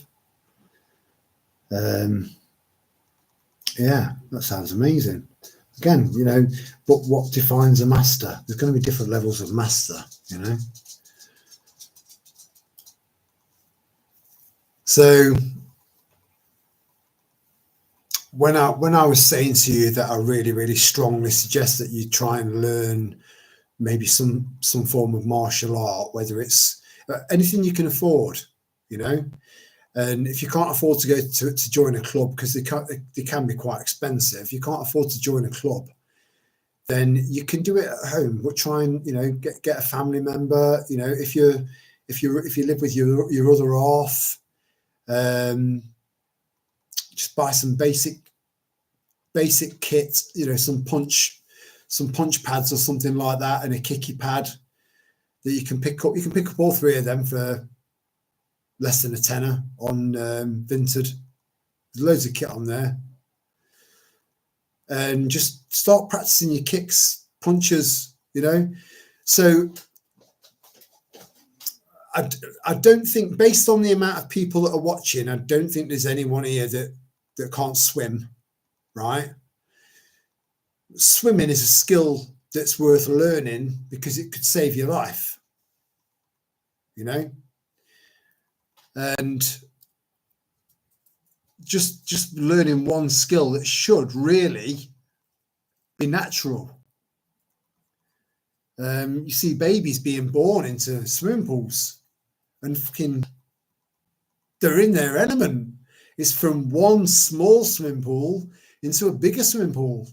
You know, they're in their element. So we are, you know, the vast majority of us is made up of water. We a lot of us get comfort and feel straightened out being around water, whether it's a river or a stream or the sea. You know, we've got that connection because we are water. So, but learning to fight is also just as natural. It's just developing the skills in which to do it efficiently.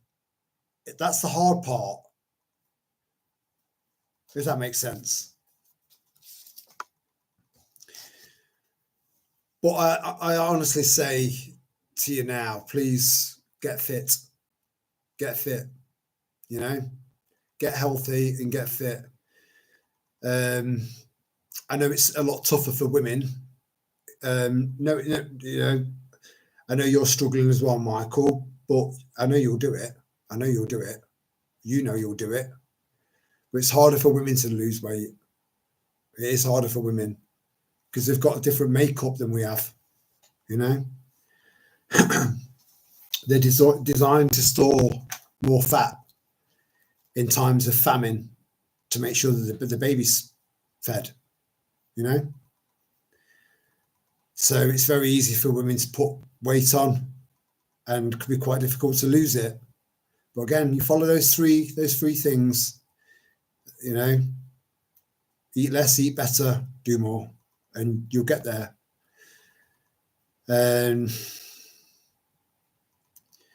Yeah, it will give you, it'll build up your confidence as well, because you'll be thinking, right, if this scenario happened, I'd know what to do. If this happened, I'd know what to do. That I'd know what to do, you know. So if ever there was a time to learn how to fight, it's now. And if you don't do that, then at least start looking at your home defenses and making sure you've got something at hand in every room, something you can lay your hands on. Because we don't know how, there's no way that this transition from what was to what's going to be, there's no way that transition is going to be peaceful, calm, friendly, you know, and all fluffy. It's not going to be like that at all. It's going to be the complete opposite of that. And I think most of you know this, you know, there'll be statistically some of you that are going to be in denial of it because it's just too much to take on board.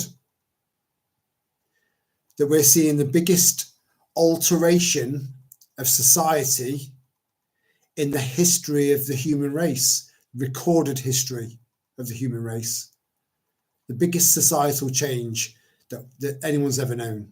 And it's happening in your lifetime, and you will witness it. You will witness that transition. But you've got to prepare for it, because if you don't, you'll become a statistic.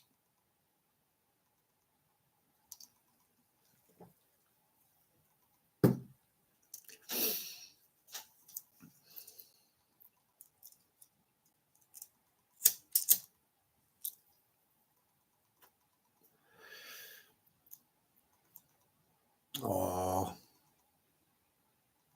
give him a hug from me, Lana,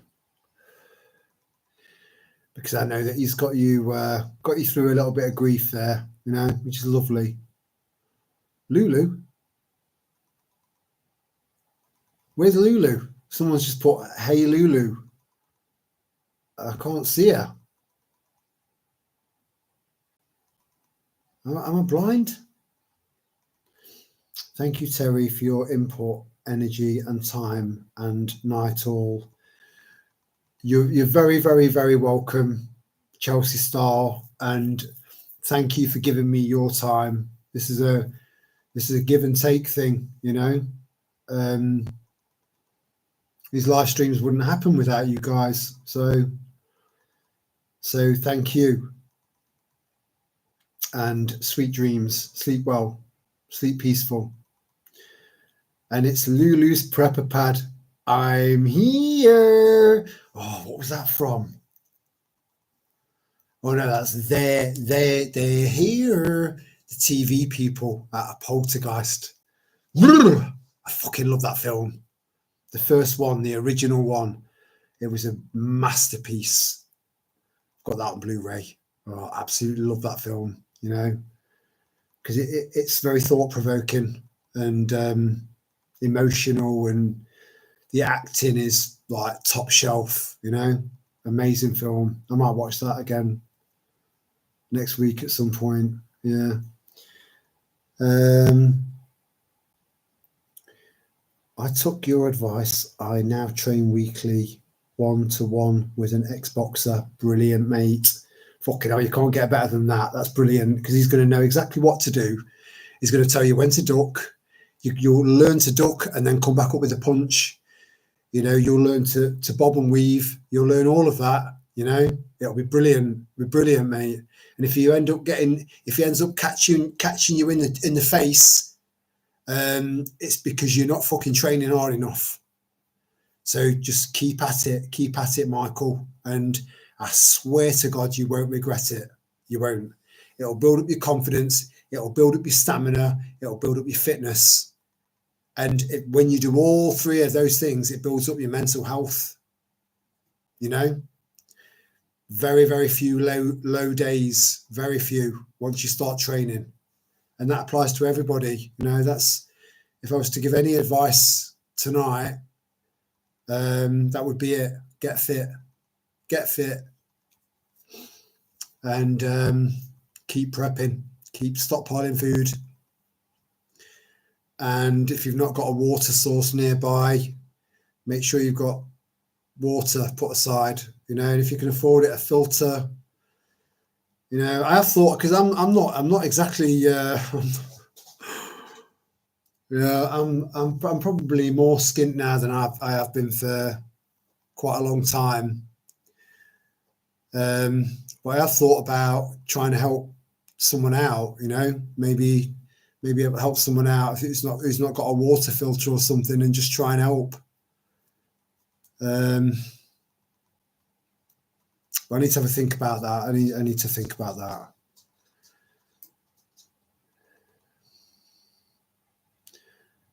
We will be sparring together soon.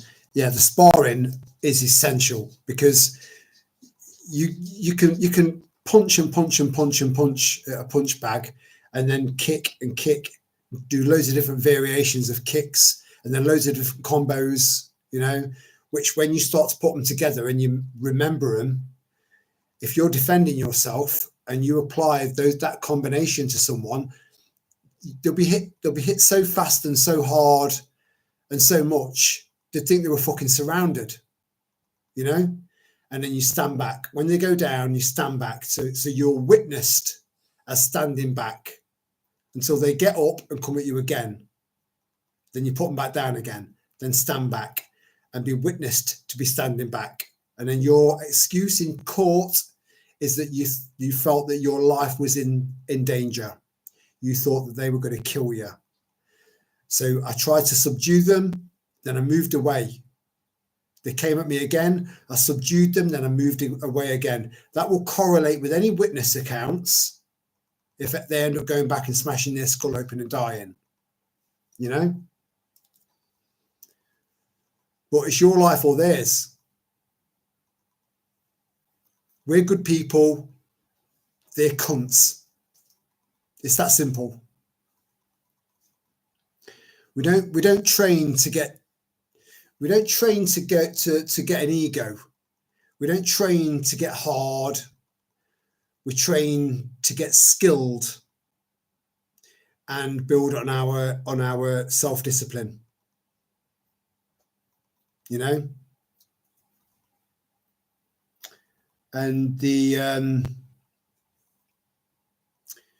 endorphins that you get can last for days, but you've got to push yourself. When you feel like you've got nothing left,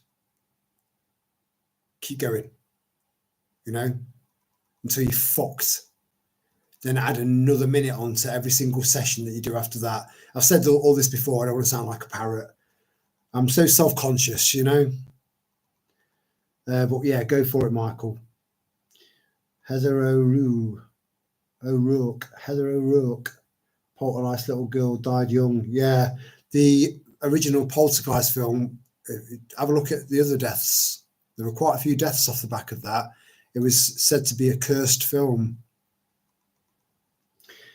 Reduce carbohydrates and sugars and find the fats animals or the fattiest animals. Coconut milk, avocado, olive oil, that work for you. Yeah, I agree with all that, but it's very difficult to come off carbs when you love chips. And we've all got a shitload of rice, a fucking house full of pasta, you know. So coming off carbs when we've got a lot of stuff backlogged and, you know, stored up in our homes, a lot of it are carbs, you know, the vast majority of it, because we need to feel full. But you do make a good point. Ducking and dodging, then in with uppercut to ribs or head. Loving it. Yeah, honestly, Michael, when you start getting into it, he might not know this. So this will give you when you get comfortable with sparring, you might not know this. Keep your guard up, but keep going for body shots, and eventually he'll bring his guard down from his head down to his body because his body's taking too much punishment. Then go for the head. They fight dirty, no honor. Who does? Oh, God's Child Freeloaders. Oh my God. Hello, man. I'm subscribed to this guy's channel because he's another one that's sticking his head above the parapet. And I think we've both got a very similar perspective of what's happening in the Middle East. You know, we're both seeing it. I don't think either of us are pro-Israel. I don't think either of us are pro-Hamas or pro-Islam. You know, we're just pointing out what is really fucking happening over there, and it's a genocide. And this guy's got a tiny channel. I don't know why it's so tiny, because the content that he's putting out there, or she, I do apologise. I never got to know.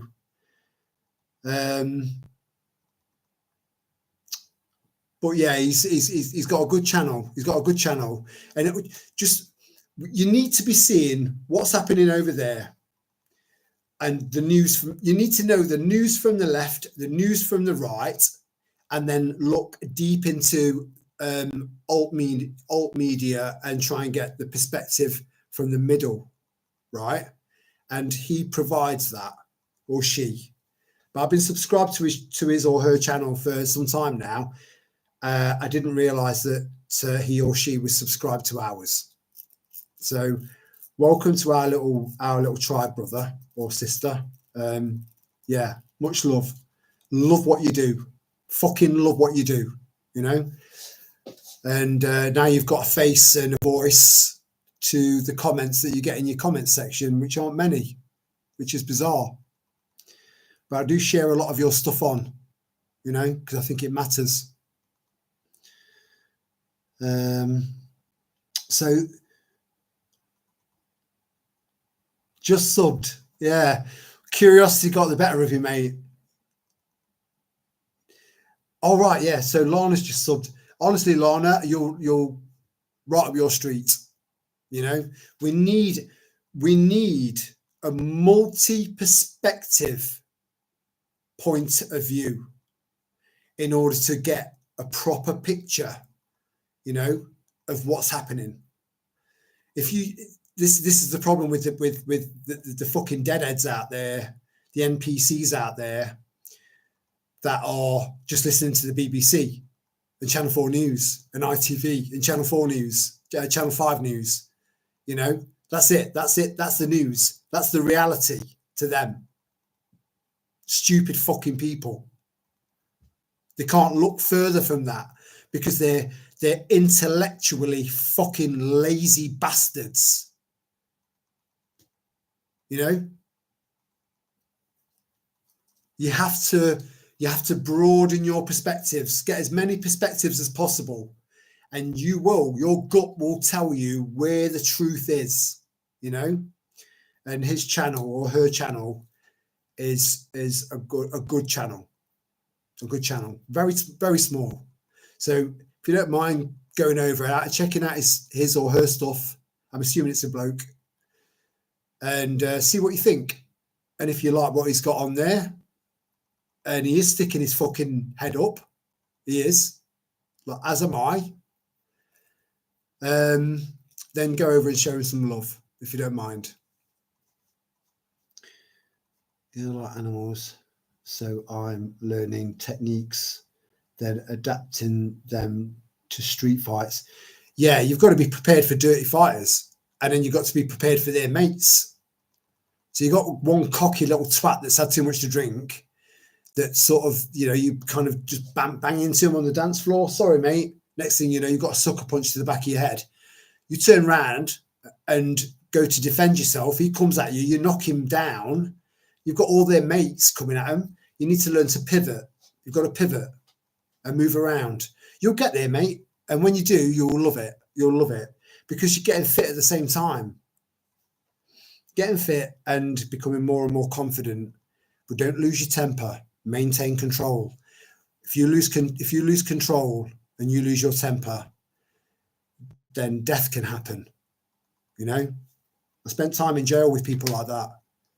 It started out as him just defending himself, or they were just defending themselves, and as a result of them getting carried away because they've had a few too many sherbets down them, they've ended up killing them, and they've got life just for defending themselves, you know. And I know the truth, you know. It's not like they were feeding me a little merry story. Hello, Linz. Good to see you, sweetheart. How you doing? I think we'll take it up to 1 o'clock. I think that's a respectable time. And yeah, and then call it a night then. But we've plenty to talk about between now and then.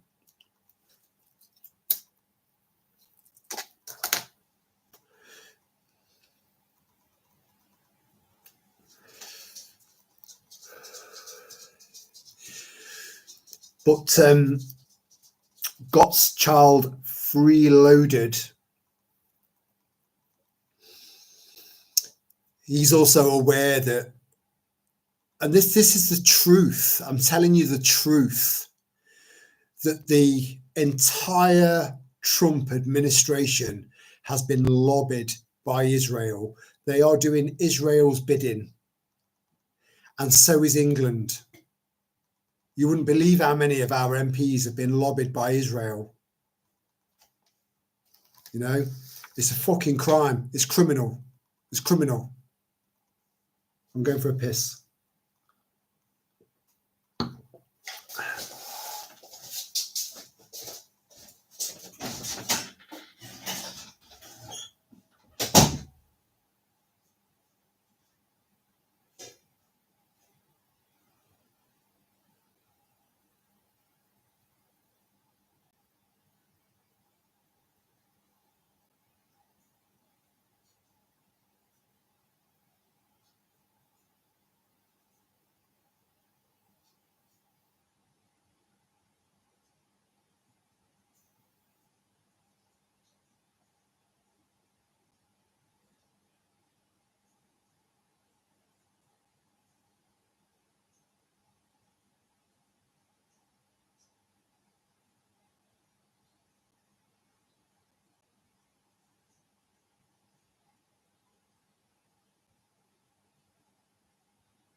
You know that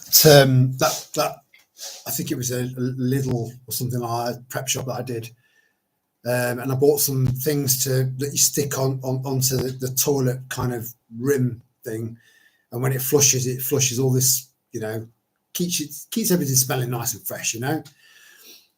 It was only until I kind of put it in situ that I realised that it was yellow and blue.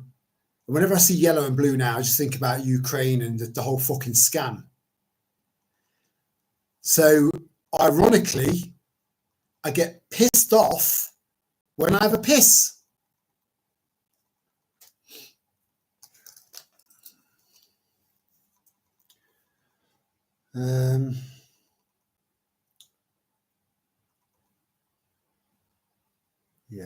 Yeah, it is lovely. It is lovely. We've got good, really, really good chemistry. You know, it's the same people every time, but then there are lots and lots of other people that sort of like come in, you know, listen for a little while and then go off and do their own thing. And then there are lots of people that watch the live streams after the live's finished and then just watch you know the replay. And but there are certain people that just kind of they start pretty much at the start of a live stream and then they see it all the way through, you know, and everything in between. And I love that. But it's the same, usually the same people, the same faces. And yeah, it would be nice to get more people involved. But then I think if there was too many, I'd struggle to be able to stay on top of the chat, because I like to read out your all you know, anything that's relevant there that needs to be read out. I'm an attentive guy, you know. But yeah, welcome to the party, Linz. Hope you're doing all right, sweetheart.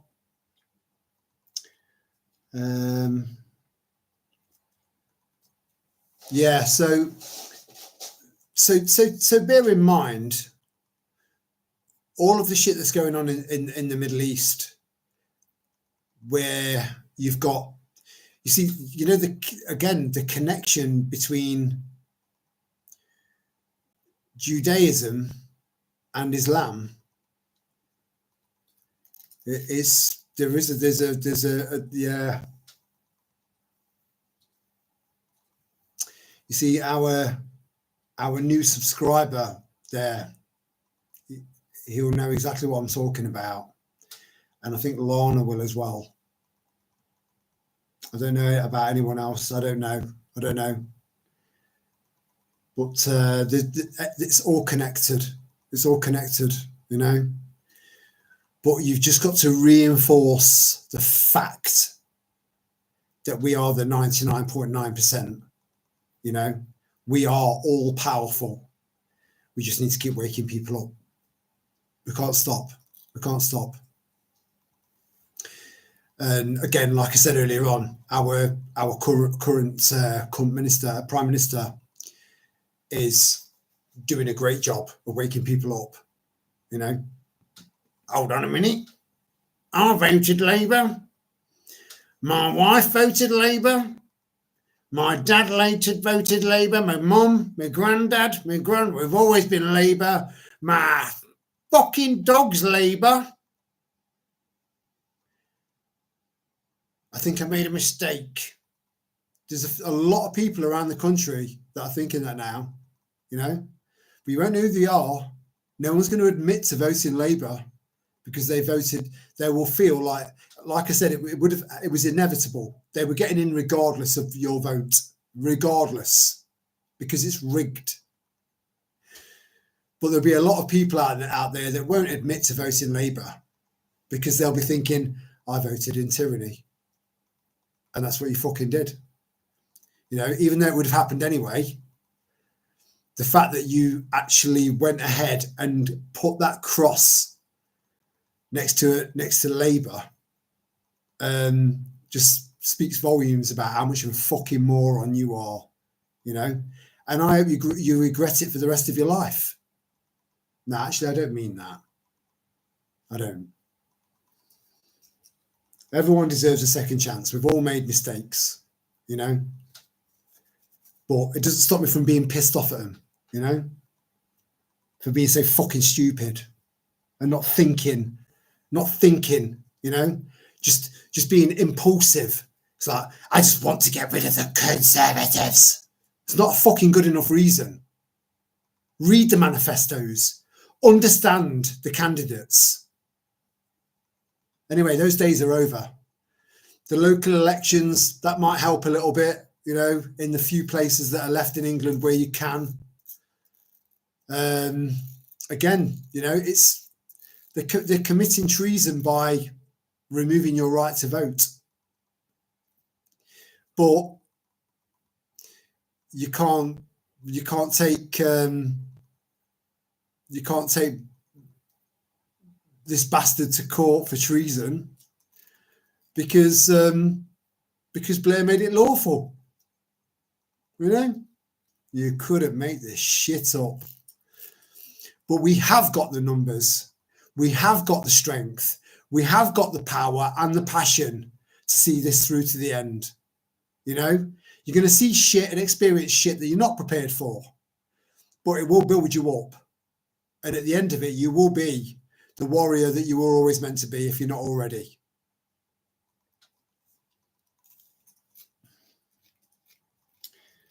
The ballot box is only a pleb suggestion box. That's exactly what it is. That's why I did a big cross. Maybe just going in there and videoing myself just doing a tornado kick on the actual ballot box that everyone's put their votes in, going in there. Because I actually had my uniform on when I went in there. I don't know if you paid attention. I had my belt and yeah, I could have, maybe that would have been more meaningful, if you know what I mean, as opposed to just doing a cross and spoiling my ballot. Maybe I should have just gone in there and just did a flying fucking kick at the ballot box, knocking it flying off the table halfway across the room, and then walk out of the room with my back to him like that. But I didn't think. And they knew my name and address beforehand. But then they wouldn't have done it if I'd have just gone in there and done that impulsively and filmed it. Maybe next time. Reform will be in charge next. That's the plan. Linz, it's not happening. I'm just being straight with you. It's not happening. Selected, not elected. Spot on, Lana. Yeah, spot on. It's all rigged. It is. We don't decide. We don't decide has in public. Yeah, it's all rigged. It's absolutely rigged, you know. And this is what I'm saying. Democracy is dead. It's an illusion, and it doesn't work. We need the more decentralized. You see, a lot of people think that the more decentralized government is, the more complicated it is, and the more bureaucratic it becomes. That's not the case. It's not the case. You can hold on to leveling shit out that way, you know, by keeping everything local. That's how it should. That's how it should be. You know, democracy. You're replacing in its current form. You're replacing one fucking idiot with another fucking idiot. You know, and they're getting progressively worse. If you've noticed, progressively worse.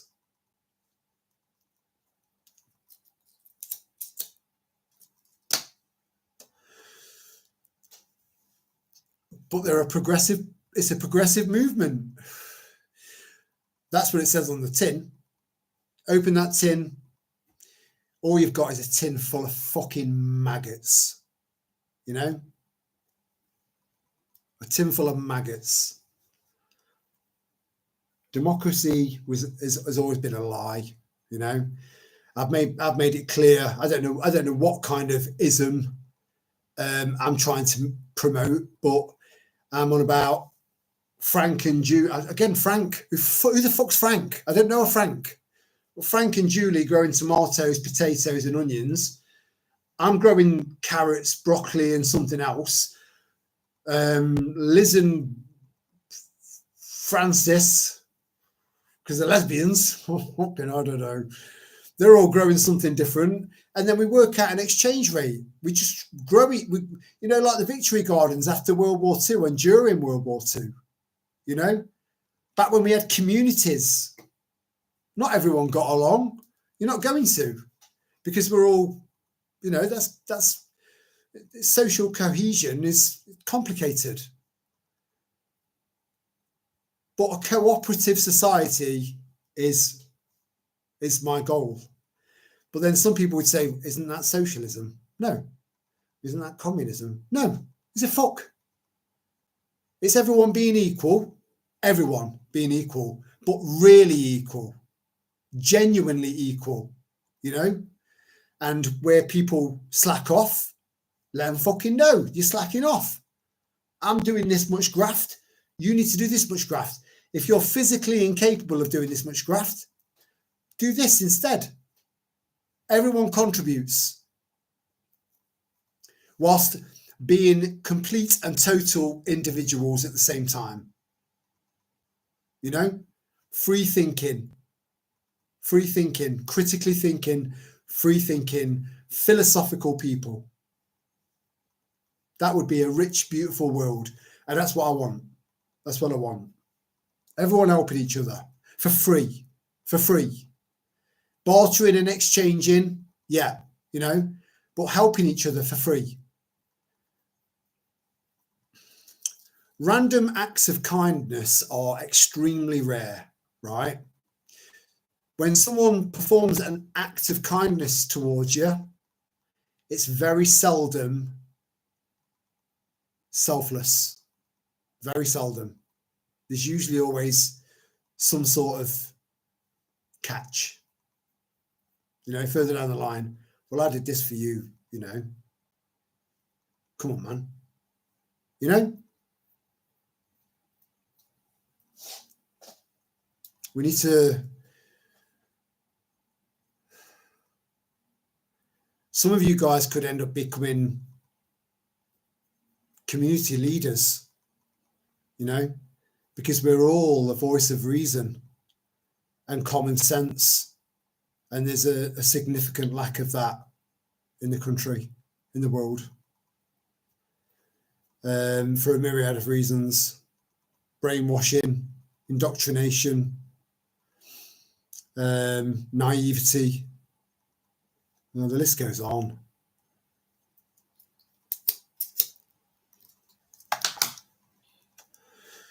On and on and on. So being in a position of common sense where people may have kind of dismayed you and ridiculed you as being some sort of tinfoil hat wearing nut job conspiracy theorist, losing your grip, you know, unwell. I've had it all. But it's water off a fucking duck's back now. It doesn't bother me. I still continue to fight forward and do the right thing and spread the word and make people aware. Just whether they want to hear it or not, it still goes in. Remember that. It goes in.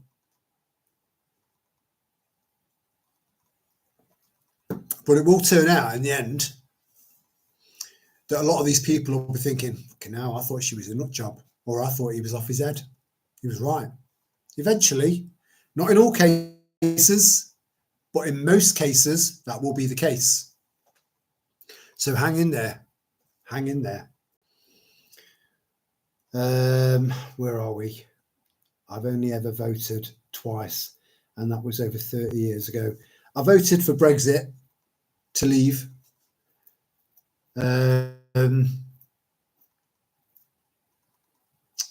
And I think I voted one other time, other than the video that I did where I spoiled my ballot. And that's it. That's it.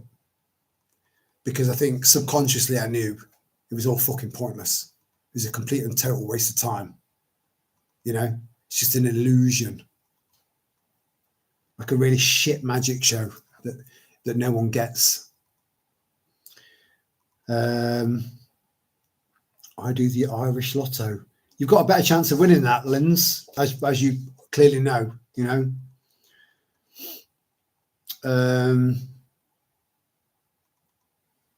Beans, meat, fish, important.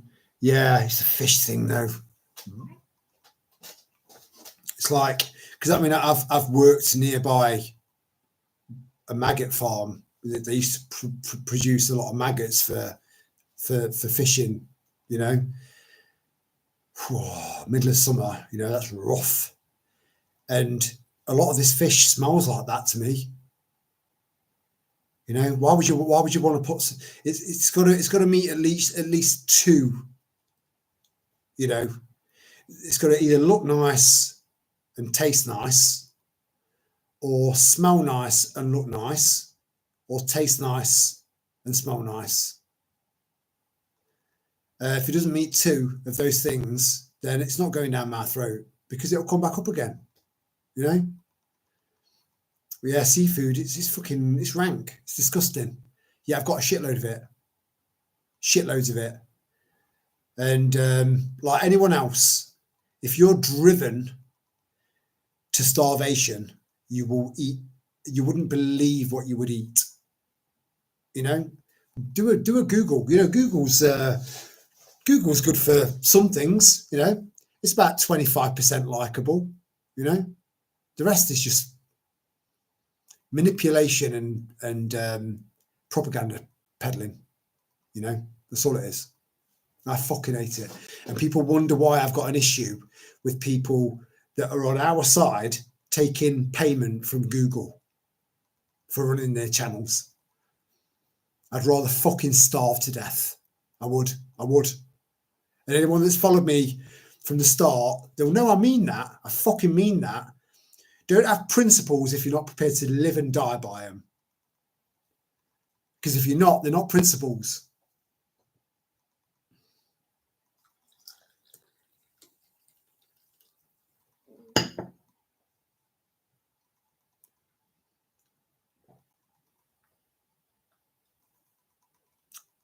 Enzymes are essential. Yes, they are. If you can start making your own sauerkraut, it preserves itself. You know, all of those try and grow shit and then make sauerkraut from the stuff you've grown.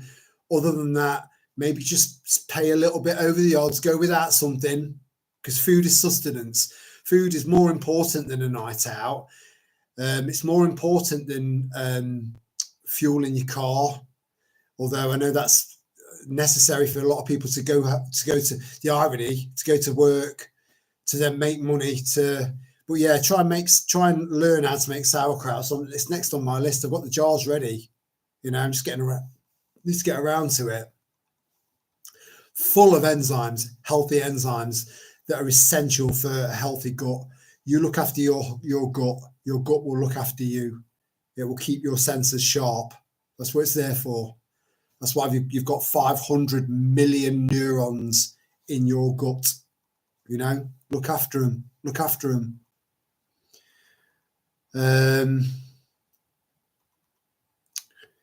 Yeah, dig for victory. That's right, Michael. Yeah. We need to go back to that. We've got to. You know, next door. You know, they had a bit of it wasn't much of a garden. It was a lot of slabbing and stuff. You know, and one tree, and it's just paved the whole lot. You know, and you look in my garden.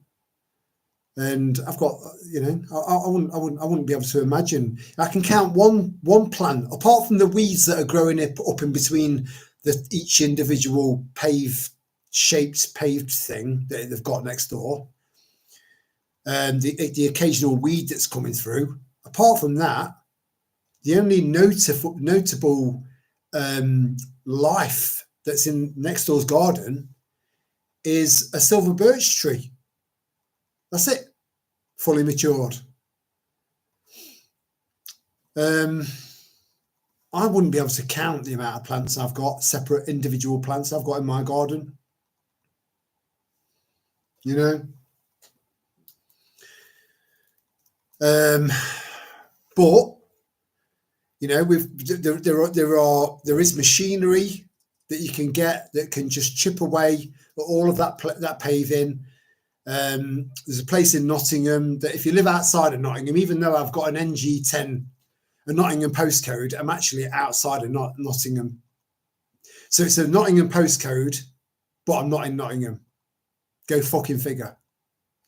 So because I'm outside of the Nottingham district, if you like, we're more part of Derbyshire. But there's a place in Nottingham that sells topsoil for 25 quid, delivered. Because I'm outside of Nottingham, it's 30 quid. But that's a ton of topsoil. You know, I'm going to grow the fucking. You know the bit in the film The Martian, and he gets what's his name gets left behind, and he just says, "Well, you know." It's pretty much, I've got nothing else to do. I'm going to science the shit out of this. Science the shit out of it.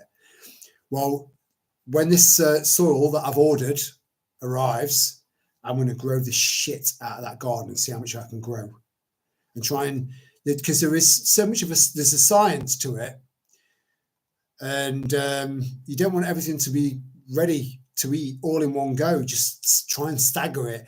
Think it through, learn, research, and then save as many seeds as you possibly can. Save those seeds. You know, moving forward. And then look at plants that you can eat that give off the most amount of seeds as well.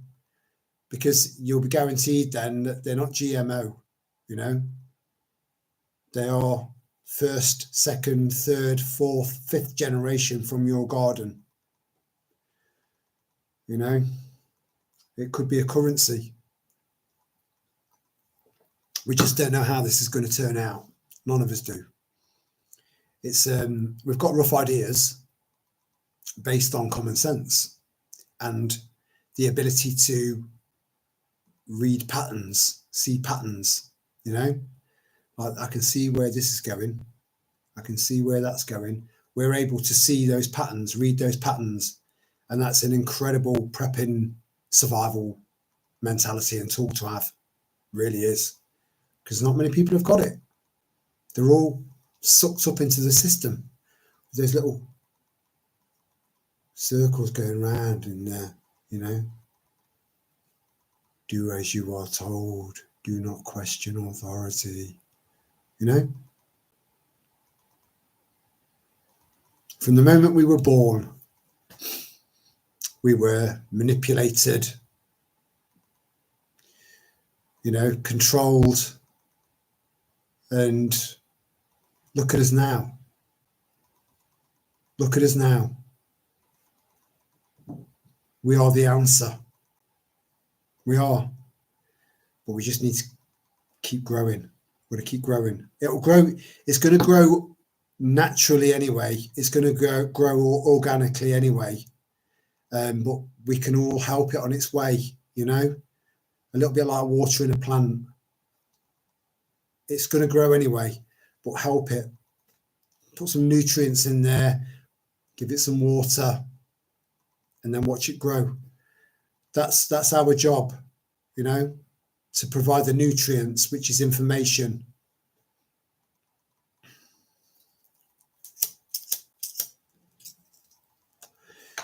And the water is encouragement. We've got this, we have, but I'm telling you, it's going to be fucking bad. Bad. So bad. But everything passes. It will pass. And being a prepper, you've got, you know, the odds are stacked in your favour. Nothing's guaranteed, but the odds are stacked in your favour. You've got to get your mind right. You've got to be prepared mentally. Doesn't matter how much fucking rice, beans and pulses and cans of food you've got, water, purification, you know, home defence, learning to fight, getting fit. None of that matters if your mind's not right. You've got to get your mind right. Be prepared for the absolute fucking worst case scenario, you know, of literal bloodshed in the streets. You know, be prepared for that. So first aid, learn some first aid and self-first aid. Trying to give yourself first aid with one arm, you know. There's a lot of skills that we need to start really ramping up on. First aid's one of them. Fighting's another. Home defense is another. Because I'm pretty sure that most of you guys have already got plenty of food.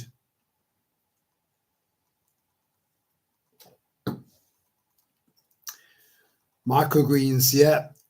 Buy some, get some mung beans, and you know the little plastic tubs that mushrooms come in. Save them. I know the plastic. I know that's it. That is a downside, but we're just trying to make the most of what we've got. You know, trying to look at something and think, can I use this for anything before I put it in the recycling or in the bin? And if the answer is no, chuck it. If the answer is yeah, use it. Simple.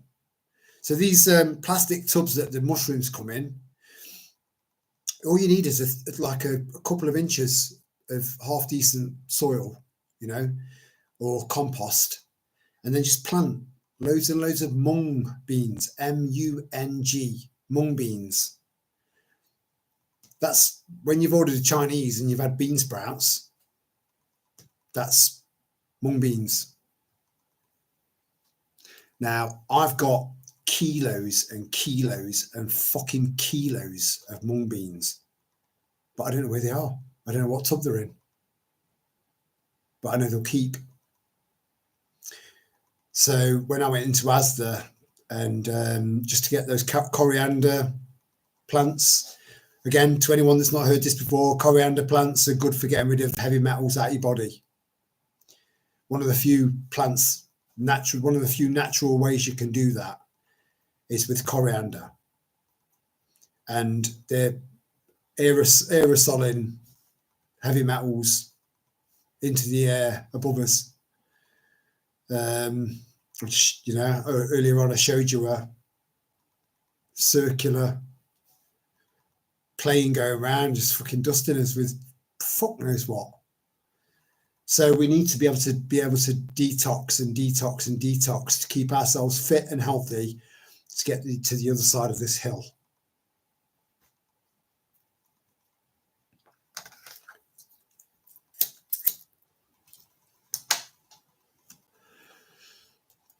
Get to know your neighbours, get to suss your neighbours out. They're all going to be very, very important further down the line, because if your street gets attacked, you know, again, I thought, you know, I live in Long Eaton, you know, there was kind of maybe a little tiny bit in the back of my head thinking, with that fucking all right, Jack, I'm all right, Jack kind of mentality, that kind of mentality that I normally despise because it's selfish. That was a little bit maybe in the back of my head. I'm only human, you know. But the fact that I believe that they are building a massive barracks in the middle of my fucking town, a 10-minute walk from where I live, from my doorstep, and I live not far from a school with young children, that concerns me. And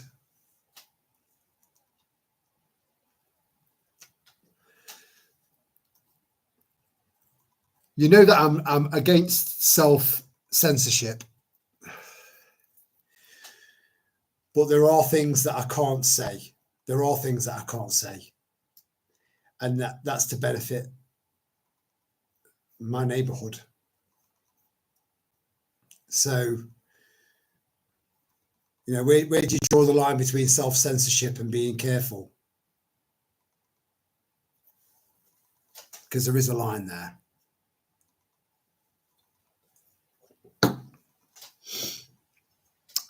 Just know that I will never go to jail, because it will be purposely made known, my stance, whether it's been passed on to these certain specific ideology worshipping people directly, or because I will refuse to convert, even though I look like I'm already half there, you know. Salam alaikum. Malaikum, fuck off. So I wouldn't last 5 minutes in jail. You know, I've been there before, but it was different then.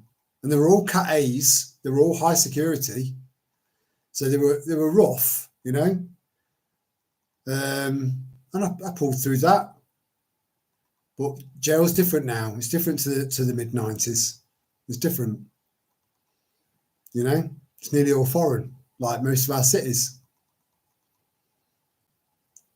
So, you know, I get 5 well-built fucking Muslims running at me. Yeah, I might take the first or even the second one down.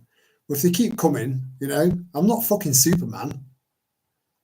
You know, I've got some skills, but it wouldn't work in there. It wouldn't work in there. So I'd be left with continuing to keep my head above the parapet and keep being honest and keep telling you the truth and keep being honest with you like I've always been, and risk having my head above the parapet and risk the police coming to my house. And I'll continue to do that. I will. We will. Everyone should be doing that. Everyone. It shouldn't just be down to people like me and people like the chap I mentioned earlier on, whose channel I follow and now Lana's following.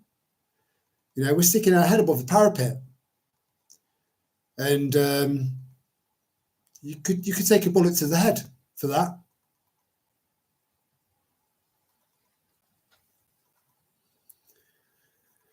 So I would rather die with pride and honor, defending my castle under the castle doctrine. And I know I'll die in this house fighting. I know I will. I know that's my fate. And there was a time where I took a little bit of a break from posting, because I was hearing about all these people going to jail, and some of you guys will remember this. I was hearing about all these people going to prison for sharing memes and opinions and stuff online. That was it, jail. And I disappeared for 2 or 3 days to have a think. And I arrived at the same conclusion as I did before I went off to have a think, that I'm in this to the end. And if that end is my life, then that's it, you know. And I've come to terms with that. We've all got to die sometime, and I would rather die doing the right thing, you know, right to the end. But I would like to get my girls to safety first. And I've got a plan. I've got lots of plans on how to do that.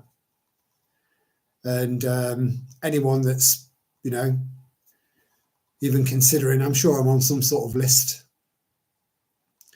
but anyone that's considering to come into this house, they know that I'm not easy pickings, unlike this unfortunate, poor, lovely gentleman that was a gentleman, you know, who allegedly committed suicide in jail.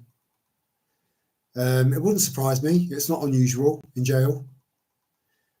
But I don't think it was suicide.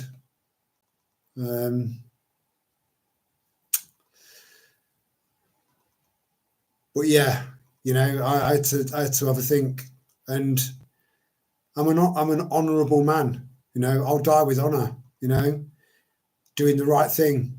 And if everyone took on that same sort of ethos, then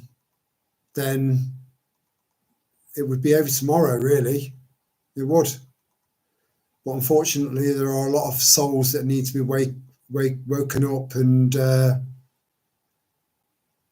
you know, just kind of like hypothetically pull their heads away from the telly and towards the truth. And just keep doing that. We've got to keep doing that. We can't stop. We can't stop. But I will die in this house, protecting this house and fighting for all the right reasons. And I think that's probably one of the reasons why, again, paranoia, again, I mentioned this a couple of times in the past. Paranoia can be your best mate. It can, because it can keep you on your toes. And again, I know that I might sound like a bit of a parrot, but as long as you are in control of it and it is not in control of you, you control the paranoia. Paranoia, we have paranoia. It's one of our traits, one of our psychological traits, and it's in everyone. And if it wasn't meant to be in us, it wouldn't be in us. You know? So all I'd need to do is get my girls to safety, and then I'll make you earn your fucking. I'll make you earn your pay. You egotistical 2-tier cunts. You know, come for me. Come for me. That's a request.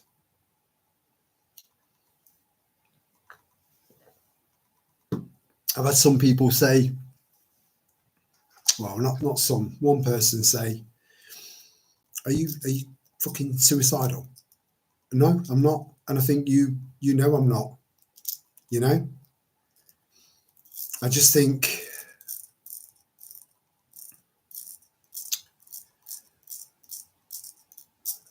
if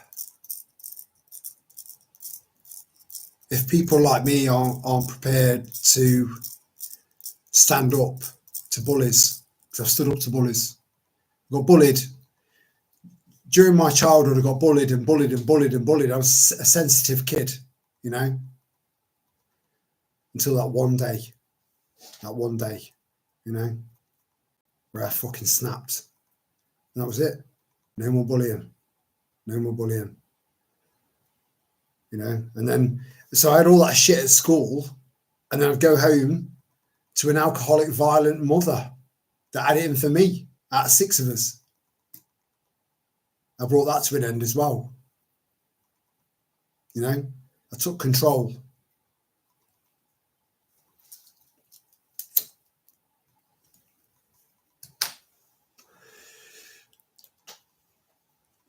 Nobody has the right to tell you how to live your life. You tell you how to live your life. You listen to your consciousness, you listen to that inner critic, you listen to your gut. That will guide you. It will. It will. It will. You don't need a fucking tyrannical government with excessive overreach telling you how to live your life and how to look after your kids and how your kids should be educated. You know, a government that's just piling loads and loads and loads and loads of people that just clash with our culture 100%. You know?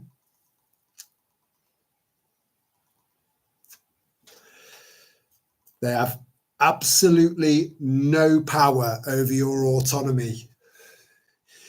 The only person that has power over that is you. And as long as you remember that, you'll reinforce that, because it's the truth. It's the truth. You know, I'm not trying to rile up a fucking army here to go and converge on Westminster. That's not what I'm trying to do.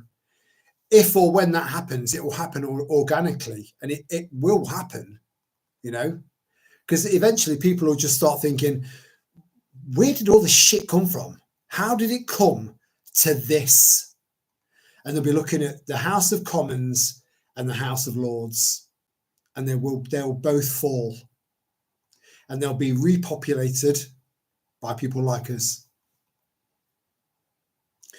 And there will be educated, smart people within the working class that know about economics, that know about trade, you know, that know about this and know about that. There's so much talent out there that's untapped, that come from the working class. Just because we're working class, it doesn't mean we're thick, you know, although, you know, sometimes you can look around and think, well, that's fucking debatable, but we're not. We're not. We're just in a different financial bracket. That's it. It's got nothing to do with our IQ. Nothing. Nothing.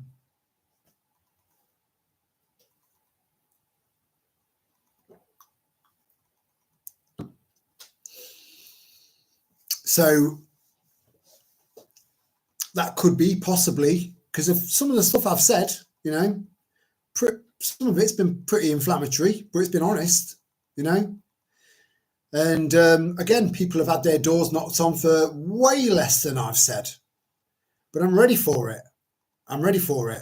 And I think one of the reasons why, maybe, again, going back to paranoia, maybe one of the reasons why they've not knocked on my door is because maybe, possibly, they've had someone do some sort of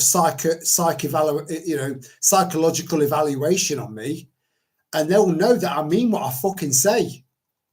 You know, I will take lives of anyone that enters into this house. They'll get a shot across the bow as a warning initially.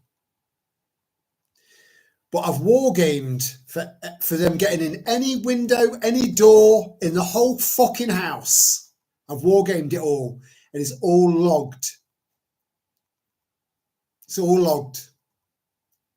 I just need to get my girls to safety, and I've got a plan for that as well. That will come after the shot over the bow. But I know I'll die in this house, and I know I'll die fighting and defending.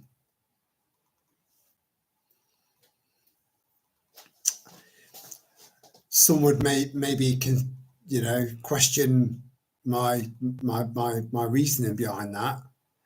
Some of it is quite shallow in some people's eyes, because I wouldn't have. I've been homeless.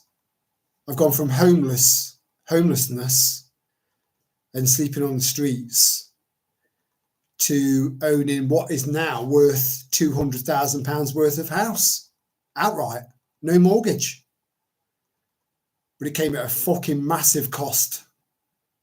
Massive. That is why I will defend this house. So anyone that wants to try and have a go, if there's any police listening, 77th Brigade sellout fuck-ups, that are probably all on the spectrum and don't realise that they're just being cunts, and that they're being malicious towards their own people. Fuck them. I hope they all die.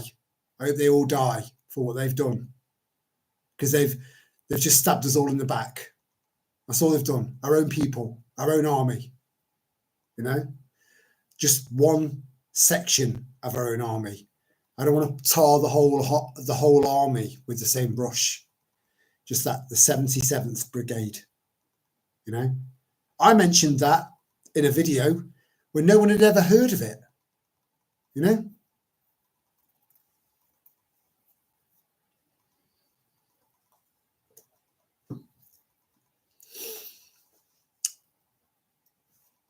So I've got this house because of the loss of my wife. So I'm not going to relinquish this house to the big banks, being manipulated by the WEF. Nothing, and you'll be happy. It's not happening. It's not happening. Come through that door. Just, again, a message publicly, and I'm not pissed. Believe me, I can take my ale, right? I'm saying publicly now, anyone that even considers doing this, think about your kids. Think about your kids. They're going to need a dad. They're going to need a mum, because if you enter into this house, it's your fucking fair game. Your fair game. Because I know my rights. They can chuck acts and statutes and acts and statutes on top of it all. It means fuck all to me. Fuck all. Nothing.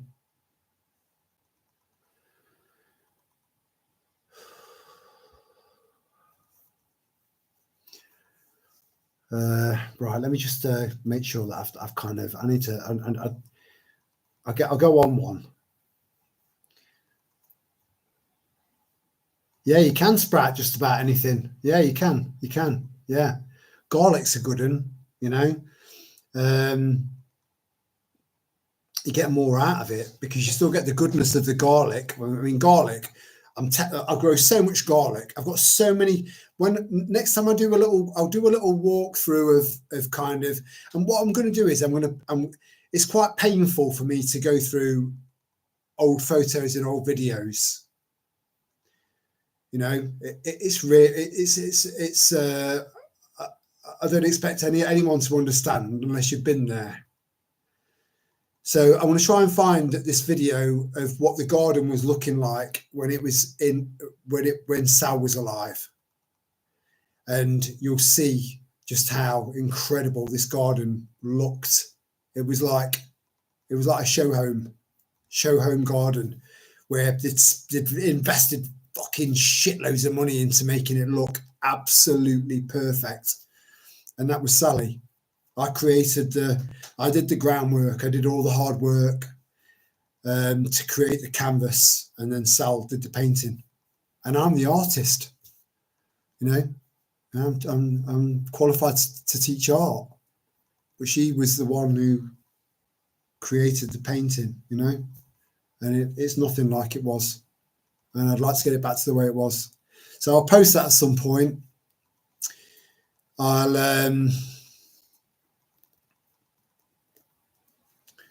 yeah. The more I think about it, the more I just think I'm going to defend this until I die, until I die.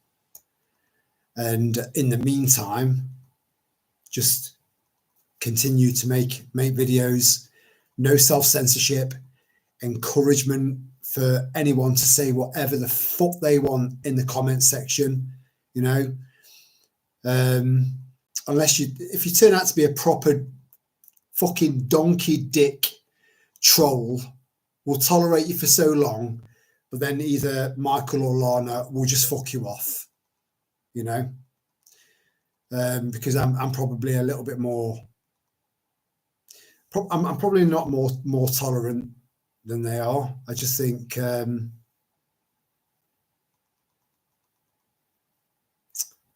yeah, it's complicated. But yeah, just know that you have full autonomy over your life. You have full autonomy over your children's lives. And the government are meant to be serving you. That is in the Constitution. That is in common law. Nothing is above common law. Nothing. So if they try to evict you, you know, hopefully some of you guys have got connected via Telegram to these rapid response groups. Utilize them. Utilize me. That's what we're here for. We've got to help each other. We have to help each other. And we have to help each other for free. For free. You know? No little kind of side, you know, I've done this for you, you know, you need to do this for me. None of that. Selflessness. You know, help each other. And that's one of the reasons why they've kind of systematically destroyed communities and society, because community spirit is so fucking strong. So within the community cohesiveness, you've got the family units. So you've got the strength of the family unit, which they've corroded over years. They've corroded on that, and then they've worked on society. You know, you go to any kind of anywhere that's not in the center of the city, like you go to the center of Nottingham, you're going to find some fucking Fruit Loops in there knocking around. But generally, it's quite tidy, it's well kept, same as Birmingham, Manchester, you know, Luton, all of the places that are getting taken over. They're neat.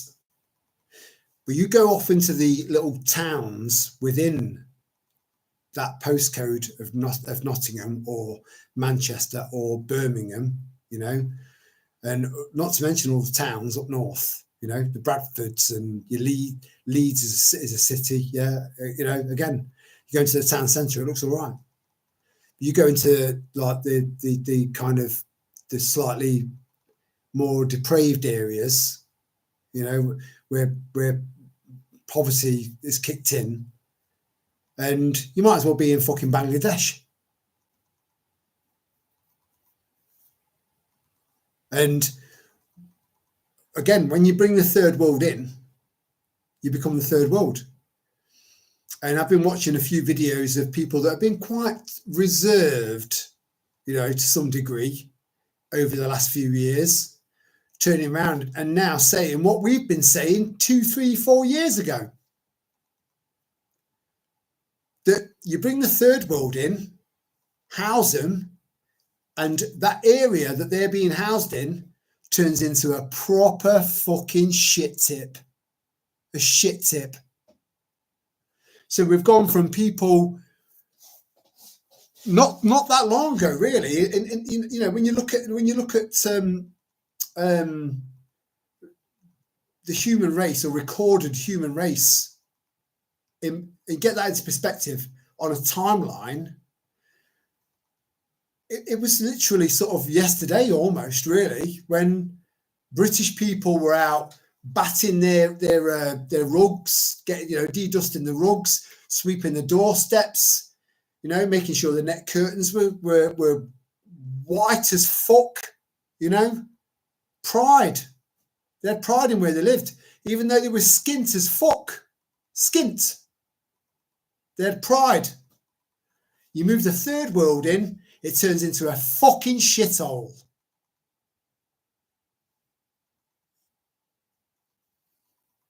Now, again, I need to make it clear, and I've made it clear throughout. This is not me backtracking, because I don't fucking backtrack. Fuck that shit. And I've just become aware that I need to end this on a positive. And we're meant to be shutting down by 1. So leave that with me. There are Sikhs that live. Hold on, I lost my fucking perception of direction.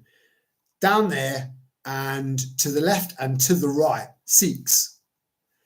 Their garden, immaculate. House, immaculate. Car, immaculate. Everything is immaculate.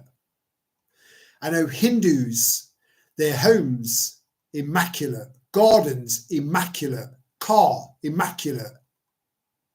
And the Hindus and the Sikhs' attitude towards the British way of life, immaculate.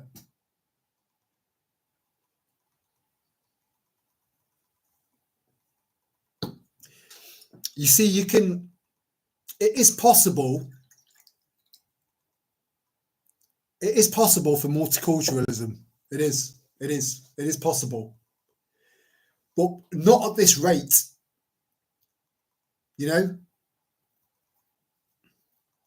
It's too much. It's too much. And if they won't stop it, then we will, And just remember that even if they are future potential UN soldiers that will be given literal live firearms, we will still beat them. We will. Because we're smarter. We're more composed. We're British. We just think things through, They'll be acting out of ego and anger. And they are 2 massive weaknesses in the human psyche. Massive weaknesses. And it's not the first time I've said that. So if they are given that role, we'll fucking take them out, And I'm aware that everything I'm saying is public. This is very public. But I am 100% confident that will work out. But there will be sacrifices. There will be. It's not going to be easy. But we do need to come together. We do need to we do need to unite. Cross cultures that have assimilated, cultures that have embraced the British ways and managed to kind of maintain their culture whilst embracing ours. It's not much to ask. It's not. I learned a tiny bit of Italian just to go over to Italy for a week. And then I learned a bit more to go over there for another week, 10 days, just out of respect. These cunts have got no respect. They think they own the country. They're 6.5%, They can't win. They can't win. Our governments can't win. We're finding new ways of finding our ways around problems. This is why we're at the top of the food chain, because we're problem solvers. And then you add into the mix the prepper mentality, preppers, we need to inspire people. And the only way that you can do that is by leading by example. And by leading by example, you're putting your head above the parapet. And that is a necessary risk to take. But we will prevail. We will. I'd like to be there to see it. I would, be amazing. I'd love to see that. I would love to see my little cog, tiny little cog in this massive machine of the freedom movement, I would love to see the end result. I'd love to see the end result. I don't know if I will, but I would love to see it. I would, because that's been my dream. So if we pull it off, when we pull it off, and we will pull it off, we will. I'm telling you, I've never, ever lied to you. And if it's a theory, it'll be clear that it's a theory. This is not a theory. We will pull this off. We will win. Which is going to take a lot of sacrifice. It's going to take a lot. It's going to be bad, But we will prevail. We will. Have faith in yourselves. Have faith. Have faith.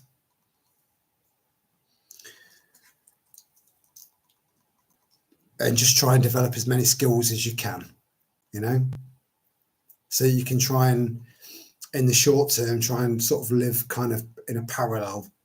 But we've talked about this over the years, and it's mad because that now seems to be coming to fruition. So it's crazy that we were talking about it and now we're actually there.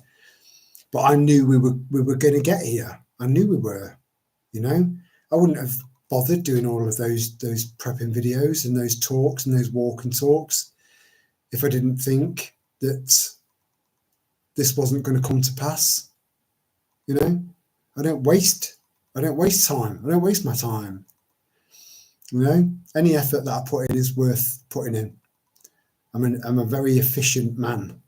Let me just catch up on the eclipse is apparently going to make things personal for everyone. Don't bite, keep calm when appropriate.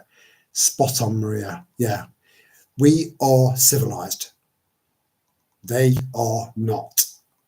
They're from a third world country.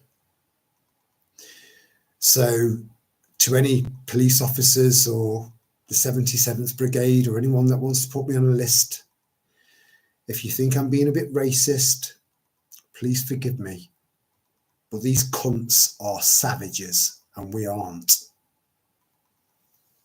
Brain over brawn. In fact, brain and brawn. Yeah. But yeah, keep cool. I can't blame you for defending your home to the death. Of course, it's up to you, but I hope it doesn't come to that conclusion. Mate, I don't want to die. I don't want to die. Please believe me, everyone. Please believe me. I don't want to die. I'm not suicidal. I don't want to die. But I just think I've got to keep speaking out. There's not enough. There are so many people, especially on YouTube, which is one of the most viewed It's the most viewed platform on the planet. So I've got to keep speaking out.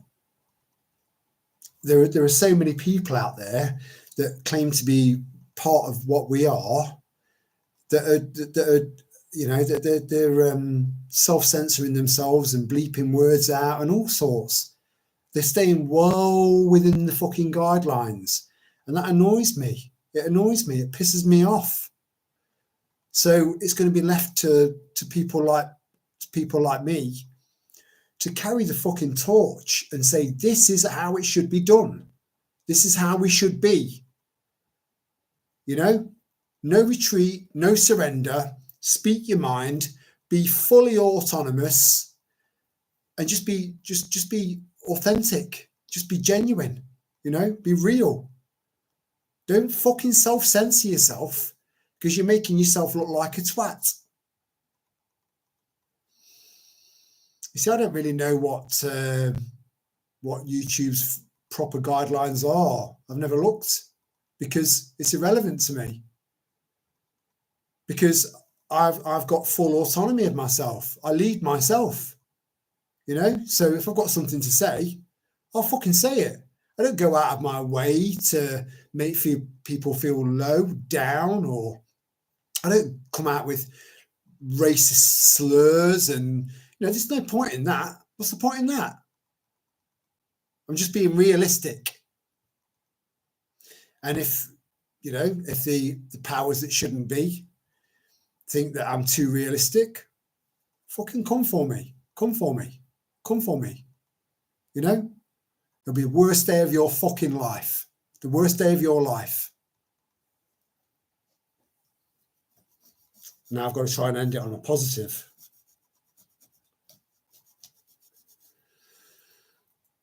Sal Misra, how you doing? We're just about to shut down. You can't sleep? Well, it is possible. Apparently, if you watch this live stream back from the start after we end, apparently there are people out there that do find me so because I know that's not the case. I'm sorry, Michael, because I didn't want to make you feel guilty. I'm fucking, this is what I'm saying. We're all, most of us, if not all of us, are proper true empaths. We understand. We put ourselves. We automatically put ourselves in the position of other people and how they may feel.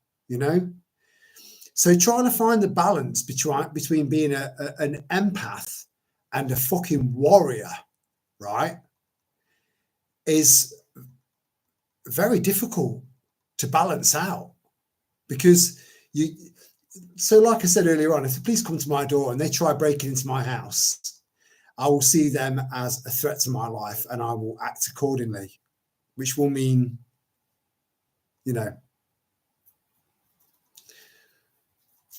but I'm also thinking that it will probably be blokes, they've got kids that are going to grow up without a dad.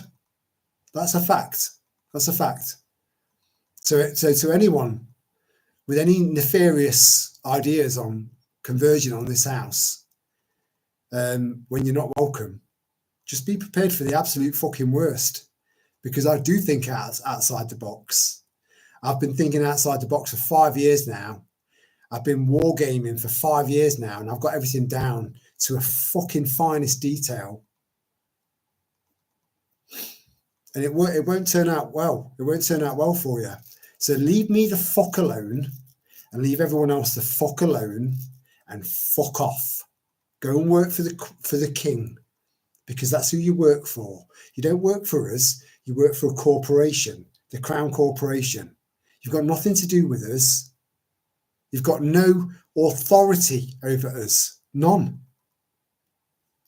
I'm not one of the king's subjects. I'm one of the king's fucking enemies. He is the son of the mother of a chain of families that are parasitic.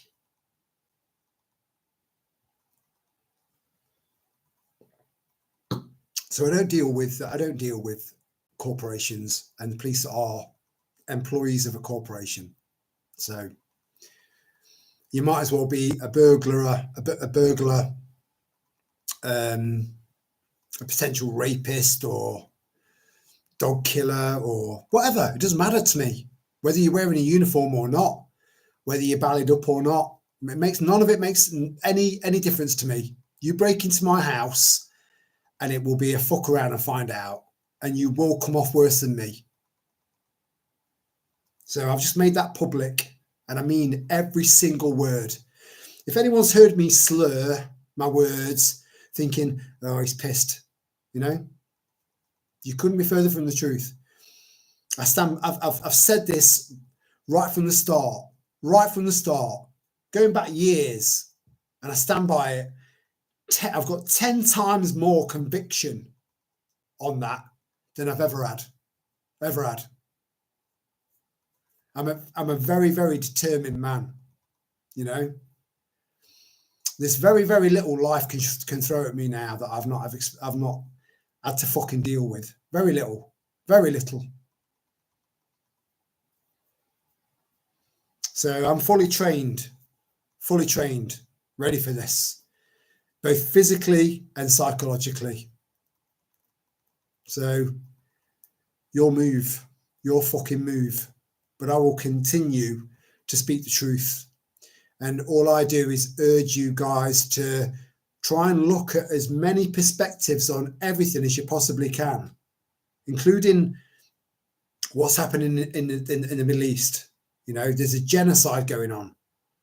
Israel is in control of our government and America's. They're calling the shots, you know. We are sovereign men and women. And it's our duty as sovereign men and women to protect and defend our land from foreign or domestic, just the same as America. But unfortunately, we've got a lot of people that just don't see it. They don't see what's coming.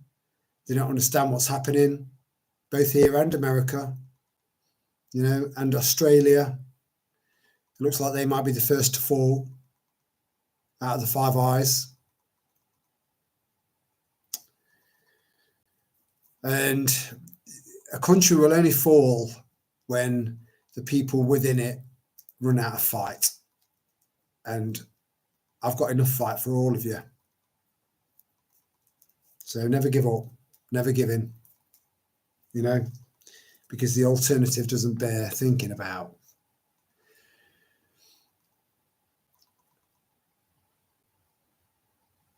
So that is my my last message, is that we will prevail. So that's literally all I can do as far as leaving it on a positive, because it's a genuine, honest opinion, a genuine, honest, you know, we will prevail, but it's going to take hard work and sacrifice and guts, you know. I heard on, I was about to end it then, but I just want to get this one last thing in. I was listening to I like Rattlesnake TV because I love debates. You know, I'll enter into a debate with anyone if I know what I'm talking about and I know that I'm coming from a place of truth. I'll debate anyone, and I won't leave them alone until I'm fucking done. Even when they're done, I'm still not fucking done. So I love debates because they're good. You know, it draws the passion out of people on both sides, and you get to listen to different perspectives, which is good. It's good for us. You know, debating is good. So entering into some sort of fucked up 1984 dystopia is not an option for us, because we need to be free and individuals. And the only way we can maintain that is by going to war. But we will prevail. We will prevail. We've got the numbers on our sides. And spot on, Michael. And you know what, Michael? I know that you mean that. You know? I know that you know that. And I know that most of you guys know that. You know? We will prevail. Just feel it. Know it. Know it. This is not a theory. This is a knowing. I know for a fact, based on so many fucking parameters and statistics and observations, we can't lose. We can't lose, but there'll be a lot of sacrifice, and then a lot of readjustments, and then a lot of teething problems. But we will win. We will win. We will win. So on that note, I think that is a bittersweet ending, which I'm not entirely fucking happy about. But it's better than ending it on a proper negative. You know, we will prevail. Please believe me, we will. We will.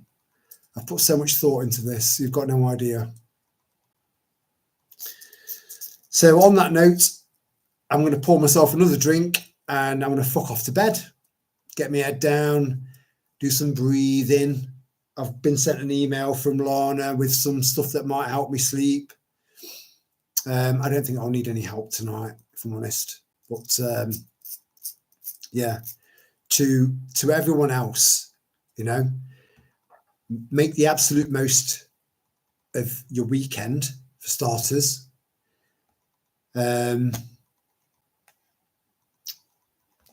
Share the love.